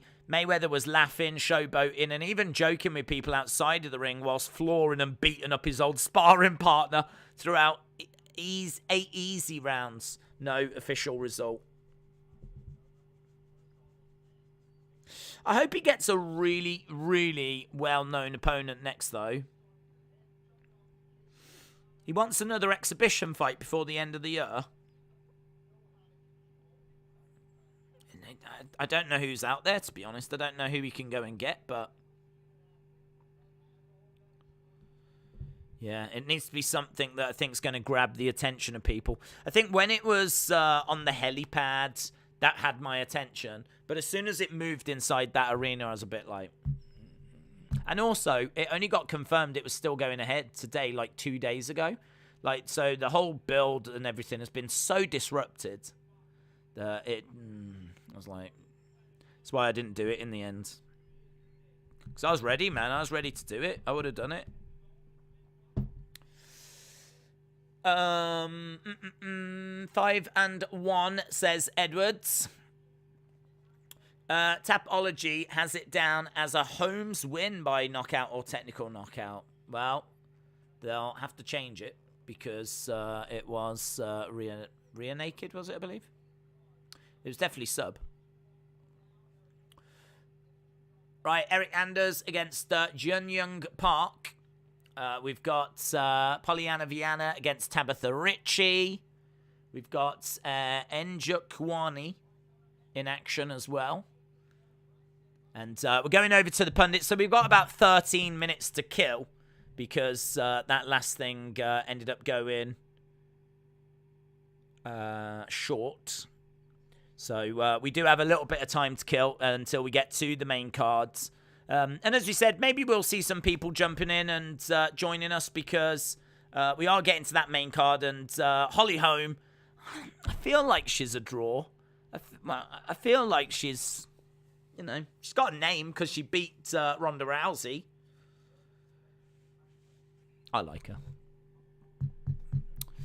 her. Sam says, I'm always nice. Random question. Do you guys prefer spaghetti or lasagna? That is a random question. Zachary says spaghetti. Steve says normally lasagna. I like how this week what we're doing is we're really getting stuck into the hot topics. We're really dialing down into the important stuff. Do you prefer spaghetti or do you prefer lasagna? I actually can't remember the last time I had lasagna, to be honest. I don't mind it, but I think it can be quite fattening, can't it? Because there's quite a lot of cheese in it. So I think for me right now, I'd probably go with a little bit of spaghetti. Meatballs, good protein in meatballs. There might be some good protein in lasagna, I don't know, but I think it's quite fatty as well. Nugzula has said, is weed legal where you are? No. It's not legal all in US either, is it? It's only certain states, I believe. But in the UK, it's still not legal, no. I reckon over the next, 5-10 years, there will be movement on that. There should be movement on that. I mean, honestly, the police just don't need to be wasting their times on such things, do they? So, but no, it's not. I saw Hasib just drop some in. Hasib, where are you? Let's have a look. Where are you? Where are you? Oh, thoughts on Mbappe staying at PSG? It's the talk of the footballing world. Yeah, I mean, I think PSG are crazy to give him as much as what they've given him. I understand giving him loads of money, but the power is a real concern. I don't know exactly what's in his contract, but I'm hearing he's going to be able to have a say on who the next managers are. Did someone say he's going to have a say on signings, or have people just lost their minds now? Are people getting a bit carried away with it all, or is that true? Because it's starting to sound like he owns the club, which to me is just absolute madness. I fully appreciate he's one of the best footballers in the world, and they absolutely didn't want to lose him, and so they've given him everything they can. And when I say everything, I mean everything. They've given him power, they've given him money. I just don't know what else they could have given him. I mean, it is stunning what they've done for him. But the crazy thing is that they had him this year, and they didn't win the Champions League. They've just gone and spent so much money on a player that he does make a difference. They would miss him. There's no denying that if he was to go. But their problem is that keeping him is not enough. Keeping him is important, but keeping him is not enough. And, they brought in Messi thinking that was going to be the missing piece of the puzzle. And it's not, is it? It hasn't been. They won the French league, but they went out relatively early in the Champions League. And so for them to give him so much, man, I don't know. I wouldn't have done it. I wouldn't have done it. And if that was happening at United, I'd be horrified. I'd be absolutely horrified that one of the players has got a say on who our next manager is. And, all this kind of stuff. They get to say who the next manager is. They get to say about signings. They've basically made him the director of football, says Mark. I know. And is he not 20-something, 21, 22. I mean, potentially he's going to be... Potentially, he's got a massive say regarding the next 10 years at PSG. I mean, I'm guessing this contract's going to be, what, for 5 years or something? Let's see, but, you know, if things do go well, then chances are he'll probably stay. And, you know, he's going to be one of the most influential people they've ever had in the history of their club now. It's crazy. I would not like that at Man United. Austin says, homemade enchiladas are so good. I hate the frozen ones. People talking about their favorite foods now. Draven saying he prefers pizza. I'm going to put that on the list. Sunny, you are missing out. Sunny enjoys steak. She's never had enchiladas. Ernest says, you've never had a chili dog. They've basically made him director of football. We read that. In my experience, about 80% of the UK police already turn a blind eye. There's always a few that take it a bit too serious. Yeah, that is true. I mean, technically, it is illegal. How much trouble you're actually going to get into it? I mean, even the police know that their resources are stretched and they're needed for much more important things. So you are absolutely right. Like, how much the police are going to actively and actually care is one thing, but it is technically still illegal over here, yes.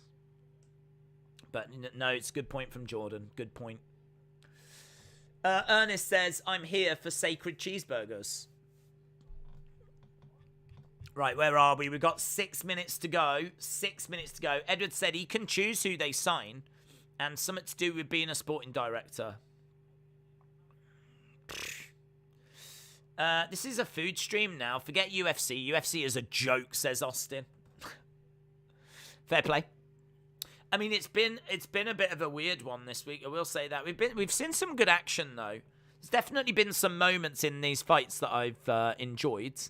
So yeah, tonight hasn't been a struggle to watch by any means, but yeah, not the strongest of cards that we've had. But I'm looking for. I keep saying it. I am looking forward to seeing Holly Holm. Holly Holm just brings like that big fighter feel for me. You know, she's a name. She's a name because of what she did against Ronda. She is a name. So I am. I'll look forward to that main event. We might get quite a few people jumping in once we get to the main event type thing. The other thing as well is, as we said, that Mayweather show is now finished. Mayweather sort of getting the win, but not really being given the win.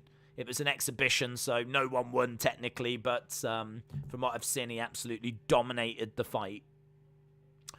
They're just breaking down Ponzinibbio against Pereira. That should be a lot of fun as well. Zachary dropping a bomb in the chat saying that pineapple does not go on pizza. I like how only one person answered the toenail or fingernail question. I did not see that. I did not see that question. Austin said, does onion go on pizza? If so, it doesn't belong. Does onion go on pizza? If so, it doesn't belong. I don't know what that means. Is this on iPlayer? No, I don't believe so. BBC iPlayer has got Bellator.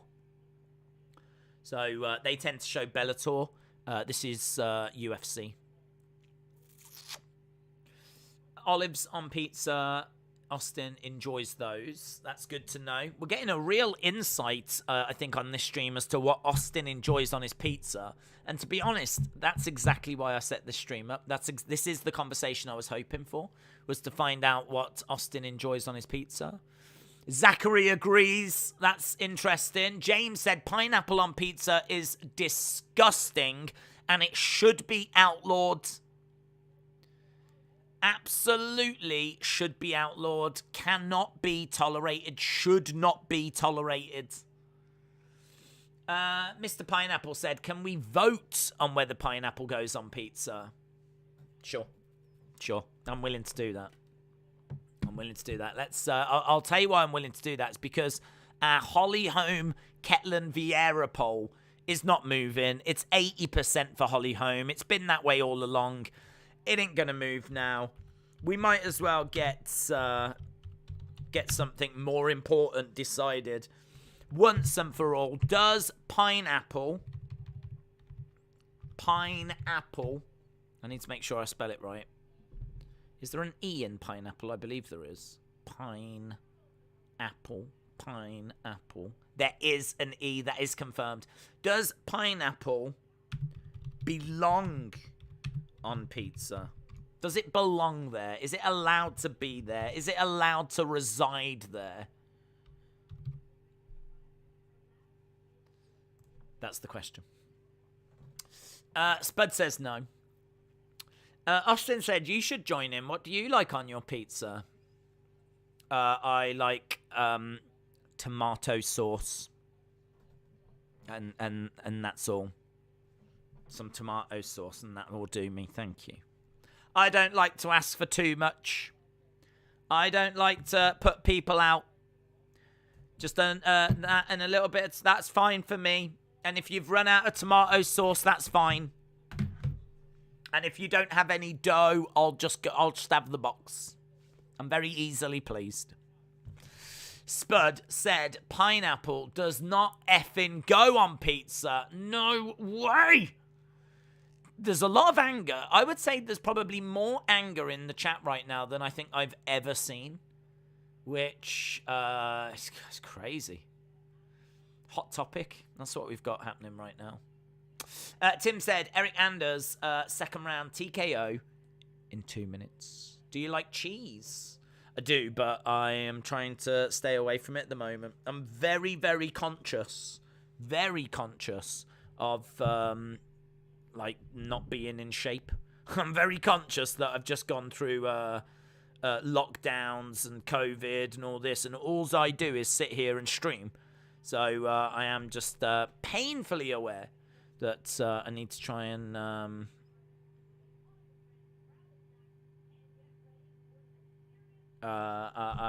need to try and make sure that I'm not, you know, I could get to the point where I'm struggling to get off this sofa because I'm like wedged in.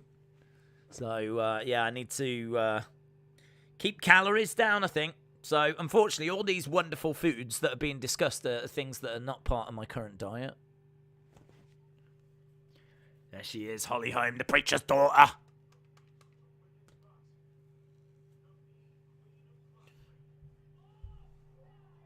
Head kick, lovely head kick.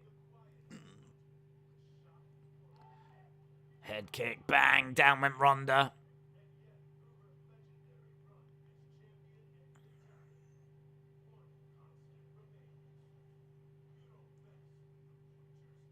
You don't mess with the preacher's daughter.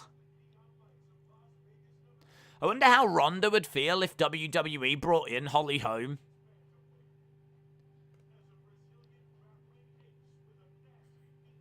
See, that would be amazing if, like, Ronda was in a feud.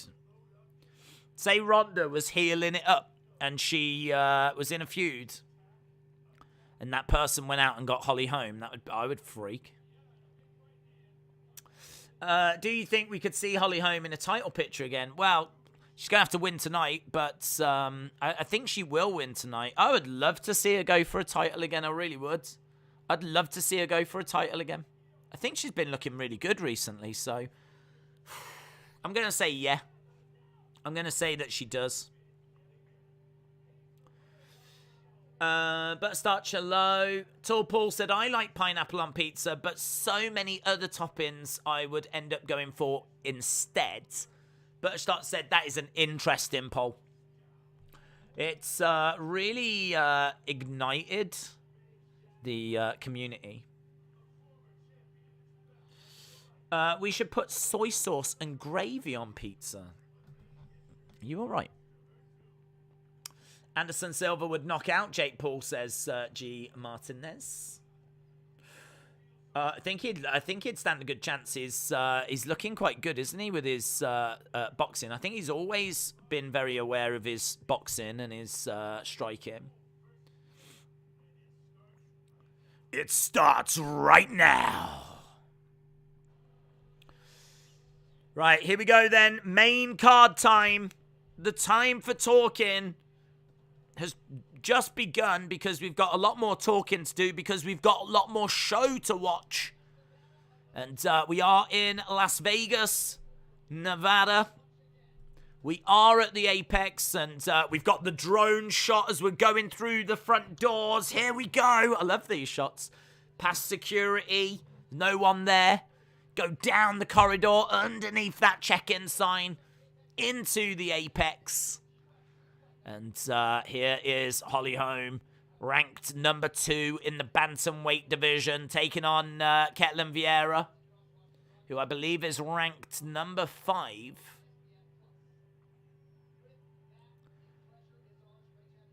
There's Cormier, Felder, John Anik.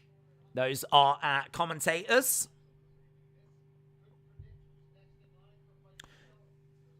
This could predict who is next in line for fighting for that title.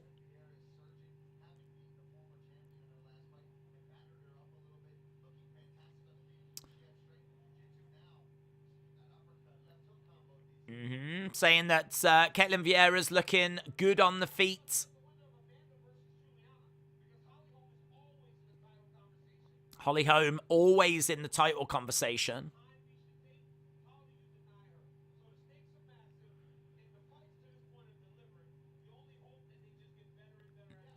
Yep. I agree. It's a big opportunity. Number 2 against number 5. Former UFC women's bantamweight champion. 8 wins by knockout for Holly Holm. Right now, the champion of the bantamweight division is Juliana Pena. Holm against Pena. You know, obviously, Pena's going to have to get past the rematch against Amanda Nunes. Don't think she's going to do that, but, you know, Nunes against Holly Holm. I'm down for seeing that again. She's the former champ.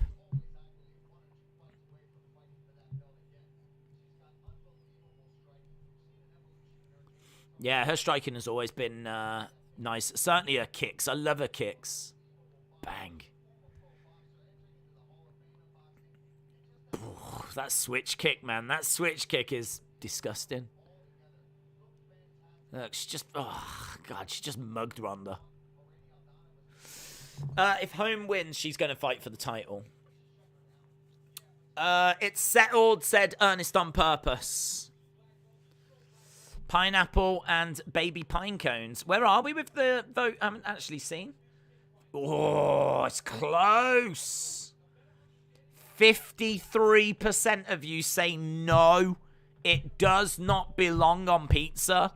No. No is edging it at the moment. Damn. If I got given some pineapple on pizza, I wouldn't be, like, heartbroken. Like, I would probably eat it, but it's really one of the options I would turn to, like, so far down the list. I agree. I'm looking at chicken and sweet corn. I'm looking at meat feast. I'm looking at maybe a chicken barbecue. Do you know what I mean? I'm looking there. I mean, it's going to be a long road till I get to pineapple. I mean, there would have to probably be no other options. Yeah, me personally, I'd probably vote no. I'd probably vote no. Because if it belonged on pizza, then I think I would turn to it sooner than I would. But I don't feel that anger about it. I think that's the important thing. I don't feel angry about pineapple on pizza like many of you do. It's interesting. Right, let's move on. We've got Eric Anders against Park Jung-yong. Anders is plus 160 and Jun-yong is minus 200. We've got Anders, who is a former football player, and what everyone always talks about when it comes to Eric Anders is his athletic abilities. He is very athletic, and it is significant, and it is worth talking about. But he doesn't always show up. He's not someone that you can, like, always bank on.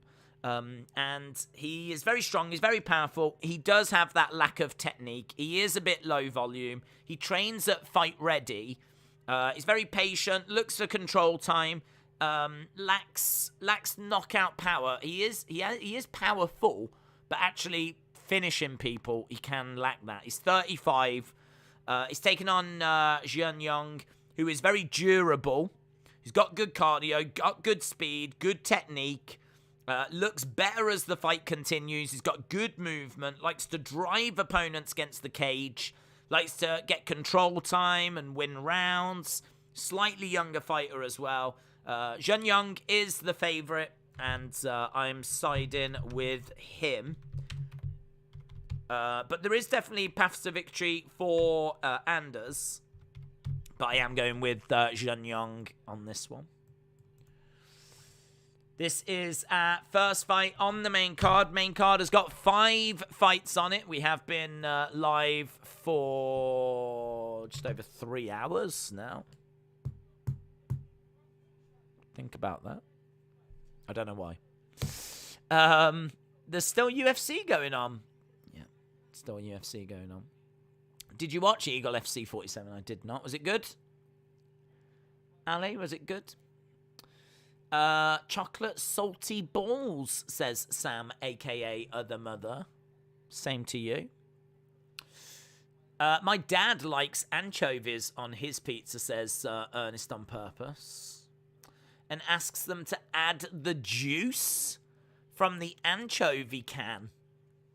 That's a bit extreme. I don't mind anchovies, to be honest. I don't mind anchovies. I don't think I would request the juice from the can. Can juice. I don't think I've ever wanted can juice on anything. I mean, that just sounds disgusting. That makes me want to vomit. Can I have the can juice? Oh my god. No. I'm going with Anders, says Crone's Chosen. Iron Turtle is a tough mofo. Lee said pineapple on pizza is a red card. Yeah, it's definitely one that, I mean, it's always famously, it's one that splits opinion, but I maybe didn't realise the passion that it invoked.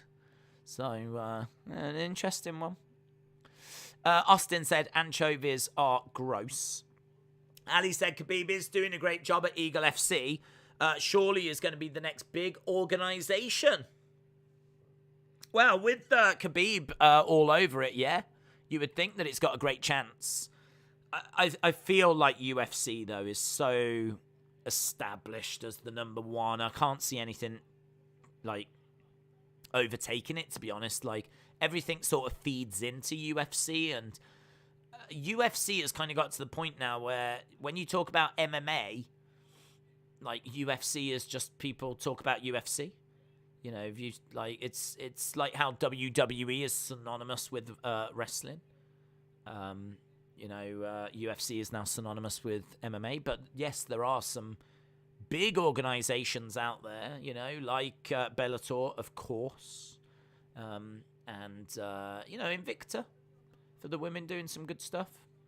One doing some really good stuff. But yeah, I mean, Eagle will be in that conversation for sure. We're so passionate about pizza, says Austin. Biblob said, I bet Days likes bananas on pizza. I do. It is true, actually. I like bananas on pizza. I just don't ever have the pizza part. I think what I'm saying is I really like bananas. Which, actually, I don't have any this week. I feel lost. Right, here we go then. The Iron Turtle. Zhen Yong getting his intro. Pineapple on pizza is like Napoleon Dynamite. You either love it or hate it. G said the bloodline is here to stay. Well, the tribal chief is now probably part-time. Jessie Callan is in hospital. I think she's still in label unless she's had the baby. Oh, okay. That's all right. I thought you meant she was in hospital for something bad. Right, here we go then. About to get underway with round number 1. That woman looks like Sasha. One of the ring girls looks like Sasha. Maybe it is Sasha. I hope they've locked the exits. Here we go then. Oh, thank you, John. John Anik says, glad that you are with us. John, you charmer. You charmer, John. Right. Anders in yellow. Park in red. Anders driving Park up against the side of the cage. They've gone with Park on screen. I might change it to Park then.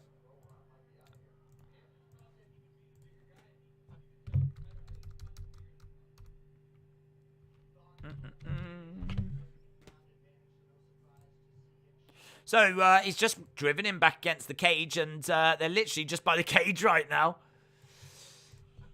Park with a standing guillotine, but doesn't look like it's very tight. Doesn't look like it's a problem. Alexis says they do not look like the same weight class. He has got a tight squeeze on.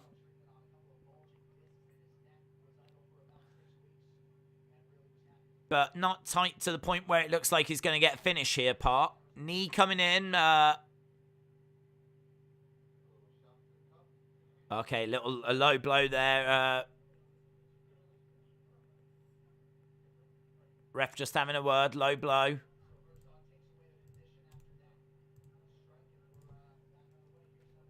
Okay, yeah, nothing. So, Park with the low blow on Anders. Anders was fine. I mean, I think it was only glancing. I don't even know if Anders said anything. But a couple of minutes in, and Anders, I would say, just edging this one. Lovely left straight. Park on the outside. Anders coming in. Park trying to swing some shots off. Knee coming into the body.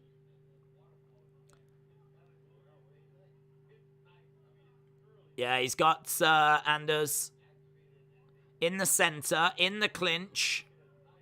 Anders looking the better fighter here as he's trying to drive Park back. Park was looking for a takedown. Park with a knee to the body. Park's up against the cage right now. Nice shot coming into the body there by Anders. Park driving Anders back against the cage. In the clinch at the moment. Knee strike coming in by Anders. Knee strike coming in again. They break apart. Couple of shots coming in. Nice hands there by Anders.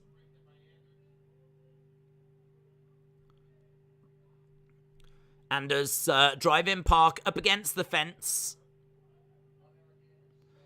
Nice strikes coming in by Anders. Low kick coming in by Park. Felder said he's just keeping an eye on the gas tank of Anders. I mean, right now it feels like he's ahead because of that control time, but it doesn't feel like it's anything significant. Significant strikes 7-6 in favor of Anders here. 12-9 on total strikes. Couple of leg kicks coming in by Park. Park, lovely. Love that left hook shot, and he got through with it. That was good by Park. He could really do with having a big final minute here. Because, nice kick. Oh, that was good. Kick to the body. Follows it with the straight right, Park. Couple of shots coming back, though, by Anders. Kick to the body.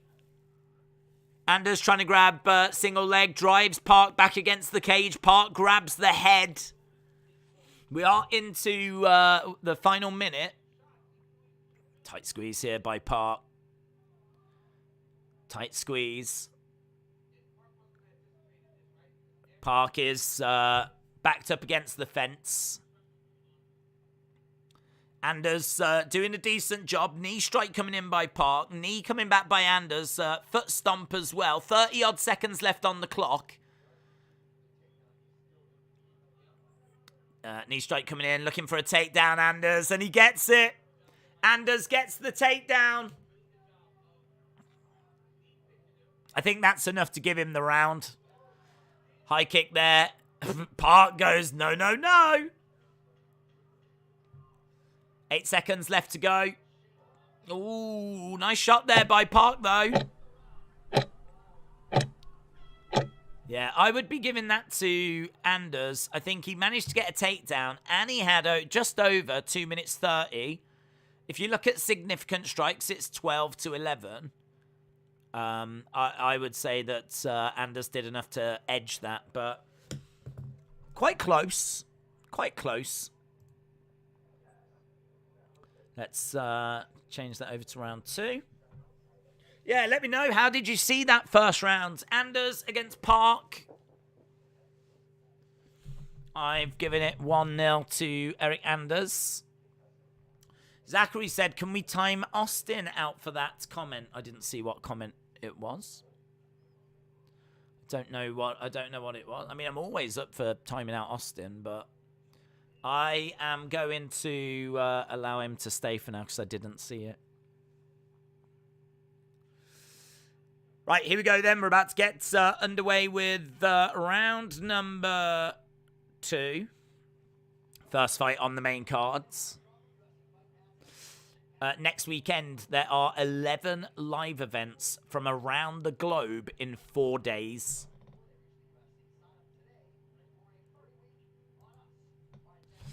Right, here we go.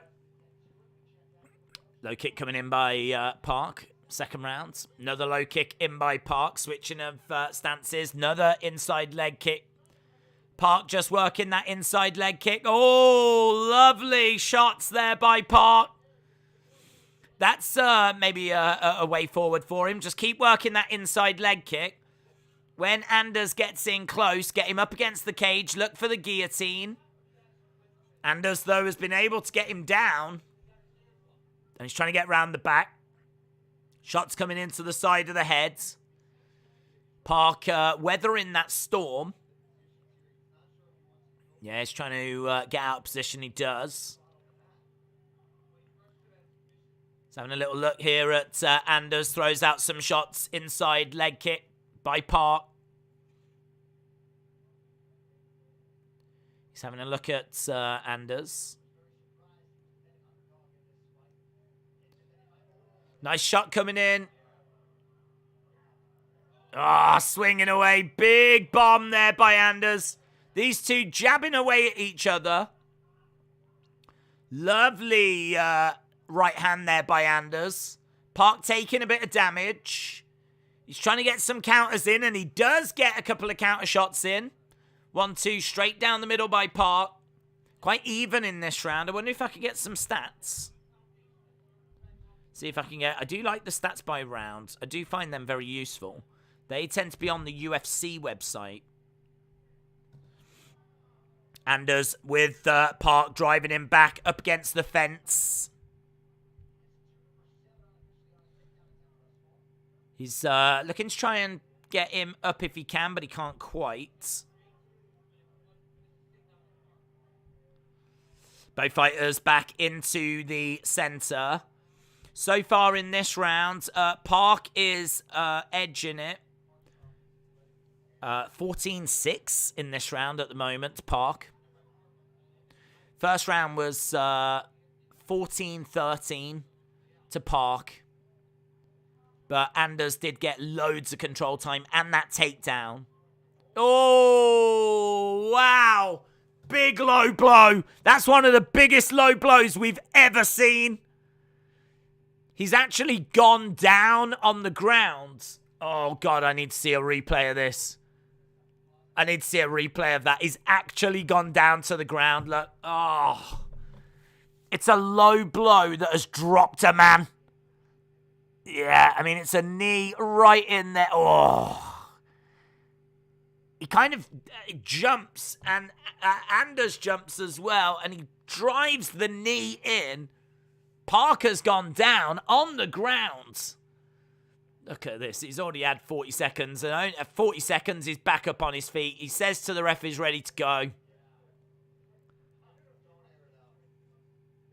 What's happening?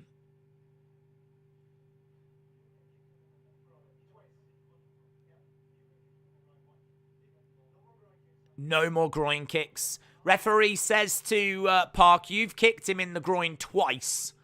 Says to Anders, you've kicked him in the groin once. No more groin kicks. No more. What have I told you? No more. Oh. I would love to watch some MMA where you're only allowed to kick in the groin. That's the only thing you're allowed to do. You're not allowed to punch them in the face. Can't kick them in the body. There's no leg kicks. There's no takedowns. There's no submissions. There's no groundwork. You're literally locked in a cage, and all you're allowed to do is kick your opponent in the groin.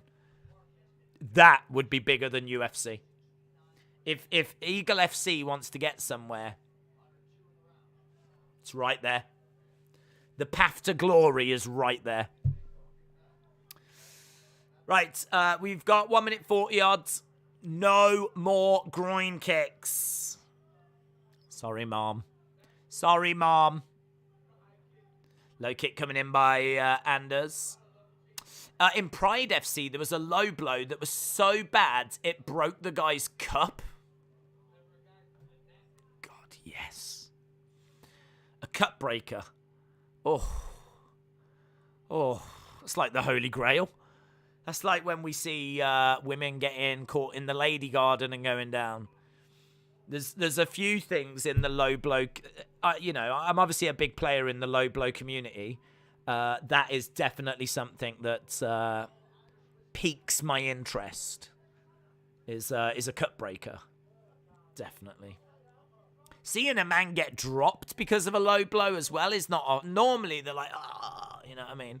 But to actually see a man go down, even that's quite a rarity in this day and age. Anders has got Park up against the cage. Darren said, I bet he stops eye pokes next. The spoil sport. I know. Might as well just say no fun. UFC, all fun is banned. Anders is looking for the arm. So Anders is on his back, and he did have Park's arm. Park has managed to slip on a guillotine. Again, it's just a token gesture, though, isn't it? I don't know whose round this is. I can tell you, significant strikes, 19-19. 19-19 in the end. Once Anders got told off about the low blow, he kind of woke up and it was his round. Tough, man. That is tough. I might end up giving that to Anders as well. He did get 2 takedowns. I might give that to Anders. I might have Anders 2-0 up here.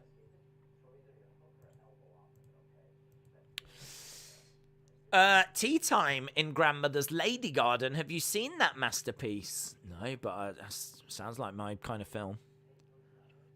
Tea Time in Grandmother's Lady Garden. Is that an actual film? I'm going to Google it. I'm going to Google it right now. Tea Time. Do I want to Google it? In Grandmother's Lady. Tea Time at Grandmother's Lady Sloth. What's a lady sloth? I don't know what a lady sloth is. Oh, God. I don't want to know what a lady... Oh.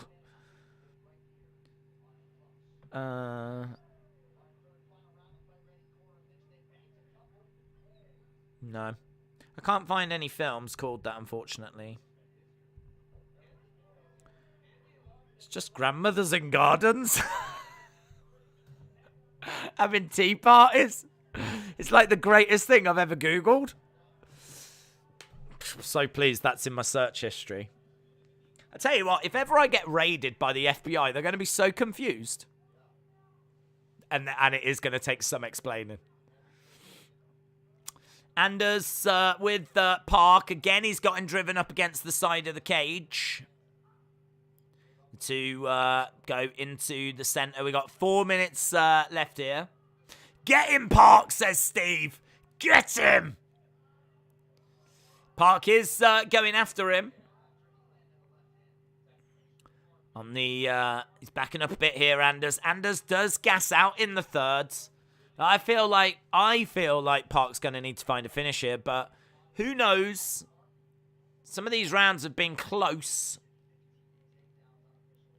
But 3 takedowns to 0. 4 minutes 12 control time. Significant strikes 41-42. So, and again, Anders grabbing Park, driving him back against the cage. I think we've got Pollyanna Vieira taking on Tabitha Ricci. Baby Shark next. Nice, nice, lovely left hand.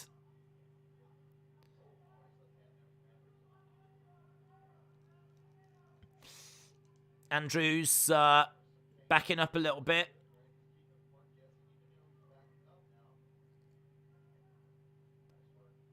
Trying to grab a hold of the leg. No joy. Driving Park back against the cage.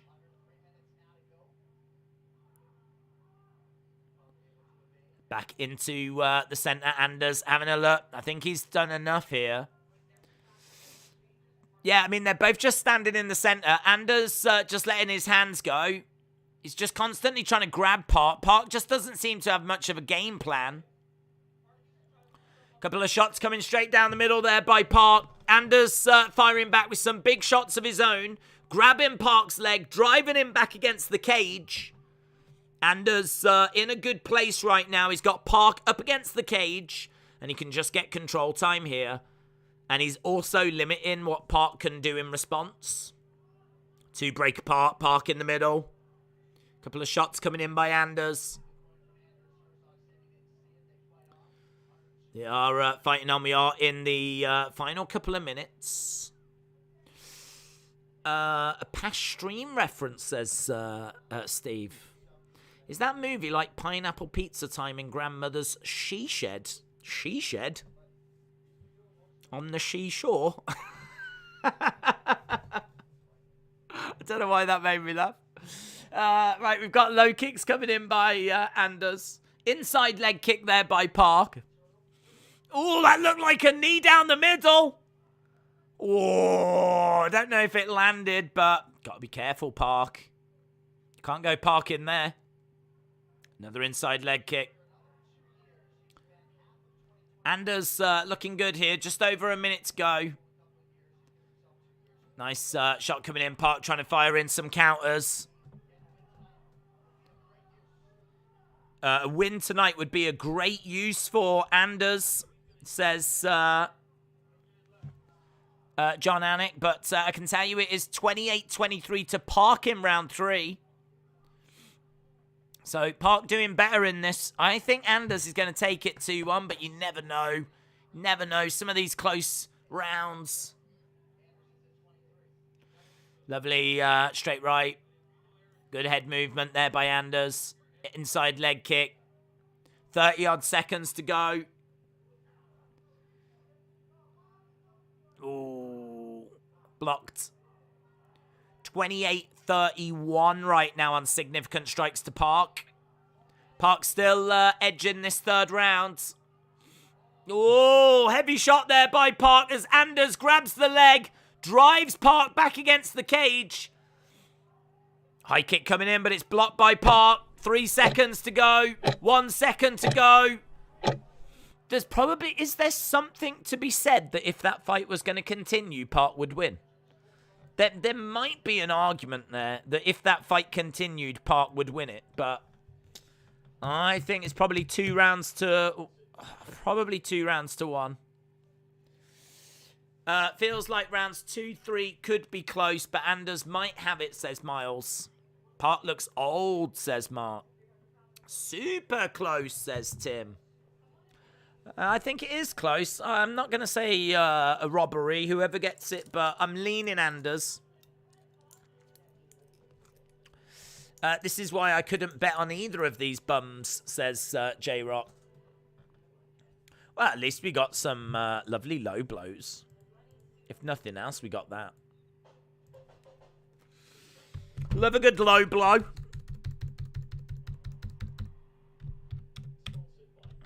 Vieira versus Richie.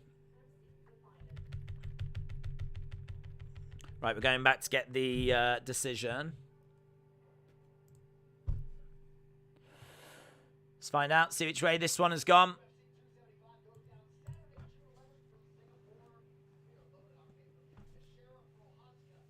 Teixeira Prochazka in our main event of UFC 275. Valentina Shevchenko, it's always fun to watch her taking on Santos. Looking forward to that on June the 11th.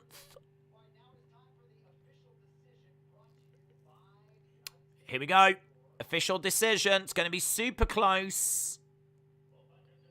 Well, 5 pounds. 29-28 Anders. 29-28. Park. Split. 29-28. Winner by split.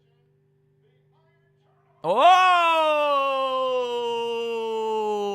It's gone to Park. 29-28 Anders. 29-28 Park. 29-28 Park. I mean, he definitely won the third. He definitely won the third.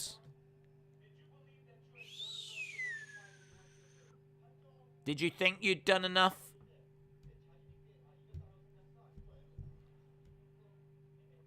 Winner by split decision. Jeon-Young Park. I had Park winning that fight. Never in doubt.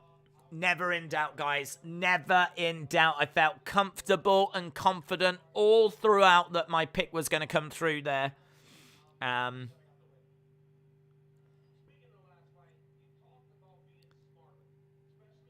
Yeah, it was close. I said I had Anders winning, but I said if it goes either way, I won't say it's a robbery.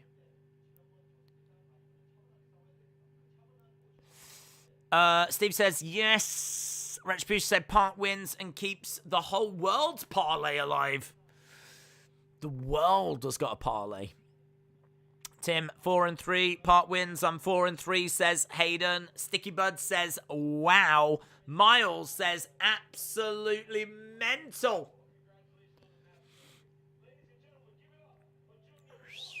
Jeon-Young Park getting it done.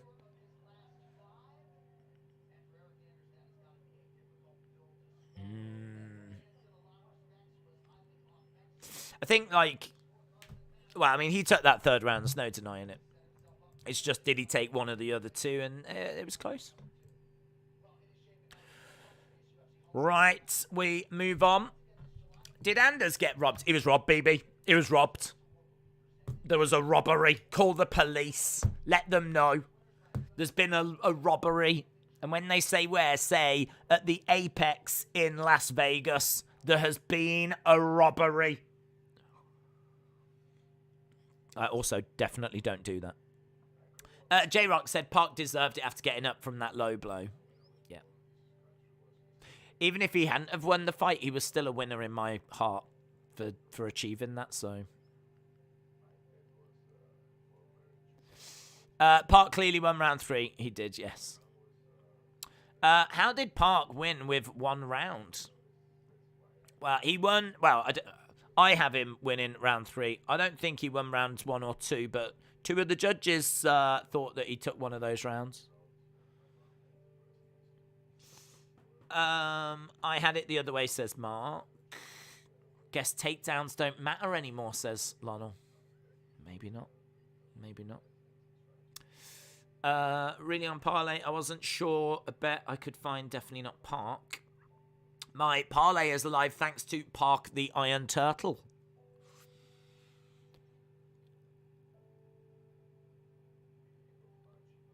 Right, we've got like an emotional video now.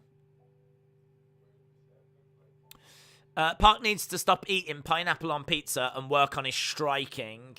Yeah, where are we with that, by the way? Let's have a look. Pineapple on pizza, does it belong? We're getting it sorted here and now.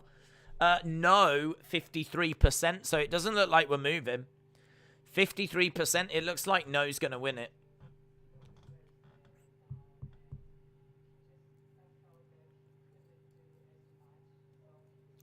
You call the police for that, they'll think you're an idiot, says James. Well, joke's on you, James, because they think I'm an idiot already.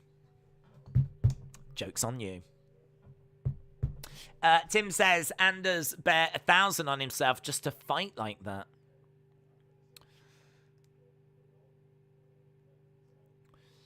Right. We've got Polyana Vieira taking on Tabitha Ricci. Baby Shark.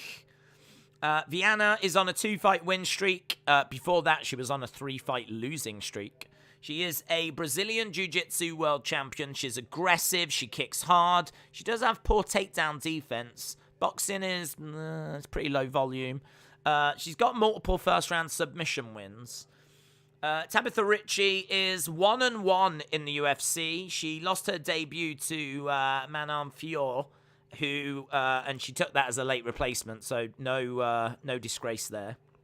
Wrestler, grappler, trains with Mackenzie Dern. She's an interesting prospect. She's small. Her striking looks fine. She's a black belt in jiu-jitsu. She's a Muay Thai champion. Few cardio questions.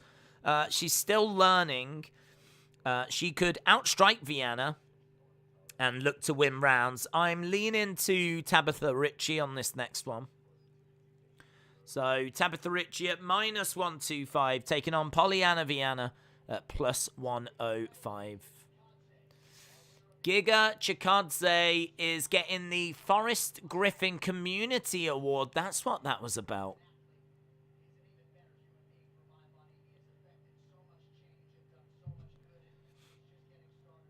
He's done a lot of change. He's done a lot of good. Giga Chikadze will pick up the Forrest Griffin Awards.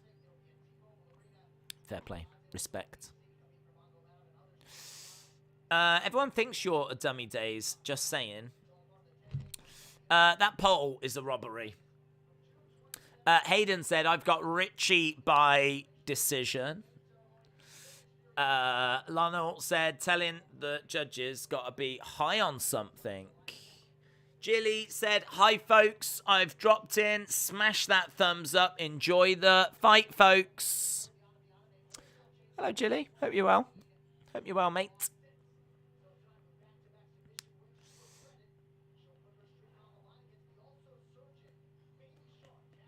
Baby shot. 1-6 of last 7 fights. Tabitha Ricci.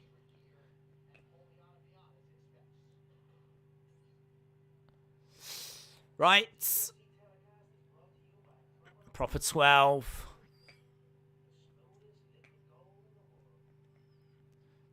The smoothest liquid gold in the world. I had some of that. I'm not crazy about it, to be honest. I do want to try that howler head, though. I really want to try that. Crone's Chosen says, I've got Vieira winning. Ben said, let's not forget Polyana Vieira had a fling. Had a fling with what? A pineapple pizza, is it? I'm going to end this pineapple pizza because we've got over 250 votes now, and I think that means we've got an official decision. So it's confirmed. Let's not forget she had a fling with Colby. Does pineapple belong on pizza? No, 52%. Yes, 47%. That is now the official result. That is the official result. Pineapple does not belong on pizza. Never mind. Days with the Baby Shark song. Yes. Gotta give the people what they want. Gotta give the people what they want. Calvin Cater against Josh Emmett. That is a main event that's coming up. We are moving on to our second fight on the main card, as we said. Polyana Vieira against Tabitha Ricci. Polyana Vieira 5-5, Ricci 5-1. Polyana Vieira 67-inch reach advantage. That's 6 inches bigger than Tabitha Ricci, who's got a 61-inch reach advantage. Polyana Viana's 29. Tabitha Ricci, 27. It's in the women's strawweight division. Polyana Viana's got 16 fights under her belt, whereas Tabitha Ricci has only got 7.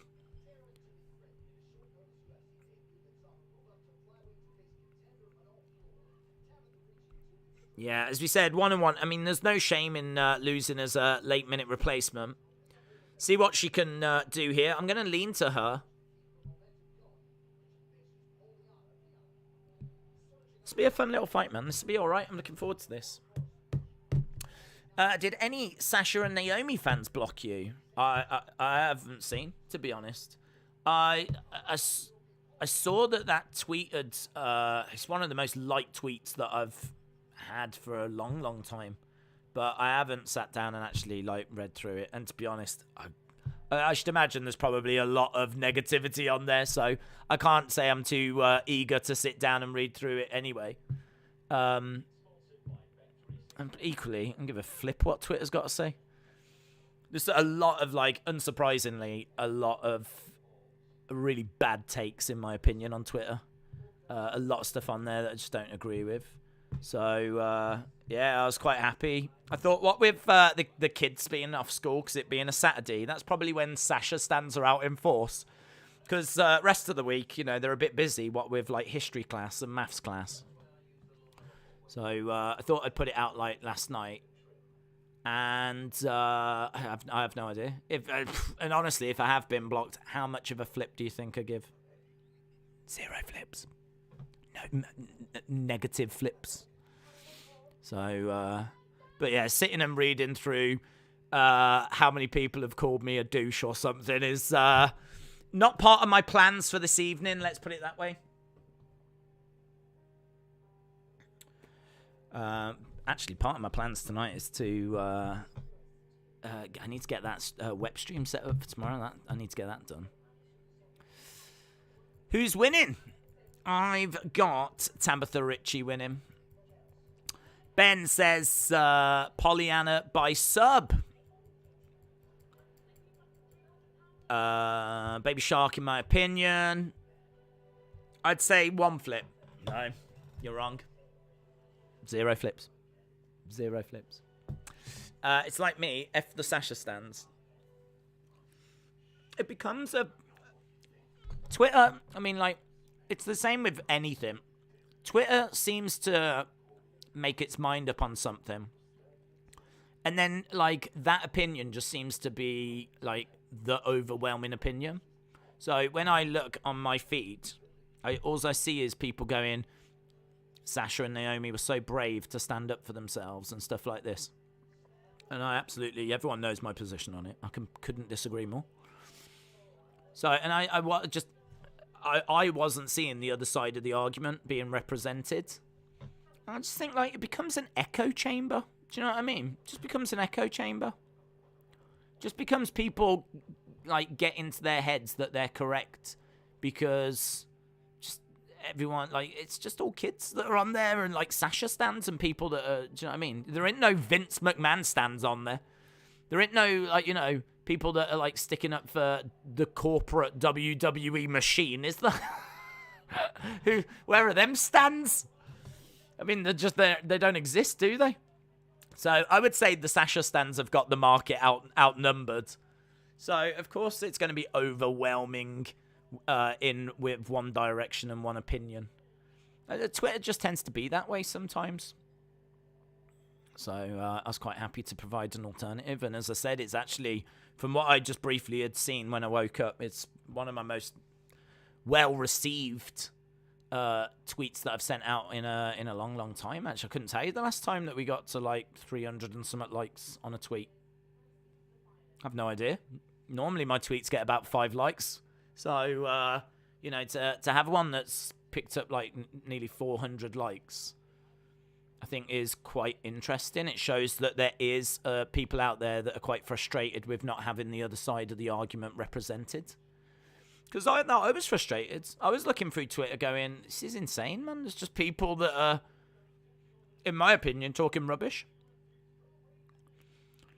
But that's because I don't agree with, you know, the opinion that's being shared. So I was quite happy to put the alternative perspective, and it's nice to see it's gone down well. But I'm under no illusion that I'm sure the comments are different. Hey ho. Whatever. 0 flips. Here's Baby Shark. They're a bunch of psychopaths. It's like you're not allowed to have an opinion. I know. I try. In all fairness, as well, I could have worded it in a way that really triggered them. I actually tried to word it in quite a professional way. You know, I actually tried to word it in a way that was like, I think I used the line something like, you know, their skills and talents were required away from the tag division. That's not unreasonable. Which I thought was worded quite well. It's not like I've, you know, called them idiots or douches or disgraces or, you know what I mean? I didn't go sticking any knives in. I was just like saying, look, I don't think what WWE asked was unreasonable. Right, here we go. Fight number 8. Fight number 2 on the main cards. Tabitha Ricci in black. Polyana Viana in yellow. High kick coming in and blocked by Ricci. Ricci grabbing Polyana Viana, who jumps on her and looking for a standing guillotine. Ricci takes her down. So Ricci has managed to get Polyana Viana onto her back.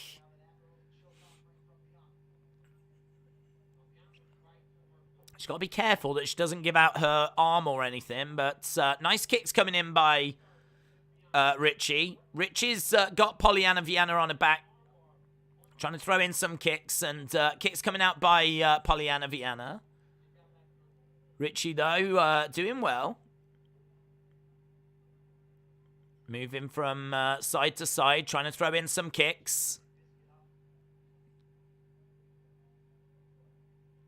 Trying to get in. Another little kick coming in as Viana is kicking out.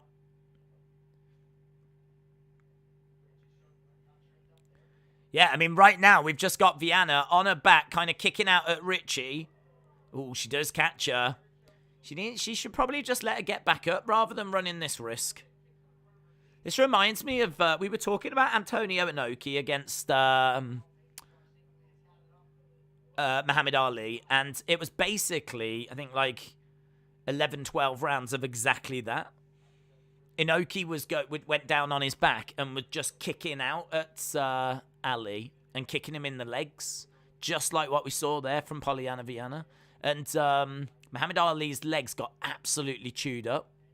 His legs were actually so bad, there was even talk that one of them might not fully recover. Because his legs got chewed up that bad, Muhammad Ali. Ooh, guillotine here by Polyana Viana. So, yeah, when I saw, like, that situation there, I was just thinking, like, let her get back up, man. It's not worth it.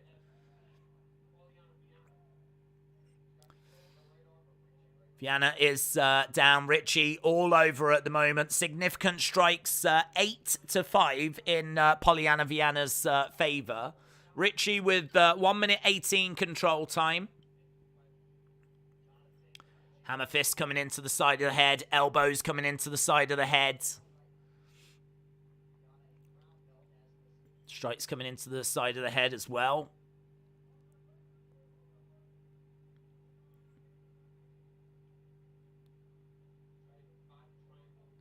She is looking for a triangle.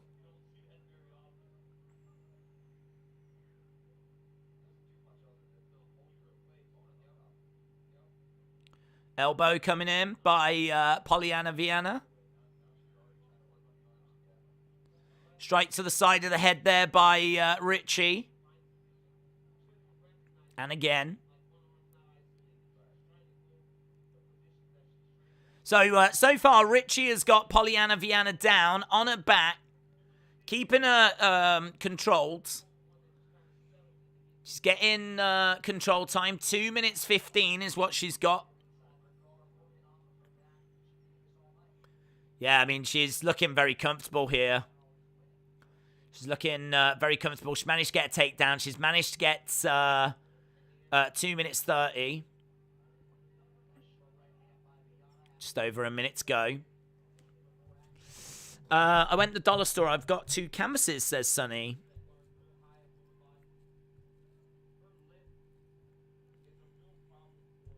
Nice shot coming into the side of the head there by Richie. Just over 40-odd seconds to go. Richie is a scrapper, says Steve. Did Park win? He did. Yep, he did. Double on strikes from the back, says Tim. Yeah, she's still working, Polyana Viana. She's still getting in shots. If you look at total strikes, it's definitely with Polyana Viana.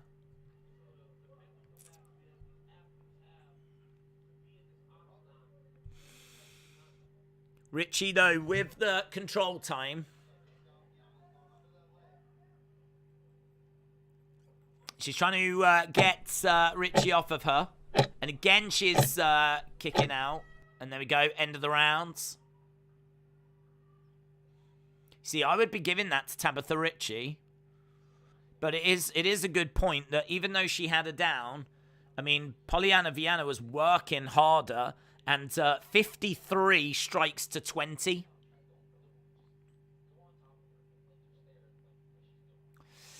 Did you know that you're sexy? I am aware, Austin. Yes, thank you, though.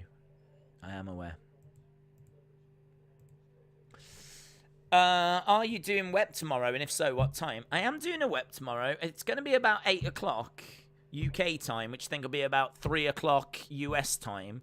And it won't be anything like UFC related. I don't know what it's going to be, to be honest. But I think there's no Triple T. So I think what we might do is we might do one of those quizzes because people love those. But we'll just do it like with the chat. And that could be kind of fun. And obviously we'll talk about Tuesday and try and encourage some people that are like on the fence about sending in a video to send in a video. Might even have a little guest up my sleeve. I'm not too sure. I need to have a look into that. But yeah, you know, we'll do something. We'll do something tomorrow.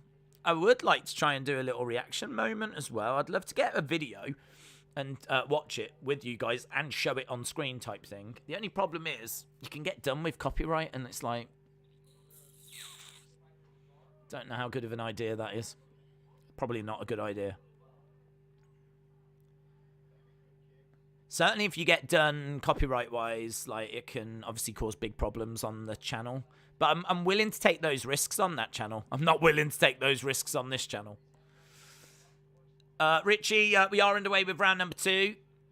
Richie trying to grab Polyana Viana. Takedowns count only when you've got them down for a minute or so, says Lonel.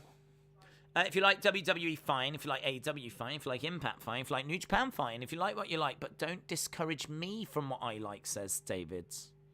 Football stream tomorrow. Yeah. Football stream tomorrow, but all the games kick off at 4. So that stream should be done by about 6:30. So that will give me time to have something to eat and then stream at 8. That's my plan. Low kick coming in by Richie. Hayden says, come on, Richie.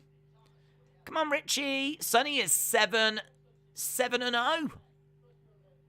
Being on top is not the same as being in control, says Ben. That is true, because you do have a lot of fighters that fight really well off their back. It is true. But it is always considered that you are in control. And you get, like, the control time. But it is true. In the eyes of the judges, it could be that Polyana Viana was the more active fighter, even though she was the one that was on her back. I'll be really interested to know how the judges scored that first round, to be honest. Oh! Back elbow by Polyana Viana, just bounced off Rich's head. Oh, damn. That came out of nowhere. Boo! That was nice. That was really nice. Couple of strikes straight down the middle. Kick coming into the body by Polyana Viana. Head movement. Head movement. Head movement by Richie.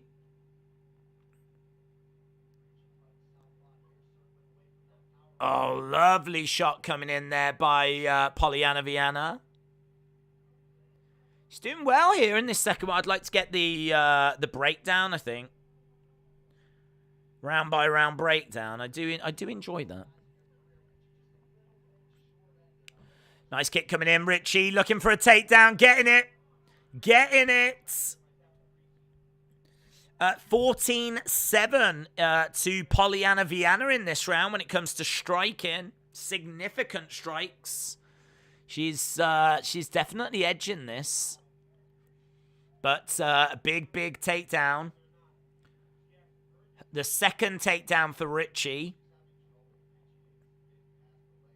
She is having trouble getting past the legs here of Polyana Viana. She should walk away, let her get back up. She doesn't seem to be struggling too much to get takedowns. She's operating at about 50%.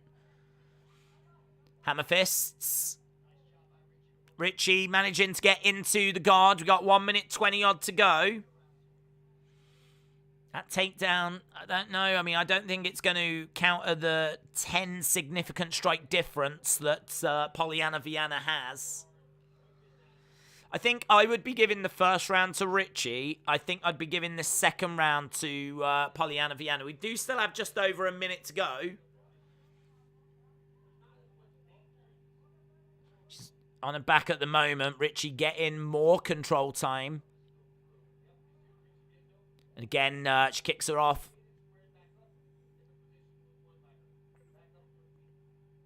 She is back up and kicks coming out. Polyana Viana is very comfortable on her back. Just throwing out these kicks.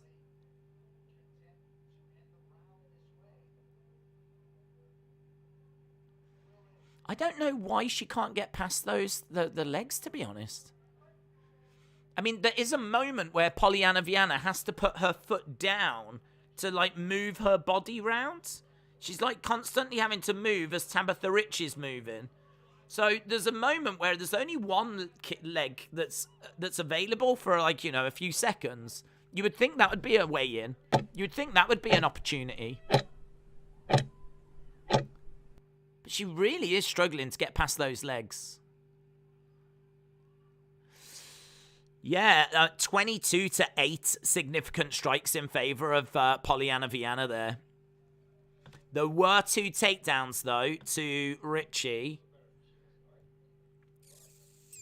Hard to score. I'm going to go 1-1. I'm going to go 1-1. I mean, look, Tabitha Rich has had 5 minutes 57 control time. But while she's been having that control time, she's been getting hit a lot. So it's like, yeah, 89 shots to 41. 30 significant strikes to 14.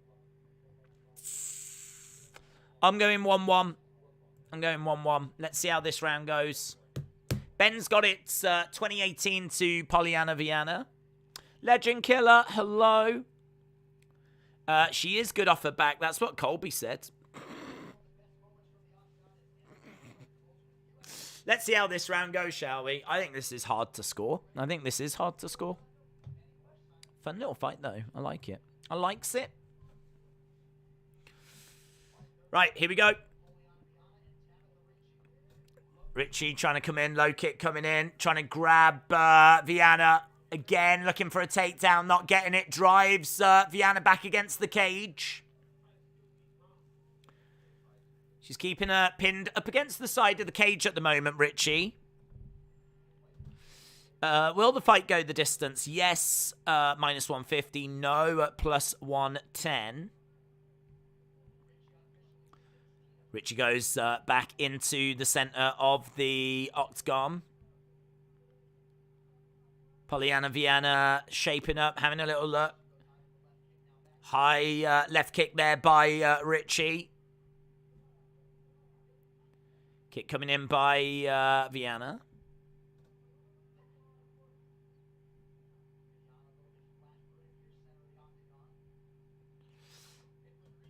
Got a minute. Got us a lovely strike there by Polyana Viana.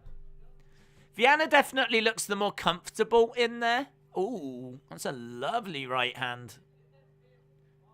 Trying to move forward. And again, a couple of jabs coming in by Tabitha Ricci. Ricci trying to grab Polyana Viana. Drives her against the cage. She's got pinned up against the cage at the moment. Trying to pick her up. Trying to find that takedown. Looking for that takedown. Getting that takedown. Little bit sloppy. But it doesn't matter. She got it done. That is her, what, 4th takedown? So she's managed to get her down on the ground.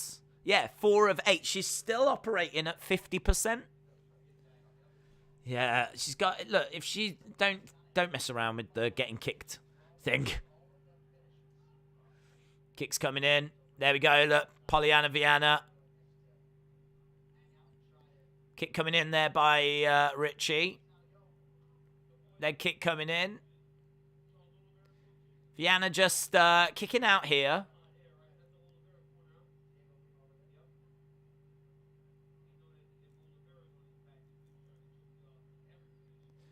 Again, trying to move her body around. It's not often that you see people engaging in this kind of a fight where you've got one fighter on their back just kicking out.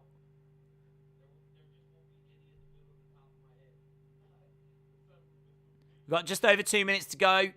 Referee has seen enough there and allowing Polyana Viana back up. Rich coming over. Big shots.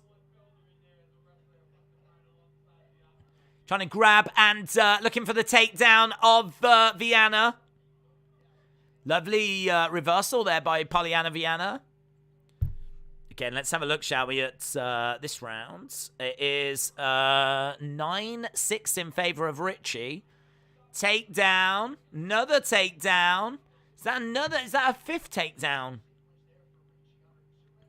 Ricci with, I think, her 2nd takedown. And she's leading significant strikes 9-6.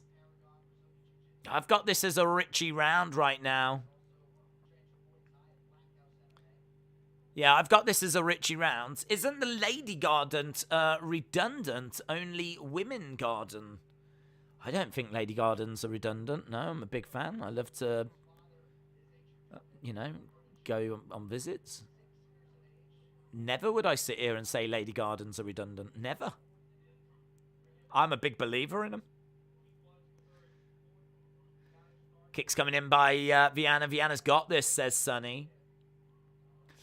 5 takedowns, says Hayden. 5 takedowns out of 10.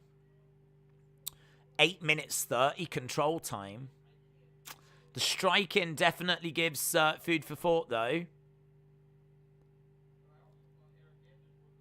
I'm giving the 2nd round to Viana. I'm giving the 3rd round to Ricci.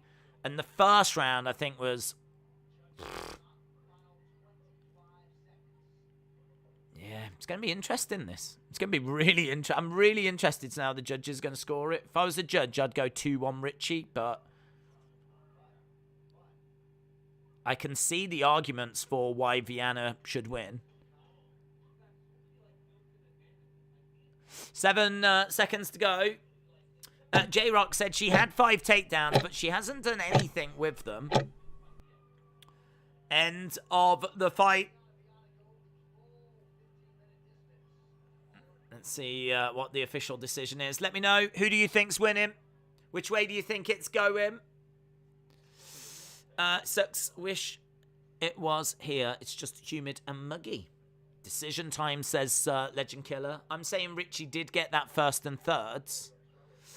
Wes loves Lady Gardens. Wes loves smoking blunts whilst exploring Lady Gardens. That's what I've heard. Ben said 30-27 Viana. There was no offense from Ricci. Ricci, Viana, Mason says, how you doing? I'm doing well. Doing well. We're getting closer towards the main events. Got 3 fights left to go. Ricci was just trying to hold on till the end. Viana 2-1, says J-Rock. Yeah, I am really interested in the scoring. Really don't know which way it goes. Sticky Bud says Richie. There we go. That Brett Okamoto is the guy I saw talking about parlays. Thursday on UGS, the second time they've promoted him. All right, 5 pounds. Here we go. 29-28. Tabitha Ritchie, 29-28. I think the judges saw it the same way with them giving Ritchie the first and the third. And I think Polyana Viana got the second, is my guess. All three judges, 29-28.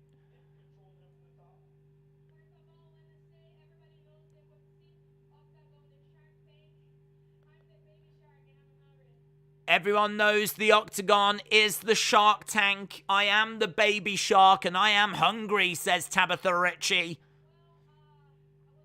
Back-to-back wins for Tabitha Ritchie.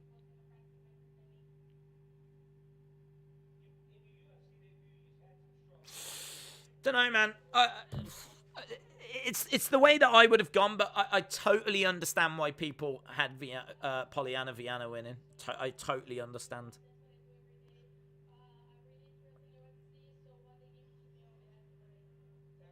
Brazilian Jiu-Jitsu and Judo black belt.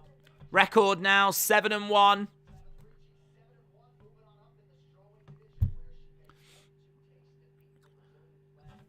The Brazilian flags were flying.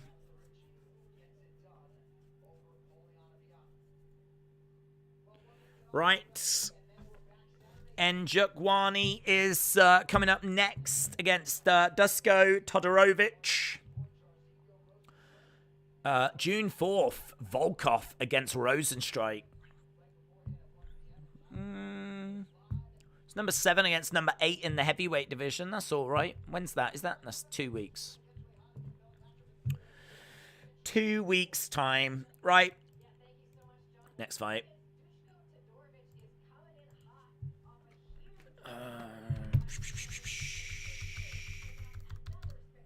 Number 9. Njukwani versus Todorovic. Jeez. Right, this is our next fight. This is the third fight on the main cards.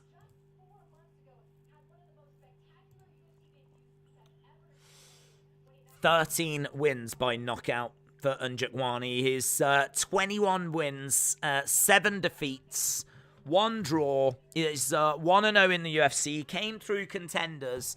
Technical fighter. He's got really good Muay Thai. 3-fight win streak. He's got a poor ground game, but he is improving all the time. His cardio is a little bit questionable. But he is coming in as a -220 favorite. He is taking on Dusko Todorovic. Todorovic is a polished striker. He's got poor striking defense. He's got great kicks, keeps his hands low, pushes the pace. He's got good footwork, good experience. He's a bit hittable. I've got Njukwani getting the victory here. I think that this guy is interesting. As I said, good Muay Thai. Is on a 3-fight win streak. I think he is quite fun to watch, and there could be a finish here as well, because he's taking on someone that is hittable. Should be fun, though. In the middleweight division, Njukwani at -220, Todorovic at +185. And we are, of course, all the time getting closer and closer towards our main event of the evening. The Preacher's Daughter, Holly Holm, is going to be in action against Ketlin Vieira. That'll be in maybe an hour-ish. Maybe an hour-ish. Depends how long these fights go, really. Who will win, Richie or Viana? Richie was given the decision. Tim says, Njukwani via first-round TKO within 4 minutes. Miles has got Njukwani TKO or knockout. Mop Up Shop said Dusko in 2.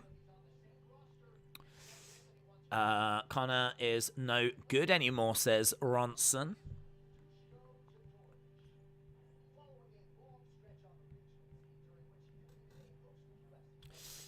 That's cool, says Zachary. Okay, so yeah, we have got our next fight coming up. There it is on screen. They're doing their ring walks. So Njokwani is a couple of inches taller. He's got a 6-inch reach advantage, which is very significant. But Todorovic is all right. He's not a bad fighter. He's got really good kicks.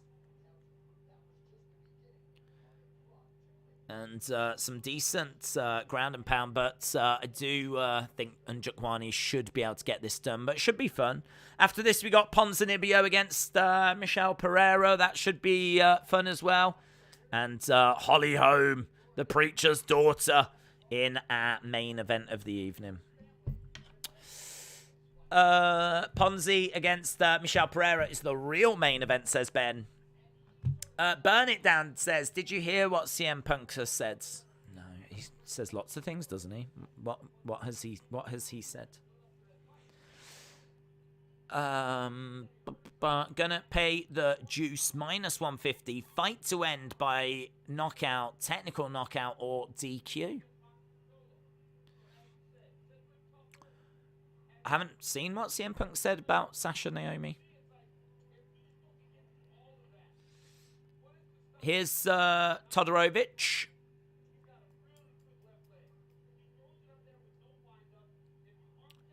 Do you think Michelle Pereira wins? I have got him winning, yes. But it is very close. I've even got the word close written down.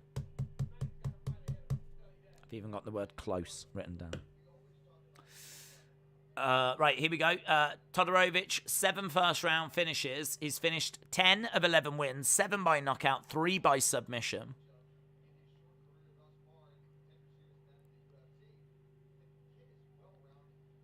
Todorovic stepping inside the octagon. Congratulations to Jesse and Child. Do you think... Oh, we answered that one. Right, here is Todorovic, and here is Njokwani making his way down. Njokwani is from Dallas, Texas, and he is a lot of fun. He's dancing his way down to the octagon here.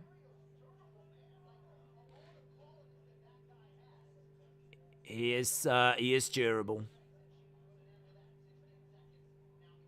Okay, so he's made his way down there, just getting him prepped, and then we will be underway with this one very, very soon. Will we get any backflips from Michelle Pereira? Depends how it goes, I'd imagine, wouldn't it? Depends how the fight goes.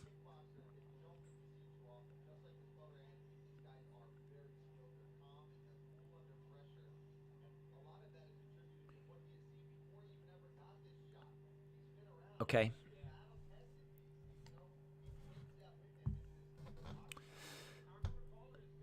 Normally we don't get a chance to see the ring walks, but they are actually showing us the ring walks here. And Njokwani is on a 3-fight win streak, 3rd fastest finish in UFC middleweight history in just 16 seconds. Awarded his UFC contract via Dana White Contender Series on Series 5 Week 2. Yeah, I do expect to finish on this. I do expect to finish. Crown's Chosen has got Njokwani.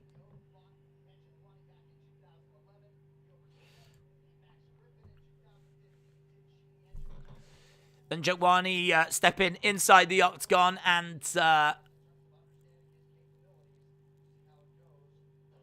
touch gloves with Todorovic.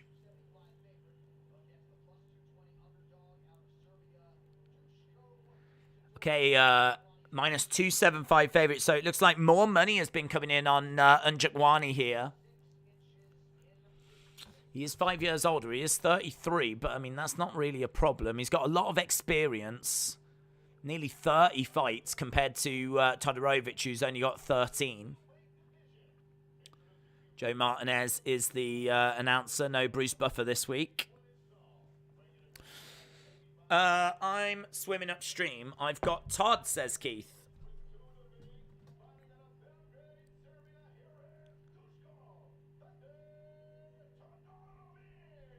Five-year advantage.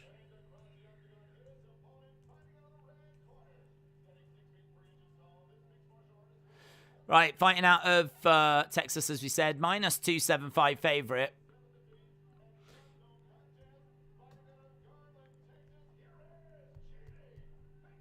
Okay, intro time almost done. We will be underway with this one. Let me know your final thoughts in the chat as to which way you think this is going to go. We're about to get underway.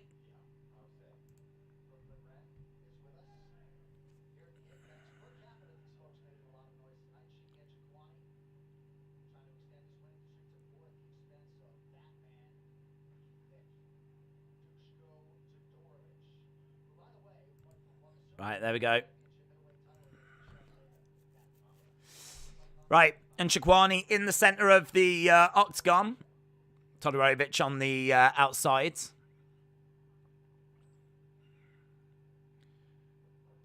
Kick coming in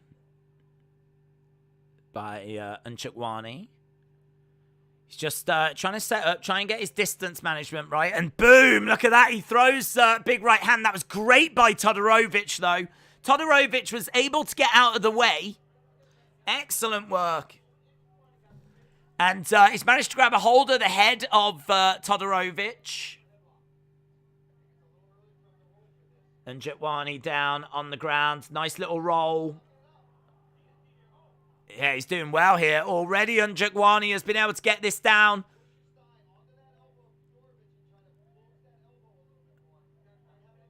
No, I don't think it's tight enough. Unjikwani's trying to get this squeeze, but...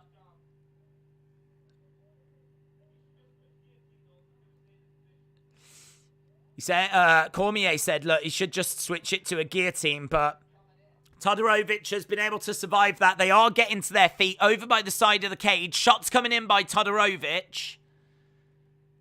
And throwing in some shots as Unjikwani just trying to get back up to his feet. Another shot coming in there by Todorovic.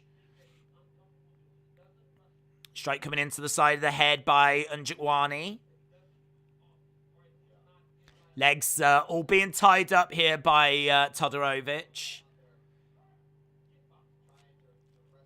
Yeah, this is good work by Todorovic. He's weathered a bit of an early storm. He's managed to get round. He's looking for some kind of rear naked of his own. He's managed to grab the ankle. He's looking to try and take the back. This is not where Unchikwani wants to be. Yeah, I mean, he's put himself in this position, in all fairness. Now they're both back up to the feet, but Todorovic is round the back. He's managed to tie up the leg. And he's trying to drag him down, and he is dragging him down. And Jikwani back up on his feet. Shot coming in by Njikwani. He's trying to drag him down. And again, he's trying to wrap his leg around the leg of Njikwani here, but no joy at the moment for either fighter. And Njikwani is trying to find a way out of this, but he can't. He's being controlled. 1 minute 47 control time for Todorovic. And Njikwani had a great opportunity at the start of this to land some big shots. He managed to get to a very good position where he was looking for a submission, but couldn't get it. And then since then, it's been all Todorovic. Knee strike coming in by Njikwani. Nice reversal. And Njikwani up against the side of the cage. I wasn't expecting this type of fight. No. Knee strike coming in.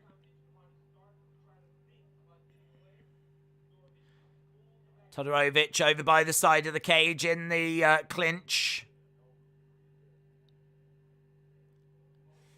I mean, this is not where Njokuani wants to be. I mean, Todorovic is very hittable. Njokuani likes to throw. And right now, we're over by the side of the cage. And whatever that first round strategy was, it hasn't paid off. He's got 50-odd seconds here, Njokuani.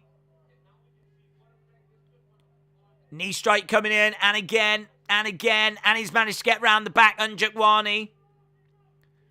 3 minutes, 8 seconds control time for Todorovic.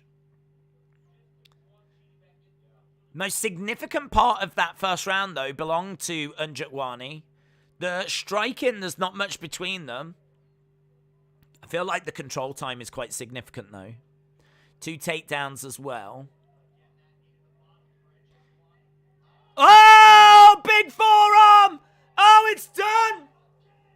Oh, Njokuani gets it! And he just walks away! That is so cool. That is so cool. It felt like, I don't know if it was a shot, it more felt like he just threw him down. Need to see a replay of it, but the way that it was, it's, I don't know, man. He puts him down and just walks off.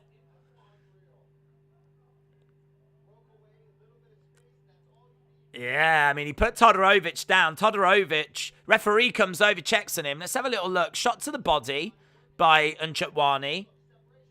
Oh, it's a forearm. It felt like he'd pushed him, right? That's how it felt like. It felt like he'd just put... What he actually does is smashes him with his forearm, and he puts him down. Todorovic goes down. He looks at the referee. Referee obviously is thinking to himself, do I stop it? Do I stop it? Do I stop it? Do I stop it? And I think as soon as he saw Todorovic, and Todorovic's eyes were probably like rolling around his head, he was like, I stop it. I stop it. Do I stop it? Do I stop? I stop it. I stop it. Yeah, man, smashed him. Smashed him. Explosion and walks away. I know, he just walked off. It was really weird because in the moment it just felt like a bit of a because all I saw was that it felt like a bit of a push down. Replay shows it was forearm strike that put him down and sent him to a different universe. His eyes rattling around his head. On the temple. Now that's what I was expecting, says John. No wonder Todorovic wanted to keep him close. But close meant an elbow, forearm to the head. Boom! There we go. Njokuani getting the victory. And a finish in that one. Oh. All the way up to fight number 10 now. Co-main event of the evening time. Ponzinibbio versus Michel Pereira.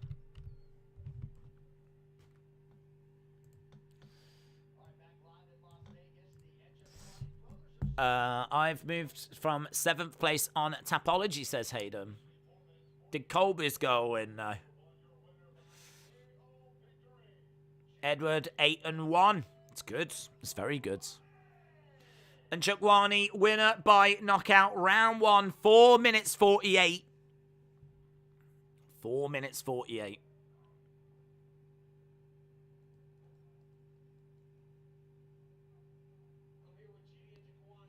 Good win, man. Good win.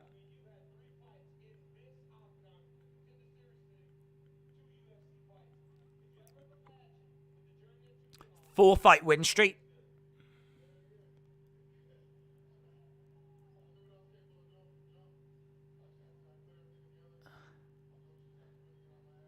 I knew what I was capable of. 10 first-round finishes for him. Ngannou says that was... Listen, if Francis Ngannou sends a tweet out saying what you just did was brutal, I think that you frame that. You print that tweet off. You put it in a picture frame. You have it blown up. You have it as the first thing people see when they walk into your house. Francis Ngannou once said what I did was brutal. God, that's an amazing tweet to... That's a gift all in itself.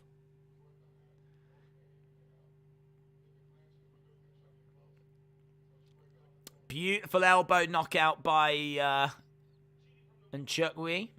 Chidi Nchukwi. And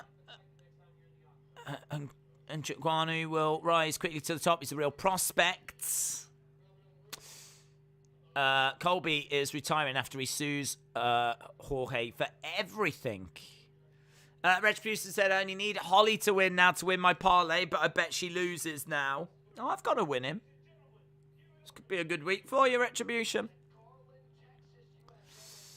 There we go. And Nchukwi getting the victory. He is proper happy and understandably so. I've got Ponzinibbio winning quite easily for this next one. Hayden's got Michelle Pereira. Edward said, what are you with predictions? I have no idea. I just do them as I'm going along. I don't really keep count. We've got... Yeah, that's... UFC 275 looks fun. Zhang Wei Li against Joanna as well. Oh, that first fight. I can't see it being that same level, to be honest, but... Prohaska against Teixeira. Right, co-main event time. Ponzinibbio against Michelle Pereira. Ponzinibbio is plus 100. Pereira minus 120. Ponzinibbio has got good volume, good pressure, nasty leg kicks, great striking. 17 knockout or technical knockout wins, 6 by submission, but did lose his last fight back in December. He's taken on Michelle Pereira, who's a really good all-rounder, very offensively exciting, does like Superman punches and loads of fun stuff. Great takedown defense, good movement, very technical, big for the division. He's on a 4-fight win streak. He's got a good chin. I mean, like, honestly, these two could... I mean, they're both going to go for it. And we absolutely could get a finish here. They could equally, like, cancel each other out. It's hard to know what to quite expect from this one. If they're both going to just go for it, and it's going to be kill or be killed, or are they going to be a little standoffish? Like, you do see that where you've got two strikers that are very respectful of the other person's skills. They can kind of be quite cagey and cancel each other out. I don't know which way this fight goes. I don't know if it's going to be hell for leather, million miles an hour, or if it's going to be very standoffish and very respectful. So, I've got Michelle Pereira winning. But... yeah, close. Really close. Really close. Super close. Closer than close.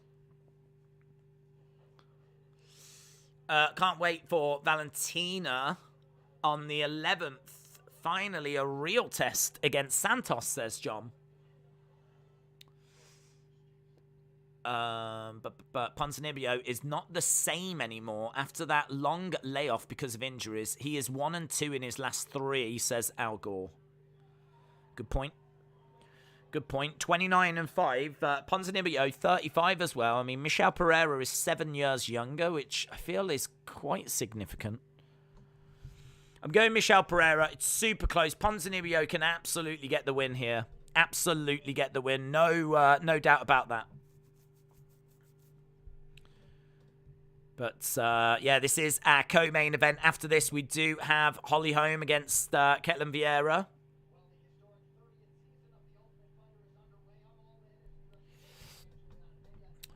Ultimate Fighter, Pena versus Nunes. Road to the rematch. Every Tuesday on ESPN+. I actually don't know where that's shown here in the UK. I have no idea. I don't know if they show it on BT Sport. Ponzinibbio ranked 14th in the welterweight. Look at that. Look at all them Americans. Jeff Neal, Chiesa, Neil Magny, Sean Brady, Jorge Masvidal, Stephen Wonderboy Thompson. It's all Americans, 12-7.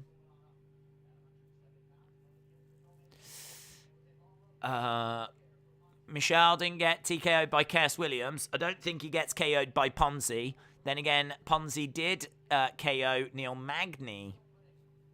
Mason said, let's hope that Joanna fight is not like the Rose fight. Let's hope any fight is not like that Rose fight. Let's hope we never see any fight that was like that Rose fight.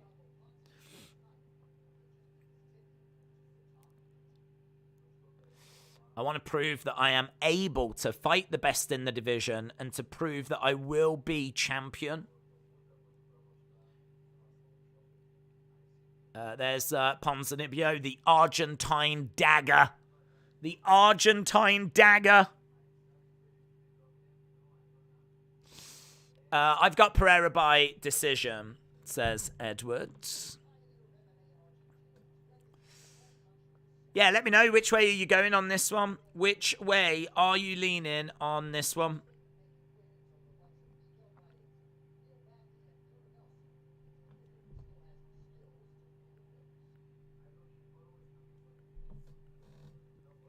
Pereira has 50% better strike accuracy. He should outstrike Pons, says Bipolar Punt.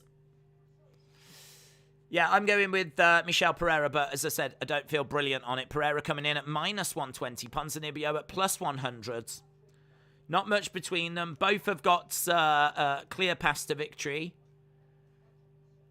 Ponzinibbio as well, you know, he's been on, as you said, 1 and 2 in his last 3. I mean, he's going to be eager to go out there and get a good result, and a win here would be a hell of a result for him.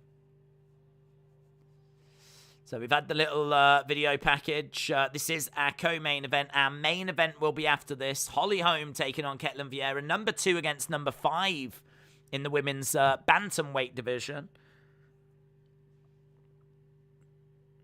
And we've got the ring walks. Bipolar Punt says, I've bet 800 on Pereira.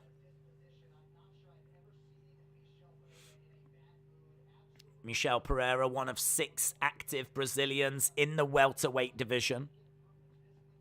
Home via submission, says Bipolar Express. We did a poll on the main event earlier, and it was so one-sided that we ended up asking what people thought about pineapple on pizza. It was so one-sided. It was like 80-20 Holly Holm.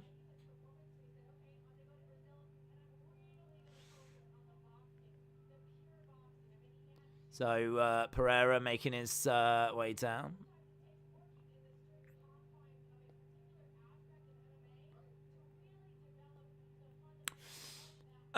We give you my thoughts on the video for the wet tomorrow without going into detail about the video. No. No, because I won't watch it. Because I want to see them all at the same time.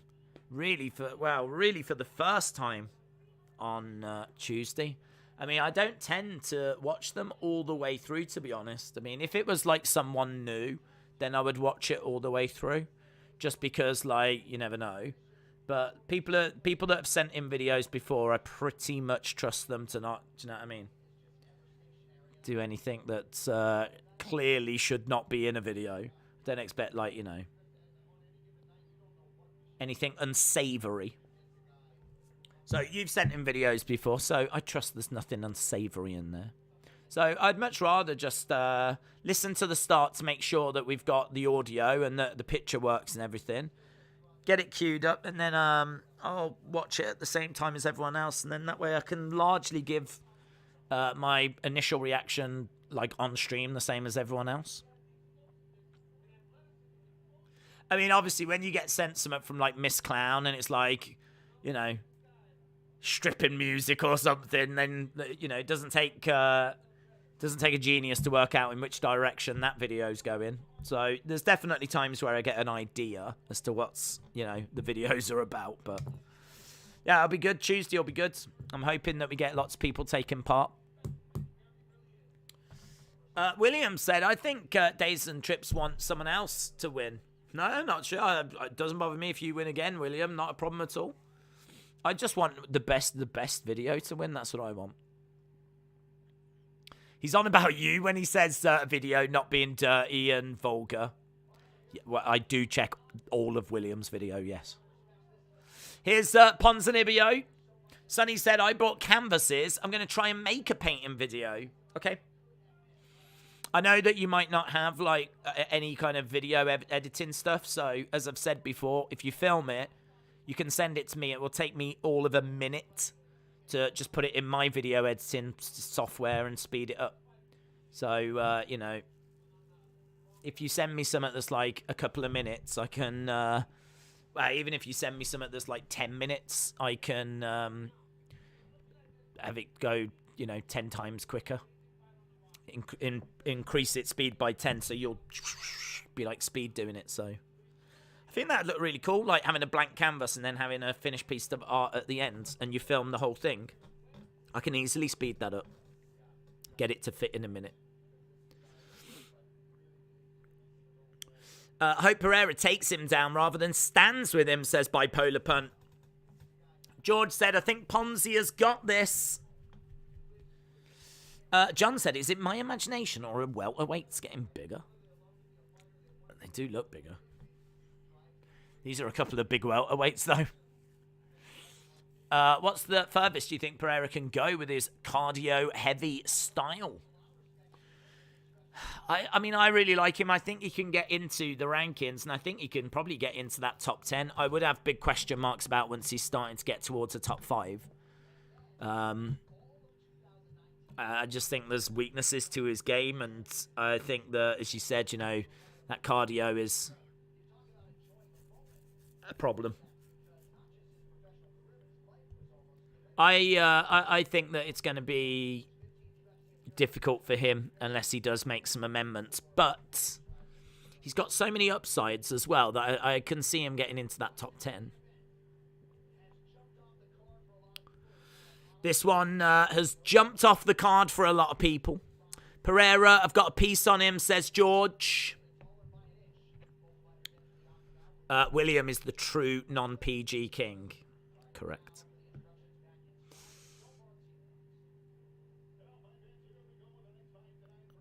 Okay. Here we go then. Co-main event time. I think Herb Dean's the referee for this one. Michel Pereira minus 145 favorites.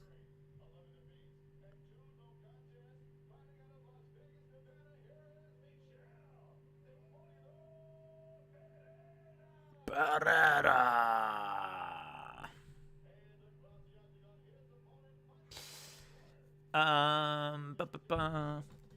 The younger one's gonna get it, says Yong Long Dang. This match is pay-per-view worthy, said Mr. Pineapple. This one is really fun. It is really fun. I don't know how much it's going to grab the attention of casuals. I think this is one definitely, if you're into your UFC fights, this is one that definitely grabs you. This is one that jumps out. I know a lot of people aren't that fussed about Holly Holm. I really like Holly Holm, so I am into the main event. But yeah, I completely understand why this one has got people salivating. Here we go then. About to get underway with co-main event of the evening. And Ponzinibbio ranked 14th. Pereira not in the rankings, but he would if he would get the victory here. And we've got Pereira backed up against the cage. Ponzinibbio putting that pressure on. Pereira likes to have a bit of space. Both of these fighters do. Ponzinibbio doing well to take that centre ground. And Pereira back against the cage, trying to throw in some shots and drive Ponzinibbio back. Shows that he can be driven back. There's a little bit of an eye poke in there, is there? Don't know where that came from. A little bit of an eye poke. Official timeout for an eye poke.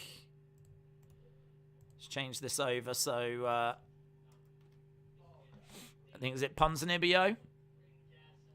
No, it's Pereira. Pereira. Where was it? Oh, yeah, it is. It is. It is in there. There is an eye poke in there. So there is just timeout at the moment. 30-second timeout. Should be back underway very soon, and we are.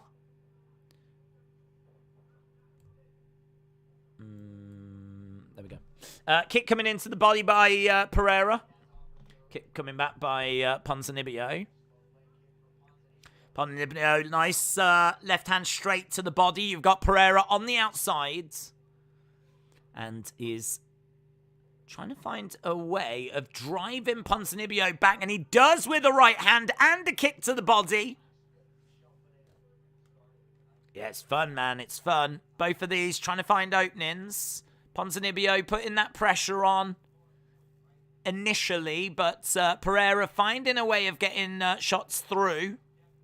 Driving Ponzinibbio back. Pereira up against the cage. Nice 1-2 straight down the middle. Low kick coming in on the outside by Pereira. Pereira bouncing around, trying to find a way. Stepping in forwards. Driving Ponzinibbio back. Letting the hands go. Overhand there by Ponzinibbio. Pereira moving to the right-hand sides. No one really getting any combinations off. No one really getting anything clean going. You can see that Pereira's landed 7 significant strikes to Ponzinibbio's 2. He's managed to get round the back of Ponzinibbio. Couldn't really make that count, though. Pereira, again, moving from side to side. Oh. Low kick coming in by Ponzinibbio. It's a lovely right hand there by Pereira. Kick coming into the body. Another kick coming into the body by Pereira. That's a good straight left by Ponzinibbio. Swinging away, and he catches him there with a lovely left hook shot. Kick coming into the body by Pereira. It's 13 significant strikes to 3. Ponzinibbio putting that pressure on, but he's just not getting any reward for it. It is Pereira that's getting his shots through. Swarming Ponzinibbio. Kick coming into the body. Again, nice movement to the side. Ponzinibbio again swinging away. Big shot. Planted himself there, Ponzinibbio, and he was swinging away, but just couldn't get through with them. Low kick there by Ponzinibbio. Low kick, front leg kick. Kick coming in. Oh, that's a lovely left check. Check left there by Pereira. Ponzinibbio is really being given things to think about here. There's quite a striking gap. Oh, big right hand. That got through by Pereira. Big right hand by Pereira. Ponzinibbio definitely felt that. Kick missing by Ponzinibbio. Really good work by Pereira. Pereira backing up a little bit. Stepping to the side. Trying to charge forward. Ponzinibbio on the back foot.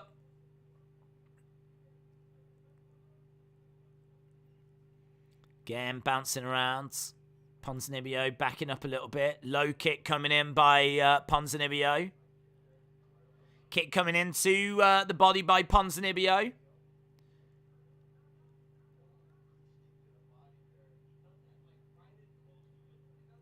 Another kick coming in. Couple of jabs coming in. That's a lovely shot. Pereira with a lovely right hand. 10 seconds left to go. 24 significant strikes to 7. No takedowns or takedowns attempted. No knockdowns. Couple of nice moments in there for Pereira. That is a Pereira round. Very good. Very good. Come on, Pereira. Ponzo was stunned. 10-9 to Pereira, says Ben. I agree, Ben. I agree.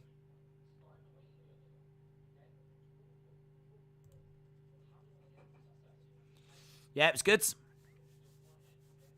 I'm trying to let people know who are new to go and check out the web, but it's not showing my comments. Don't know. I ain't blocking it.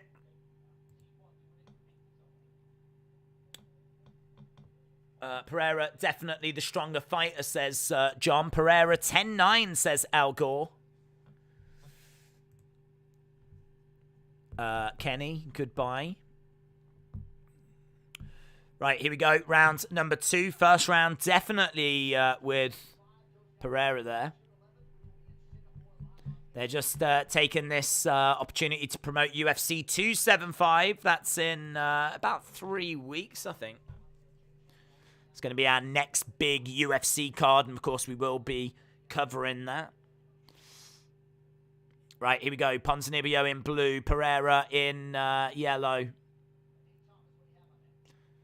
Ponzinibbio in the centre getting backed up. Pereira looking a bit more aggressive here. I don't know if Pereira's corner has told him to take the fight a little bit more to Ponzinibbio.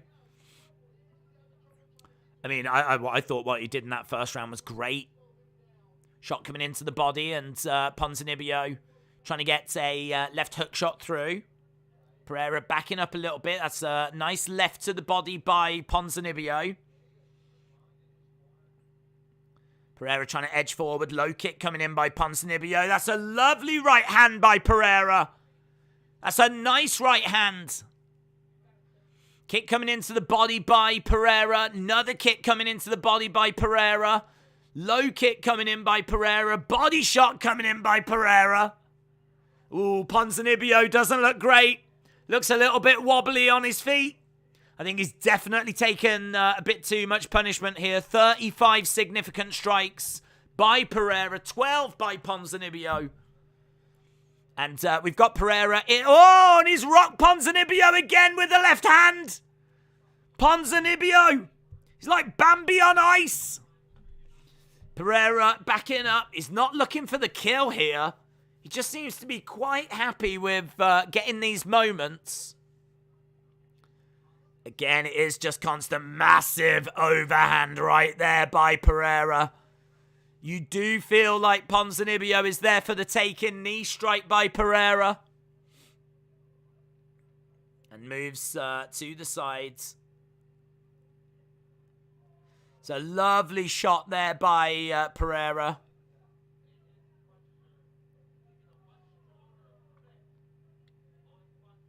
Kick coming in.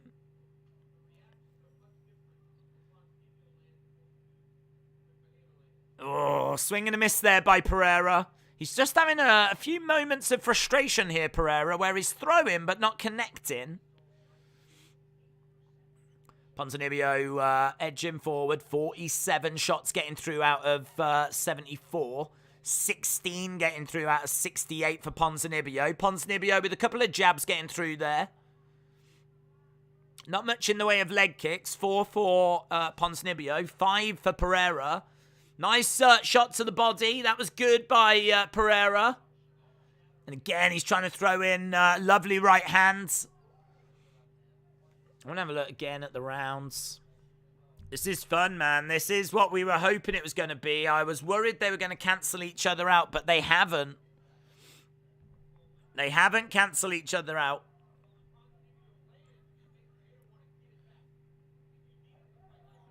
Oh, that's good by Pereira. He seems to have Ponzinibbio rocked. 29-17 in this round for Pereira. First round was 30-10. This round is now 30-22. I mean, it is better by Ponzinibbio in this round, but he's still getting beaten. 1 minute 22 left on the clock. This is our co-main event. Pereira on the verge of going 2 rounds up. He keeps slipping. Ponzinibbio, I don't know if he gets caught or if he's slipping. Pereira definitely has taken some punishment himself. 34-25 on significant strikes. A couple of strikes getting through by Ponzinibbio. And again, nicely blocked though by Pereira. Pereira on the outside. Taking some leg kicks. Coming forward, though. Throwing some shots straight down the middle. Kick to the body by Pereira. Nice. Good movement. 36-27 here.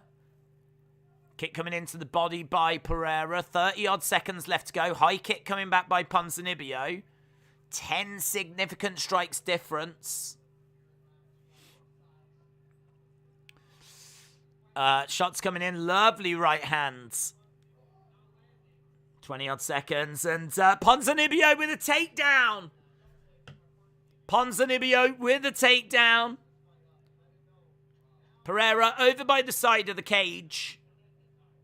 We've got about 5 seconds to go. It's not going to be enough for Ponzinibbio to get anything out of the round. And there we go. End of the round. I've got that 2-0 to Pereira. 42-32 in favor of Pereira on significant strikes. There was one takedown right at the end for Ponzinibbio, but not enough to give him the round. There wasn't enough for him to really do anything with it, because it was right at the end of the round. Cassid thinks it's 1-1, though. Pereira 2-0, says Al Gore. I think judges will call this for Ponzo. 2018 Pereira, better volume, more damage. Takedown wasn't significant enough for Ponzi. I agree. What I will say, though, is I think they have just told Ponzinibbio it's 1-1 in his corner. I'm sure I just heard them say that to him. I don't think it is.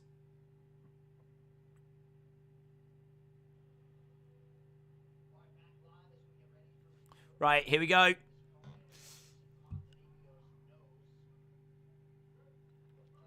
Ponzinibbio's nose does look broken.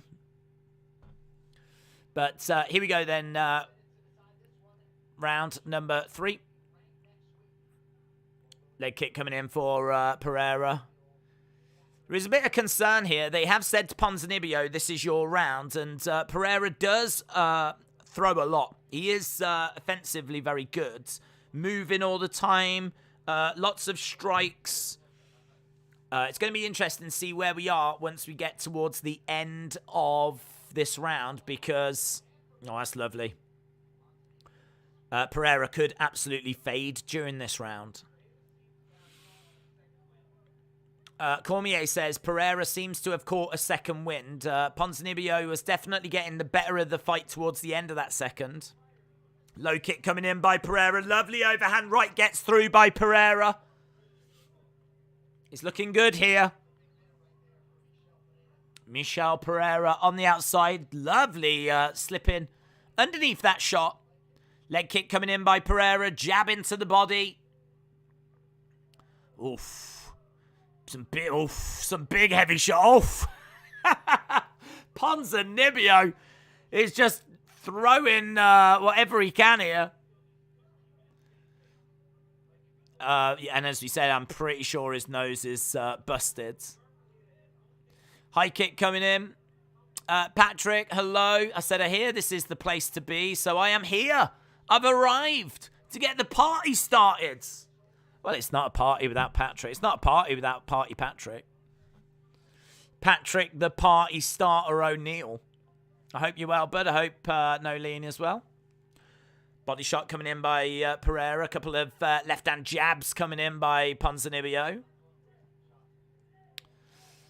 We got 3. Oof, outside leg kick there by Ponzinibbio. Seemed to really connect with that. So far in this, it is 19-7 in favor of Pereira in round 3. Pereira is once again dominating the striking in the third round. Ponzinibbio definitely looking like his shots are more significant in this round, though. It's a real war. It's a lot of fun. You've got 2 minutes 30 left in this round. Get your submission in, Patrick. Yes, Patrick, do it. Pereira on the front foot. Lovely shot there by Ponzinibbio. Trying to get some shots in to the side of the body. Oof. 44 head strikes for Ponzinibbio. 53 for Pereira. We are in the final 2 minutes. Both fighters in the center of the octagon. Ponzinibbio moving forward, trying to throw out left-hand jabs. Pereira coming back with some hook shots. Ponzinibbio is able to evade him. It's 27-20 in round 3 in favor of Pereira. Pereira 2 rounds to 0, in my opinion, going into the third, and I think he's about to take the third as well. Oh, shot coming in. We got 1 minute 30. Pereira needs to be careful here. This final 1 minute 30 is going to be really dangerous for him. He's given a lot, and this is where Ponzinibbio could really look to up the tempo, and he's really starting to get through. It's quite close now. 31-28. 31-28. We are seeing Ponzinibbio get closer. Couple of shots coming in. 32-29. They're trading blows. It's a real fun fight. We got a minute left to go here.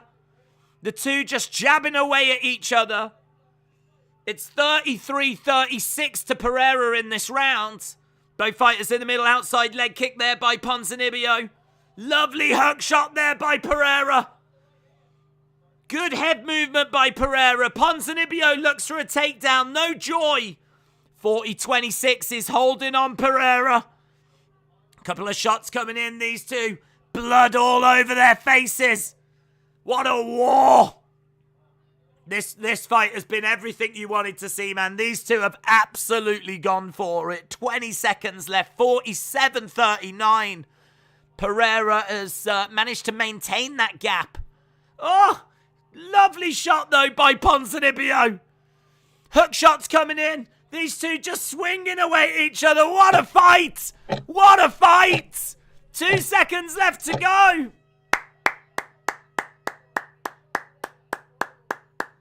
What? It ends 51-49. Ponzinibbio. 51-49 Ponzinibbio for round 3. That's how much action there was at the end.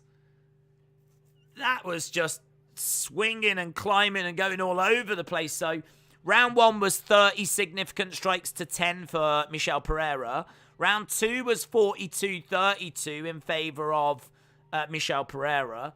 Round 3 was 51-49 in favor of Ponzinibbio. I'd give it 2 rounds to 1 to Michel Pereira.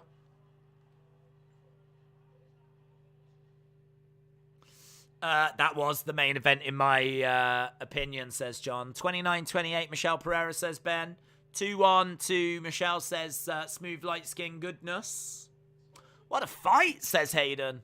What a fight. What a war, says J14. Mr. Pineapple, says Michel. Wallakin has got it 29-28 to Ponzi. John said if Ponzi got that second round, then he's going to win it. Lee thinks it's a draw. Well, there we go. Let's have a look, see which way the judges have scored it. –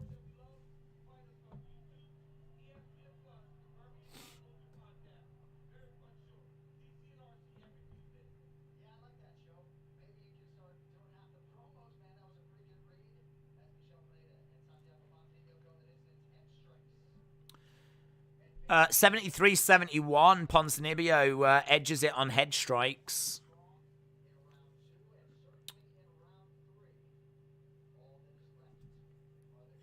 Here we go. Jorge Masvidal against Pereira, says Maria. J-Law said that was crazy. 29-28 Ponzinibbio. 30-27 Pereira. Split decision. Pereira wins it. 29-28 Ponzinibbio. One of the judges went 30-27. And then the other judge went 29-28. So Michel Pereira gets it via split decision. Ponzinibbio not happy. Walks out of the... I'm going to say storms out of the octagon. Brazilian Jiu-Jitsu and Karate black belt. Pereira wins by split decision. Legend Killer says, what a great fight for Pereira.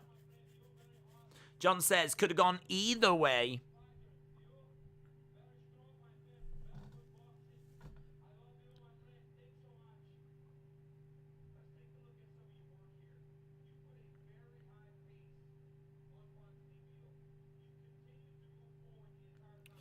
30-27 is a stretch.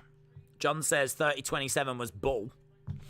Yeah, I had it too, I thought that Ponzinibbio took that last round. And I also thought that he was actually quite close in... is it the second round, maybe? There wasn't much in the way of striking. I think there's about 10 significant strikes, but Ponzinibbio did get a takedown. But I feel like it's the right result. Right. Preacher's daughter, Holly Holm. That is going to be our main event. Pereira wouldn't win a 5-rounder, says RK. That is true. Holly Holm versus Caitlin Vieira. In all fairness, we've been on this main card for a couple of hours now, so we should be going to it. Holly Holm is obviously the former champion. She only loses to great fighters. She's 14 wins and 5 losses. Loads of experience. Volume striker. Her wrestling has improved, but I mean, I don't know what improvements you can expect now that she's 40. Good cage work. Grinds out victories. She's got good speed. Former pro boxer. Kickboxing. Very technical. Very patient. Cardio should be fine. She's on a 2-fight win streak. Her last win was against Aldana back in October of 2020. She hasn't actually fought in a little while. I don't know. I mean, I'm guessing that she's been keeping up with the training and is in a good place. UFC 277, Juliana Pena against Amanda Nunes. The rematch. Can Nunes get that belt back from Juliana Pena? I cannot believe Juliana Pena is the women's bantamweight champion.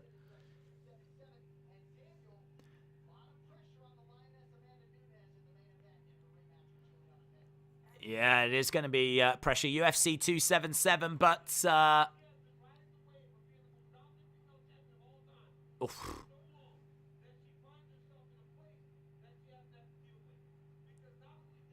It was a madness that she stood and exchanged with Juliana Pena. I mean, you would have expected Amanda Nunes to be able to have done that, but where was the voice in her head saying this is not going well? You're not winning this. You're not winning this striking exchange.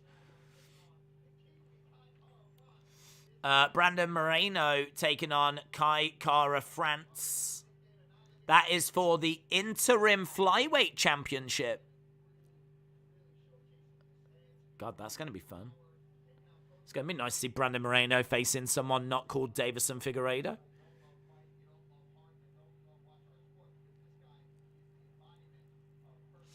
So, prelims, Justin Taffa against Dante Mays, Drew Dober against Alvarez, Diego Ferreira against Drakkar Klose, Agapova on the cards, Michael Morales. Looks all right. It's really hard to know how popular that show is going to be because Juliana Pena ain't much of a draw, is she? But, I mean, Amanda Nunes is. But it's just so weird that she lost. 4th highest takedown defense. Anyway, I've been swooning about Holly Holm. Let me tell you about Caitlin Vieira. She's a wrestler, low volume. She does get outstruck. She's a bit slow, a little bit plodding. She's got solid Brazilian jiu-jitsu. She beat Miesha Tate by unanimous decision in her last fight. Judo black belt, good ground game. She's one of the best grapplers in the division. Good level changes. She definitely is bringing some skills. I've got Holly Holm winning -240. Caitlin Vieira at +195. Let me know which way you think it's going. Let you know which way you think it's going. Michael said UFC should do Nate versus Sean Brady for Nate's final UFC fight. John said, would love to see Holly Holm, Ronda Rousey again to reminisce. I've got Holm by decision, says Patrick. Pena will lose next time, says Smooth Light Skin goodness. Michael is 9-0. J Deep said, let's go home. John said, Pena is overrated. I would love to see Pena versus Valentina. Kamaru Usman's brother is on the Ultimate Fighter show on Amanda Nunes' team. He's a heavyweight, and that might be interesting to see. Do you know, I haven't been watching it. I don't even know if I can watch it here. I really don't know. I'd like to watch it. I'd like to watch it.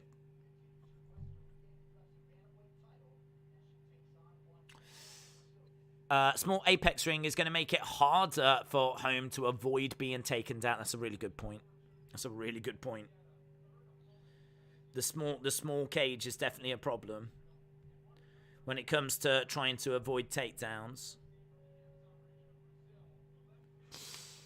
Blast from the past, haven't seen it in some time. Vieira, because I was a huge Ronda fan, and when she took her, I hated Holly Holm. Right, we've just got the video package. This is our main event of the evening.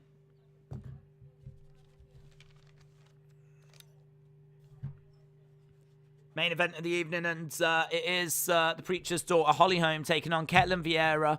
And it means something as well, because really, the winner here is going to take a massive step forward towards a title opportunity. Maybe they might have to win one more after this. I genuinely don't know.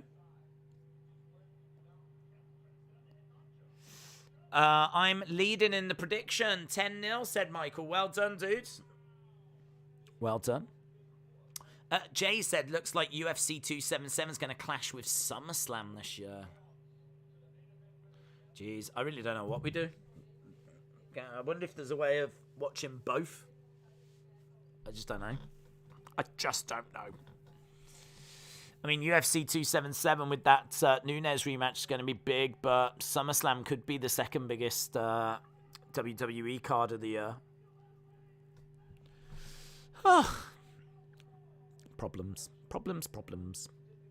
Preacher's daughter is about to bring someone back to faith. Yeah, let me know which way you think it's going to go. We did do the poll earlier. 80% of people with Holly Holm.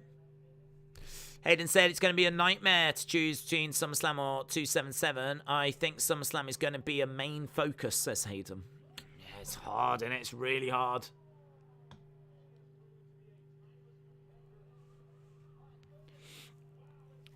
Wow, look at that. Lovely shots by Holly Holm.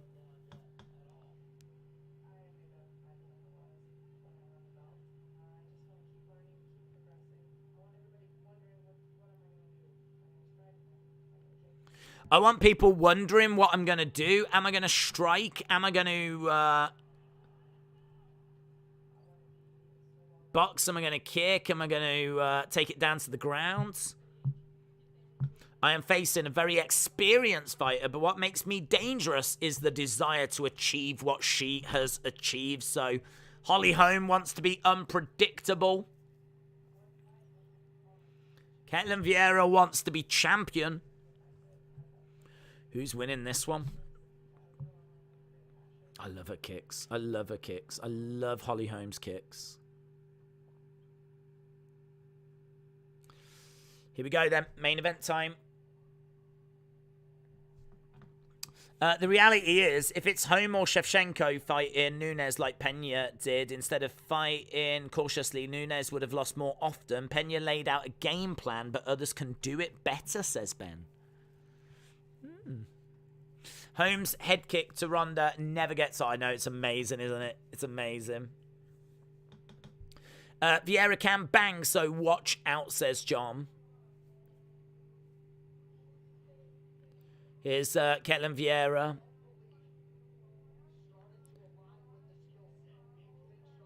Singing as she probably, I would say, don't quit the day job. But singing as she's making her way down Ketlen Vieira.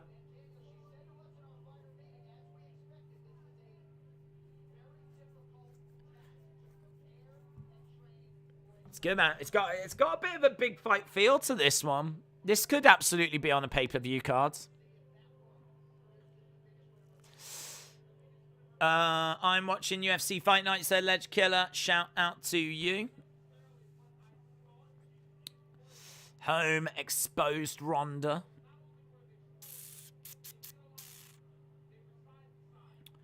Okay, Caitlin Vieira making her way down, and I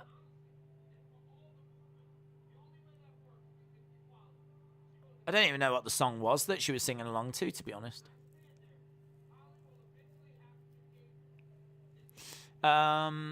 Best thing about that kick against Rousey was the walk off after she did the kick, says Maze. It was cool, wasn't it? I always love it when she paces back and forth, Holly Holm, before. I don't know why. It's just like when she's getting announced, she's just always like pacing back and forth.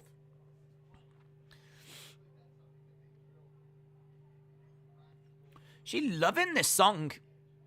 Highest takedown defense in UFC bantamweight history with 90%. Third most wins since 2016 in UFC bantamweight division with 6. 7 most takedowns in UFC bantamweight history with 13.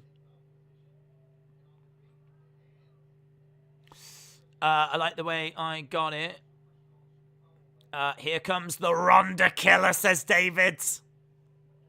Was thinking about submitting a video of rolling a blunt to the whip last time, says Wes. Well, where's skills are skills. Michael said you should do a live stream of the 20th anniversary of TNA Impact. It's on June 19th in Nashville. It's not really our bag, to be honest. We don't really have the community for that.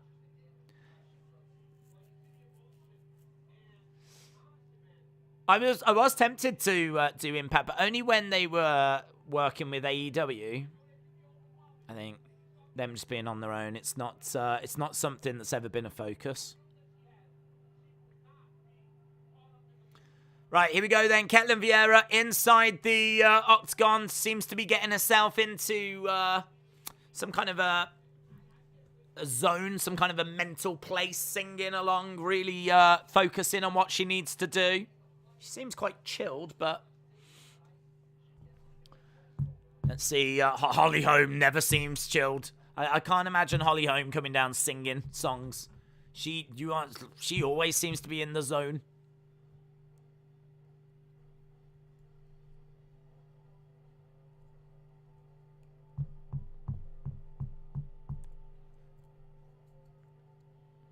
Okay, here we go.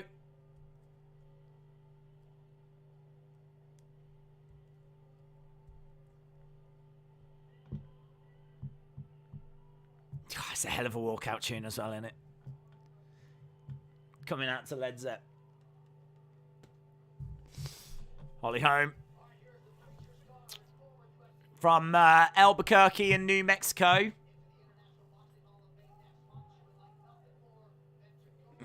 She was off somewhere else. She was off going down the corridor. They were like, no, this way. Here she is. She's made her way down. She always looks so, like, tense and, like, so, like, always, like, really fidgety and, like, It's like someone coming off crack. She's always just, like, so fidgety and, like, she always makes me uncomfortable before, like, she fights.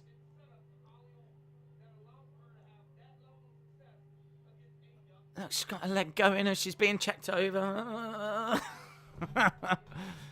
Right, that's the... No, I've never seen anyone be as quick as well in this bit. It's like, yeah, can I get inside, please? Can I get inside? Thank you. Right, in I go. Steps inside. There we go. Runs round. Nods to her opponent. There we go. And the pacing has begun back and forth. Right, I'm going over here. Now I'm going over it.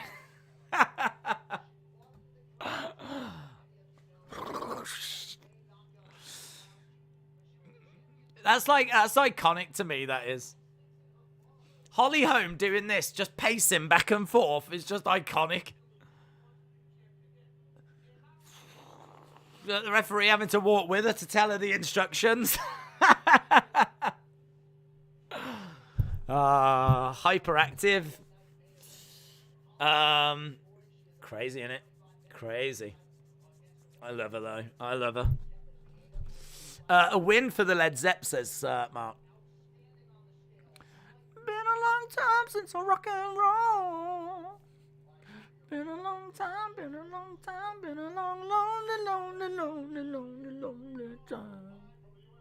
Right, Joe Martinez, it is still going. Swear to God, we could plug her into the national grid. Just have her pacing back and forth. Just tell her she's got a fight coming up. She'd be able to power a small town.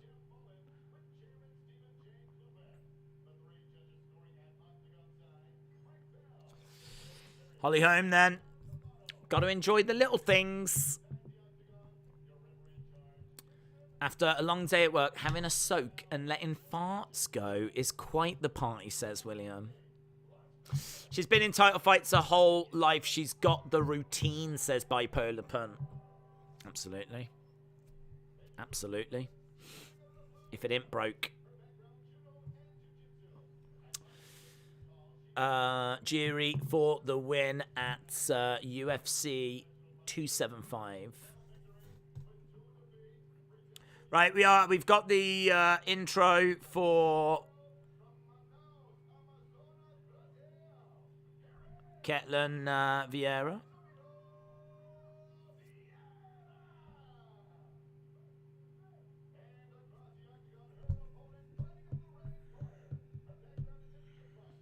Still pacing, man. Still pacing. Minus 225 favorite.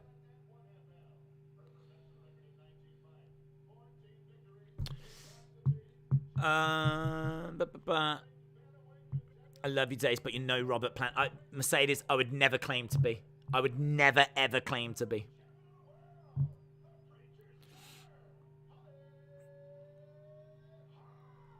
Holly Holm.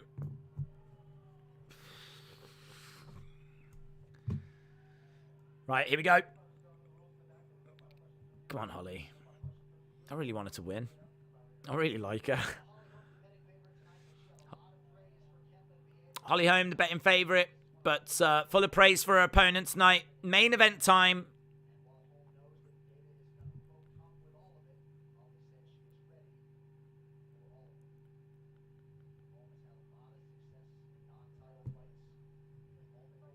Boom. Okay, we are underway. Holly Holm in blue, Ketlin Vieira in yellow. Holm ranked second in this division. Vieira ranked fifth.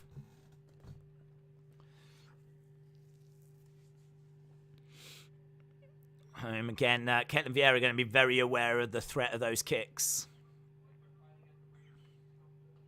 Leg kick coming in there by Holm, managing to get that through. Ketlin Vieira having a little look. Inside leg kick there by Ketlin Vieira.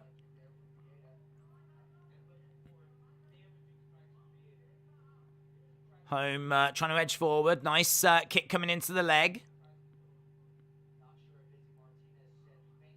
Nice shot coming into the body by Vieira. Outside leg kick by Holm. Vieira trying to come in and get some shots through. Again, trying to drive Holly Holm back against the cage. And nice reversal there by Holly Holm. Ketlin Vieira up against the side of the cage and left shots coming in by Holly Holm. Again, strikes coming in.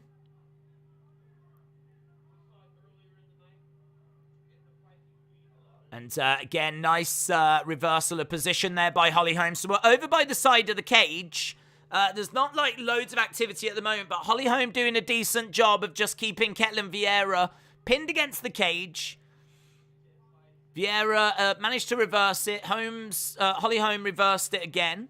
Knee strike coming in by Holly Holm. She's kind of doing a really good job of keeping there, but Ketlin Vieira throwing in some shots to the side of the head. I mean, these are still going to be counting, but while she's doing that, Holly Holm is throwing in knee strikes. Ketlin Vieira was looking for a trip. Didn't get it. Now Holly Holm getting in a few strikes of her own. Holly Holm picking up control time. She's got to make sure that she's still doing more than just that, though. But, yeah, it's better to be in Holly Holm's position than be in Ketlen Vieira's position right here. She is looking for a trip, though. Vieira doesn't get it. Ketlen Vieira looking for that trip. Couldn't find it. Strikes coming in by Holly Holm. Got 2 minutes 20 or so left on the clock in round 1. Ketlen Vieira backed up against the cage. This is our main event of the evening. Nice strike coming in there by Holly Holm. She's keeping Ketlen Vieira pinned.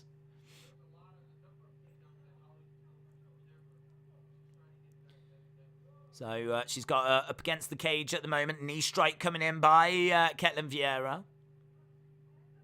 Knee strike coming into the leg by Holly Holm.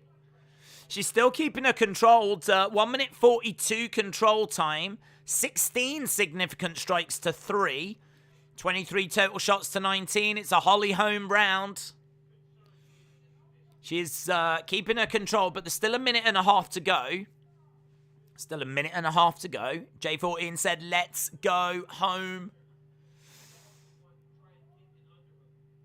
And trying to look for a takedown here, Holly Holm.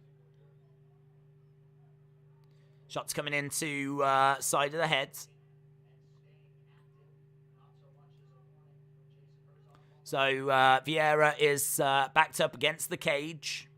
Shot coming in by Holly Holm. Knee strike coming back by Ketlen Vieira. She's keeping her pinned at the moment. Another knee strike coming in.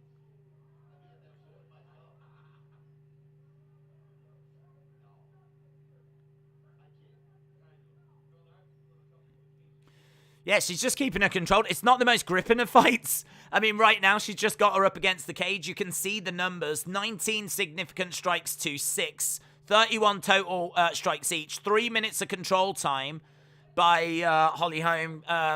Vieira looking for a takedown. We change levels. But right back up. There was a trip there, but I don't think that'll be scored for anyone. Knee strike coming in. Yeah, that's the end of the round. Legend Killer says, come on, home. That's end of round number 1. I knew it would be like this, says NYC Loner. Home to old gun shy anymore, says Aaron. Yeah, first round to Holly Holm. I mean, fine. It's not the most exciting of first rounds, but Holly Holm, I don't think, will care. I don't know if she'll go for more of the same. She was saying in that little video package beforehand that she wants to really keep her opponents guessing. Of course, if ever she can get within range, she'll look to, fire off those head kicks. Again, look back up, pacing back and forth. 10-9 Vieira, says Bipolar Express. Is this fight 5 rounds? Yes. Could be. Could be. Here we go. Boom.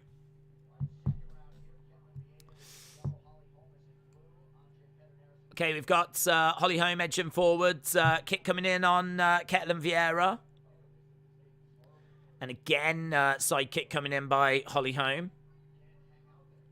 Close round to start. Holm versus Vieira. 10-9 Holm, says Aaron. Ryan Frederick says 10-9 Holm in the first.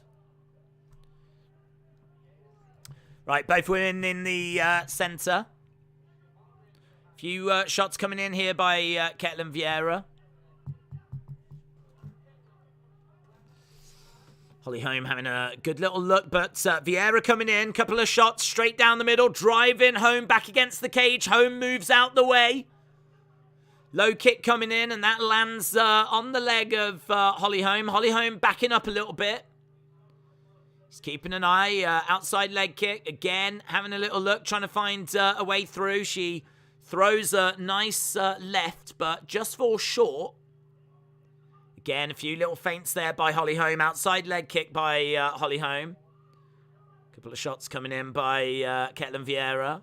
It's really interesting. This one is on the feet, and man, you've got to be brave to want to try and outbox Holly Holm.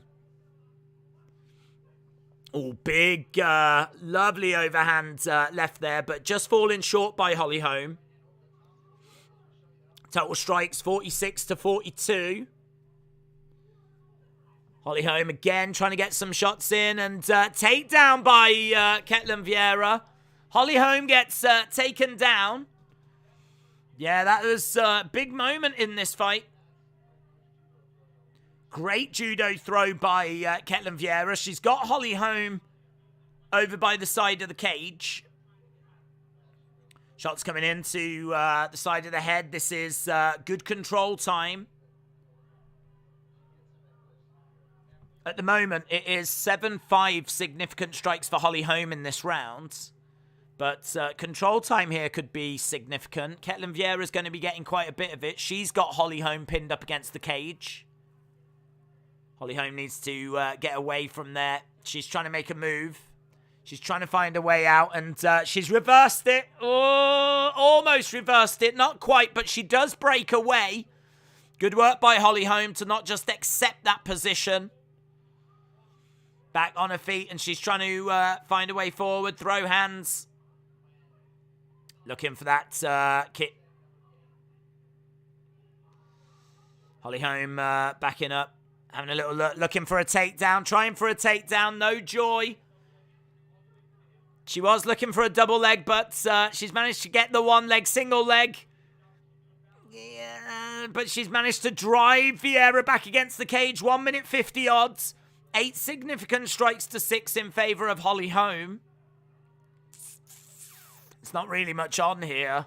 She's trying for that other leg. At the moment, she's just got a hold of the one. She's trying to drag her down. No joy. That's really good work, that is. Oh, rear naked. Rear naked out of nowhere. Big problems. Big problems for Holly Holm. Oh, my God. She did so well to survive that. Out of nowhere, rear naked choke by Ketlen Vieira on Holly Holm. She was going purple. She was going blue. She was going the same colour as her ring gear. Damn, Holly Holm had to work hard to survive that. I was losing air just watching it. Damn, yeah. What Felder said is because it was a stand-in rear naked, there was room to move. If it was down on the ground, there would have been nowhere for her to go. But because she just grabbed her neck and they were standing, she was able to, like, position herself out of it. But what? That was so amazing. That was such a great moment. Into the final 40-odd seconds here. Into the final 40-odd seconds. It's 18-6 and control time. More control time for Holly Holm. I don't know what the judges are going to make of that rear naked, though. Does that give Vieira the round? Significant strikes in round 2 is easily in Holly Holm's favour. 20-6. Control time as well. She's probably matched what Vieira did. Oh, I tell you, closer on this round. Knee strike coming in. Great response by Holly Holm. She was in a whole world of trouble. Ben's got it 19-19. Yeah, it's close that round.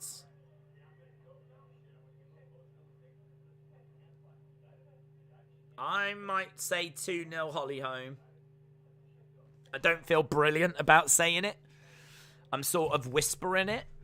I'm giving her that round because 20 significant strikes to 7, 34 total strikes to 16. The striking is with Holly Holm. Control time, I think, was about the same. It's just, does that moment there, does that rear naked, does that moment swing it? But she escapes, look. It does look like she's thinking of tapping. Is that enough to give her the round? Is that moment, that one moment, enough to give her the rounds?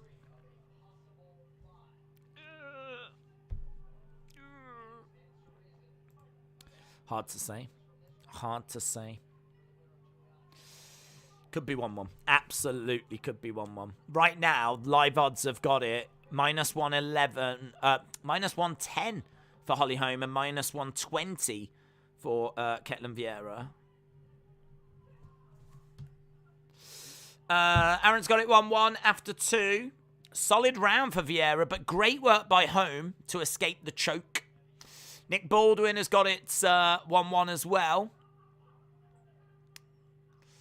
Couple of strikes coming in to the body there by Holly Holm. So the 2 tweets that we saw on screen had it 1-1. High kick coming in by Vieira. Holly Holm driving Vieira back against the cage.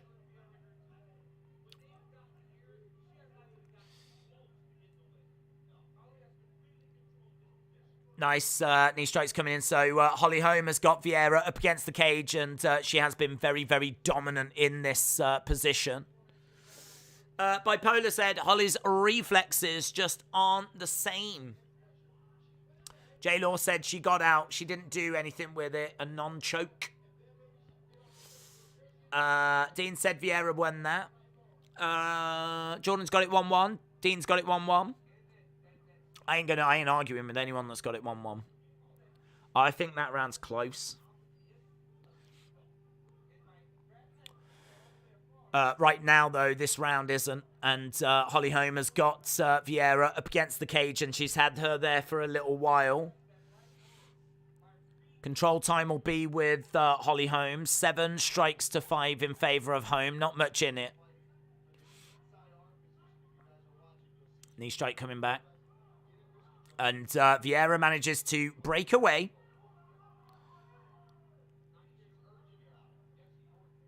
Holly in the centre, outside leg kick there by Holly. Kick to the body by Holly. Jess says, let's go, Holly. Smooth Light Skin Goddess said, Holly, go ahead and win. Could be 2-0. Well. Nice kick coming in there by Holly Holm. Switch kick again coming in by Holly Holm. They were blocked. That's a lovely kick to the body, though, by Holly Holm. That got through. That's a lovely right hand by Ketlen Vieira, though. That got through.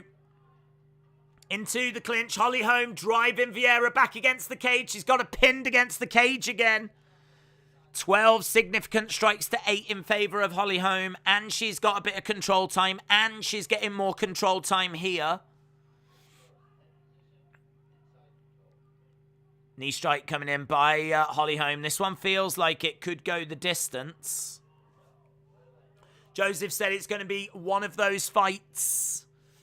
Smooth Light Skin says, I think Holly should win. Just don't mess it up. Holly is winning overall. I believe she's winning overall. I just don't know if it's 2-1 or 3-0. I think that second round is quite close. Vieira up against the cage. Knee strike coming in by Ketlen Vieira. I can tell you that round 3 total strikes are 29-30 in favour of Holly Holm. Significant strikes are 13-9 in favour of Holly Holm. Control time will also be in favour of Holly Holm. In 14 minutes, we've had over 7 minutes control time. 7, there we go, 7:37 in favour of Holly Holm. It's 1:15 for Ketlen Vieira. Jay said, this is a snooze fest. Strikes coming in by Holly Holm. I mean, what I will say is Holly, I think, is winning this fight, but she's not looking brilliant doing it. Ketlen Vieira trying to get some shots off. Holly Holm backing up, trying to throw counter left straight. Nice kick to the body there by Holly Holm. Ketlen Vieira putting some pressure on. Nice right hand to the chin. Significant strikes are quite close now. Yeah, there was a big right hand that just got through by Ketlin Vieira. Holly Holm grabs her, drives her back against the cage. That's the end of round number 3. I think that definitely did hurt Holly. There we go. End of round 3. We are going into the main event rounds. Taking a deep breath. How much is left in the tank for Holly Holm? 40-year-old Holly Holm. I think Molly Holly is winning.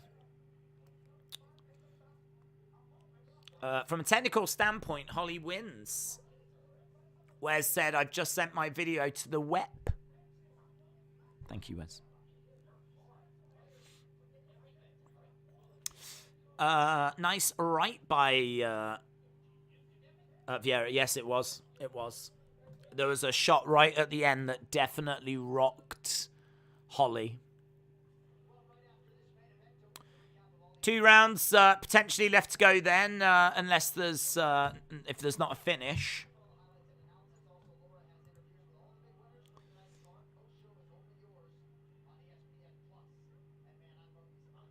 Here we go.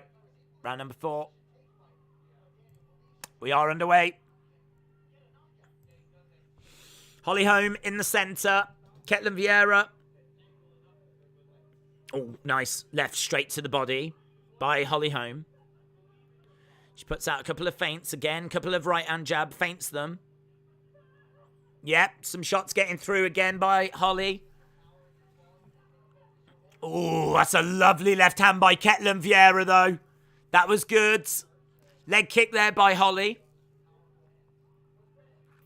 Goes to throw a shot, doesn't. Feints it. Nice leg kick there by Holly. Ketlin Vieira really struggling to work out how to get past Holly Holm here. Again, coming in with a couple of barrages to the body. The shots, the power of Holly just doesn't seem to be there. Yeah, you can tell that, like, the shots that Holly Holm is getting through with are just more inconvenient. The shots that Ketlin Vieira is landing are hurting more. Oh, went for a head kick, front kick. Almost, kind of got through. A glancing blow. I think they'll still class it as a significant strike. The volume is with Holly. Inside leg kick there by Vieira. Oof. When Holly goes in and lets her shots go, you do worry, because some of these strikes that are coming back by Ketlin Vieira look moody, man. Again, head movement by Holly Holm. Ooh, a couple of shots eaten. She's switching to kicks. Round 3, 13-8 in favour of Holly Holm. Into the clinch. Side kick there by Holly, and again. Couple of side kicks. 14-10 in favour of Holly Holm. Last round, by the way, was 18-7 in favour of Holly Holm, but total strikes was 39-19. Oh, lovely kick to the body. Down goes Ketlin Vieira. I don't think it wasn't like she didn't get knocked out. It was more just the power of the kick knocked her down. She was right back up again, but that was cool. That was a cool moment. Holly Holm as well. Ah! Gives a big scream as she threw that kick, and down went Vieira. Nice outside leg kick.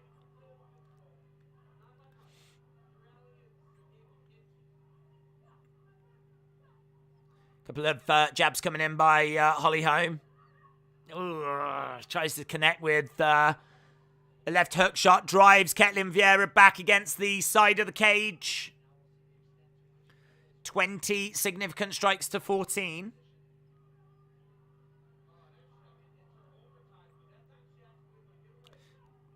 Ooh, Vieira with a nice right. Nice side kick. Take her out, Holly, said Smooth Light Skin. Come on, Vieira, said David. Wrestle with Andy. Hello, hope you're well.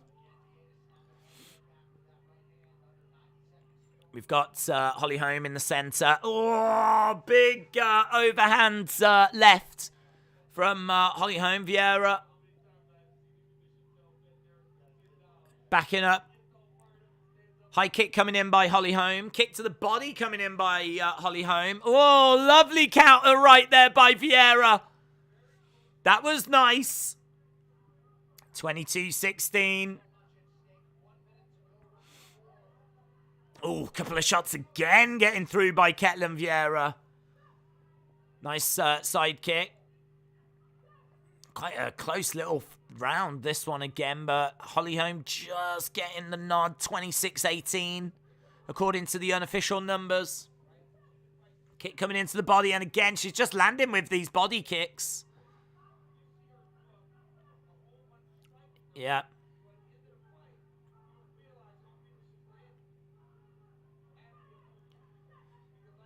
Nice blocks there by Holly Holm. Who's winning? I've got Holly Holm winning. Holly Holm, 140 strikes to 91, 90 significant strikes to 52, 8 minutes 21 control time to 1 minute 21. Holly Holm's so funny. She just saw an opening, so she went in. She was like, her shots are not beautiful and like straight. Holly Holm's shots are just, it's like when you spam the punch button. That's what she seems to be going for the boobs. She's kind of going up. She's like, just knocking Ketlen Vieira's boobs around. That's what she's doing. So, honestly, it's a bad day to be a Ketlen Vieira boob. Well, is any day a bad day to be a Ketlen Vieira boob? I don't know. Today is, I would say. Holly Holm seems to have a real vendetta against you. Like, she's not, when she's throwing those, like, kind of like short hooks, she's not throwing them to the chin. She's throwing them to the chest. I don't know why. It's like, honestly, it looks like she just wants to score. It looks like she's just not really doing it to get a finish. She's doing it because she just wants to hit the target and, you know, get the points. Jay said, I'm not complaining. I hear you, Jay. I hear you. Right, I've got it maybe 4-0. Could be 3-1.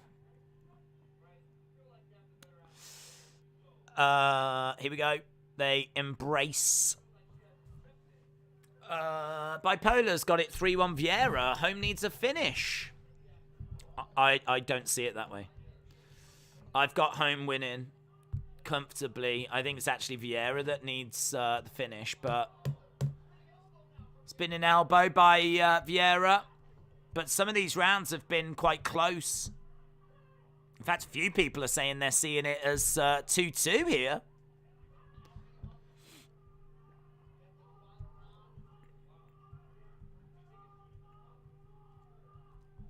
Into the clinch.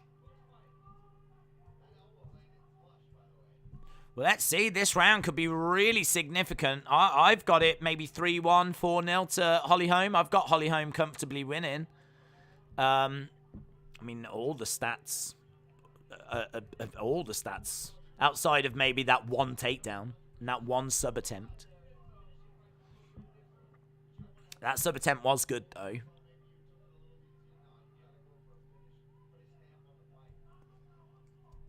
But either way, we've got a big final round here. Holly has got Ketlen Vieira. Nice forearm strike by Holly Holm.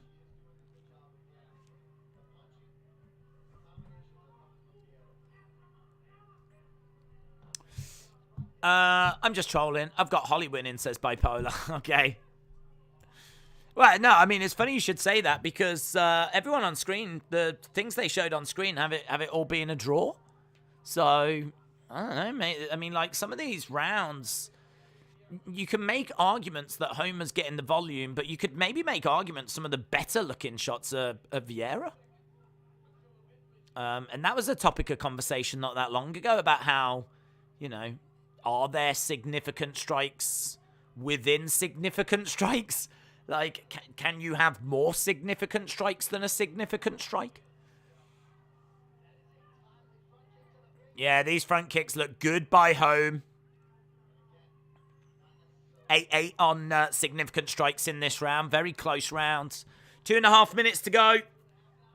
Leg kick coming in by Holly Holm. We've got Holly Holm on the outside. Vieira coming in. Again, couple of shots by Vieira. Nice kick to the body. Those kicks have been really good. 58 leg kicks by Holly Holm. 58 leg kicks. How's Ketlen Vieira still walking? Driving her back against the cage. She's managed to grab the leg. So Ketlen Vieira being pinned up against the side of the fence. Vieira versus Tate was fishy. Tate was winning and got robbed. Holly Holm has got Vieira pinned back against the cage, and she's throwing in some shots to the side of the head.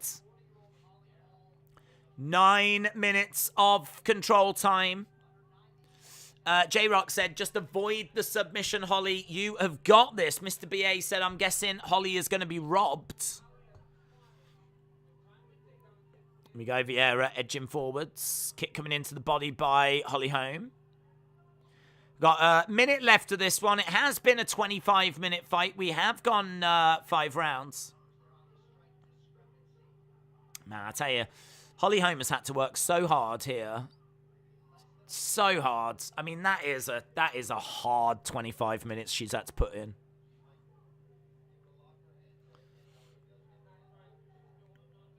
She's got Vieira driven back. She's winning this round 15-9. She's had loads of control time. Half an hour left. Yeah, nice takedown defended. Holm is going to get robbed, says Nick. 20-odd seconds.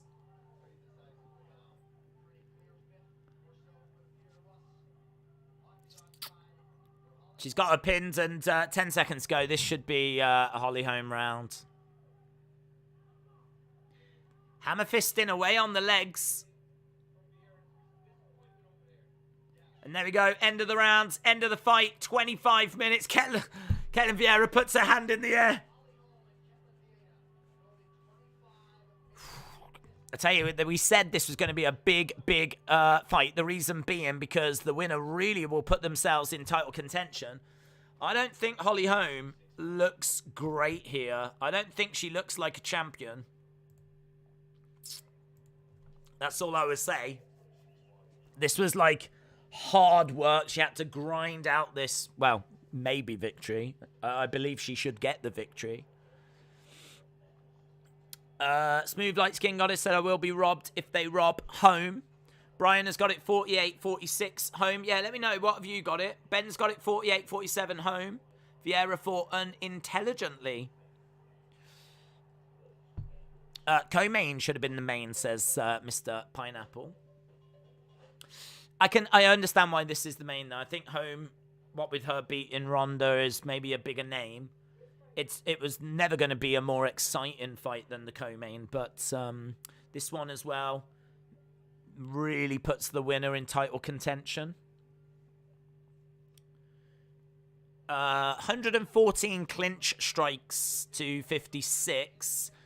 Just over 10 minutes control time for Holly Holm. Ketlen Vieira 57 seconds. Distance head strikes. Ketlen Vieira 33. Holly Holm only 20. So, Ketlen Vieira taking distance head strikes. Here we go then. Decision time.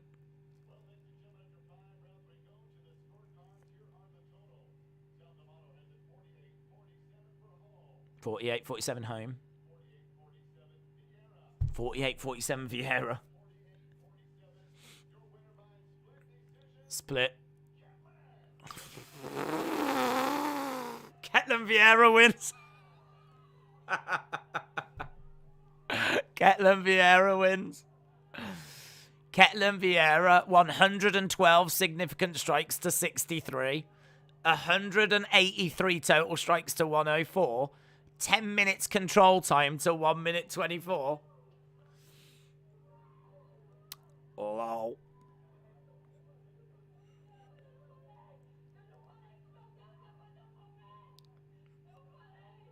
God, she's crying and screaming. I'm sorry, what? UFC. UFC. I mean, I don't know what to tell you. I don't know what's to tell you. First round was 25 significant strikes to 10 in favor of Holly Holm. Second round was 20 significant strikes to 7 in favor of Holly Holm. Round 3 was 18 significant strikes to 17 in favor of Holly Holm. She also had 39 total strikes to 19 in favor of Holly Holm. Round 4 was 32 total strikes to 20 in favor of Holly Holm and significant strikes in favor of Holly Holm. 38-11 in favor of Holly Holm in the round 5. 17 significant strikes to 9 in favor of Holly Holm. Every round, Holly Holm out-volumed Ketlin Vieira. Control time, 10 minutes to Holly Holm to 1 minute 24. The takedown is absolutely nothing because I can't even believe they scored the takedown, to be honest, but they did. But either way, it was nothing. I thought that Vieira got around. Maybe she got around. Maybe that sub gave her the round. I wouldn't argue that. I'm not even bothered if they gave her 2 rounds. To give her the fight, to say that she won 3 of those rounds.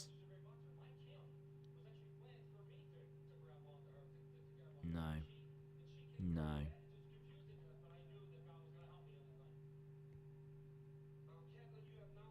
Holly Holm should turn around to, like, call me and be like, dude, what? What? Can someone help me here? What? What did the judges see?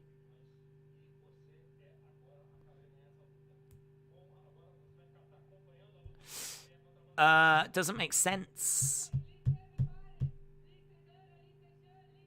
Didn't Retribution say that he just needed Holly Holm to win his parlay? Honestly, I'm quite happy to say that this was a conspiracy against Retribution. That's what I think this is. Holly. How surprised are you?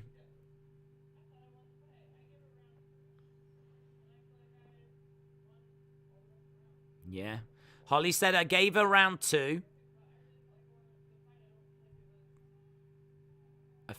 Yeah.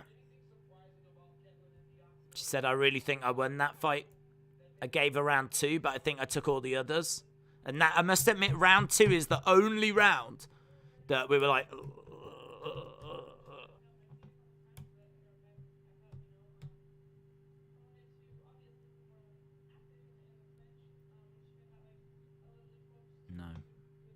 No. Big Guy said, I'd be telling UFC to stick their contract up there.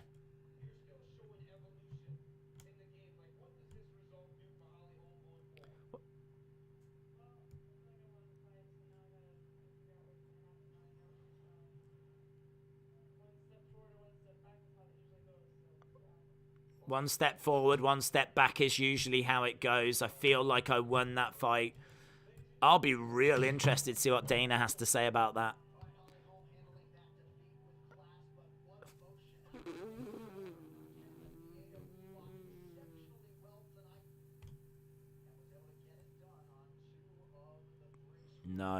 No. It's bad. That's bad. Holly is jacked. I won the Tapology game for the first time. Well done, dude. Many congrats. Vieira definitely has UFC favoritism. First against Tate and now against Holm. Jill said Holly Holm won that. I have no doubt in my mind. Like there was no doubt at all. In fact, I was surprised when it became a split. Even then, I was like, Jesus, How did we even get to a split? But then to actually give her the win. I tell you what, not a great look for the UFC, to be honest. Not a great look for the UFC there. The reason why I say that is because, I mean, just look at those numbers. Look at those numbers. 112 significant strikes to 63. Like, I fully appreciate these are unofficial numbers. These aren't like the legit... These aren't the numbers like the judges have. But that gap is not close. That gap is so wide that you do look at it and go, wow. But this is part of the problem, and it's been part of the conversation before. Like, it's so hard to know what the judges are scoring on, because where Holly Holm was coming in and just throwing shots and landing, you know, the judges might look to that and just thought, oh, she's not really doing anything. Whereas Vieira was landing some shots that really looked like they were causing some problems. And so in the judges' eyes, they might be thinking, well, those shots look way better. So even though it's undeniable that Holly Holm had the volume, perhaps like in the judges' eyes, the shots Vieira was throwing were just sexier. I don't know. I can't explain it. I mean, like, control time from Holly Holm, total strikes, significant strikes. Holly Holm said after, I thought I took every round apart from the seconds, and that is exactly in line with what we were saying. I mean, I gave her the second. I was like toying between it being 1-1 or 2-0. It was the second that I had a problem with, but I'm quite happy to give Vieira the second round.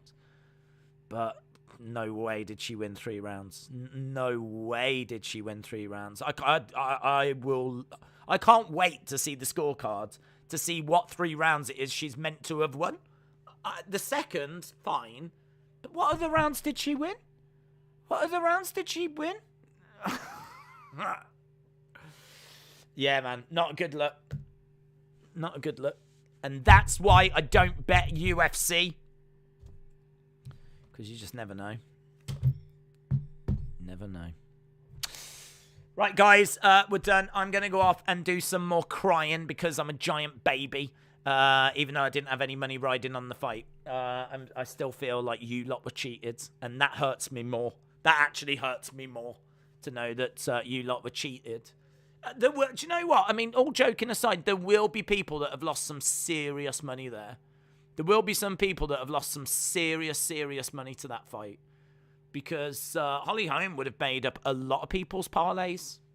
Undeniably, because she was coming in as a decent favourite.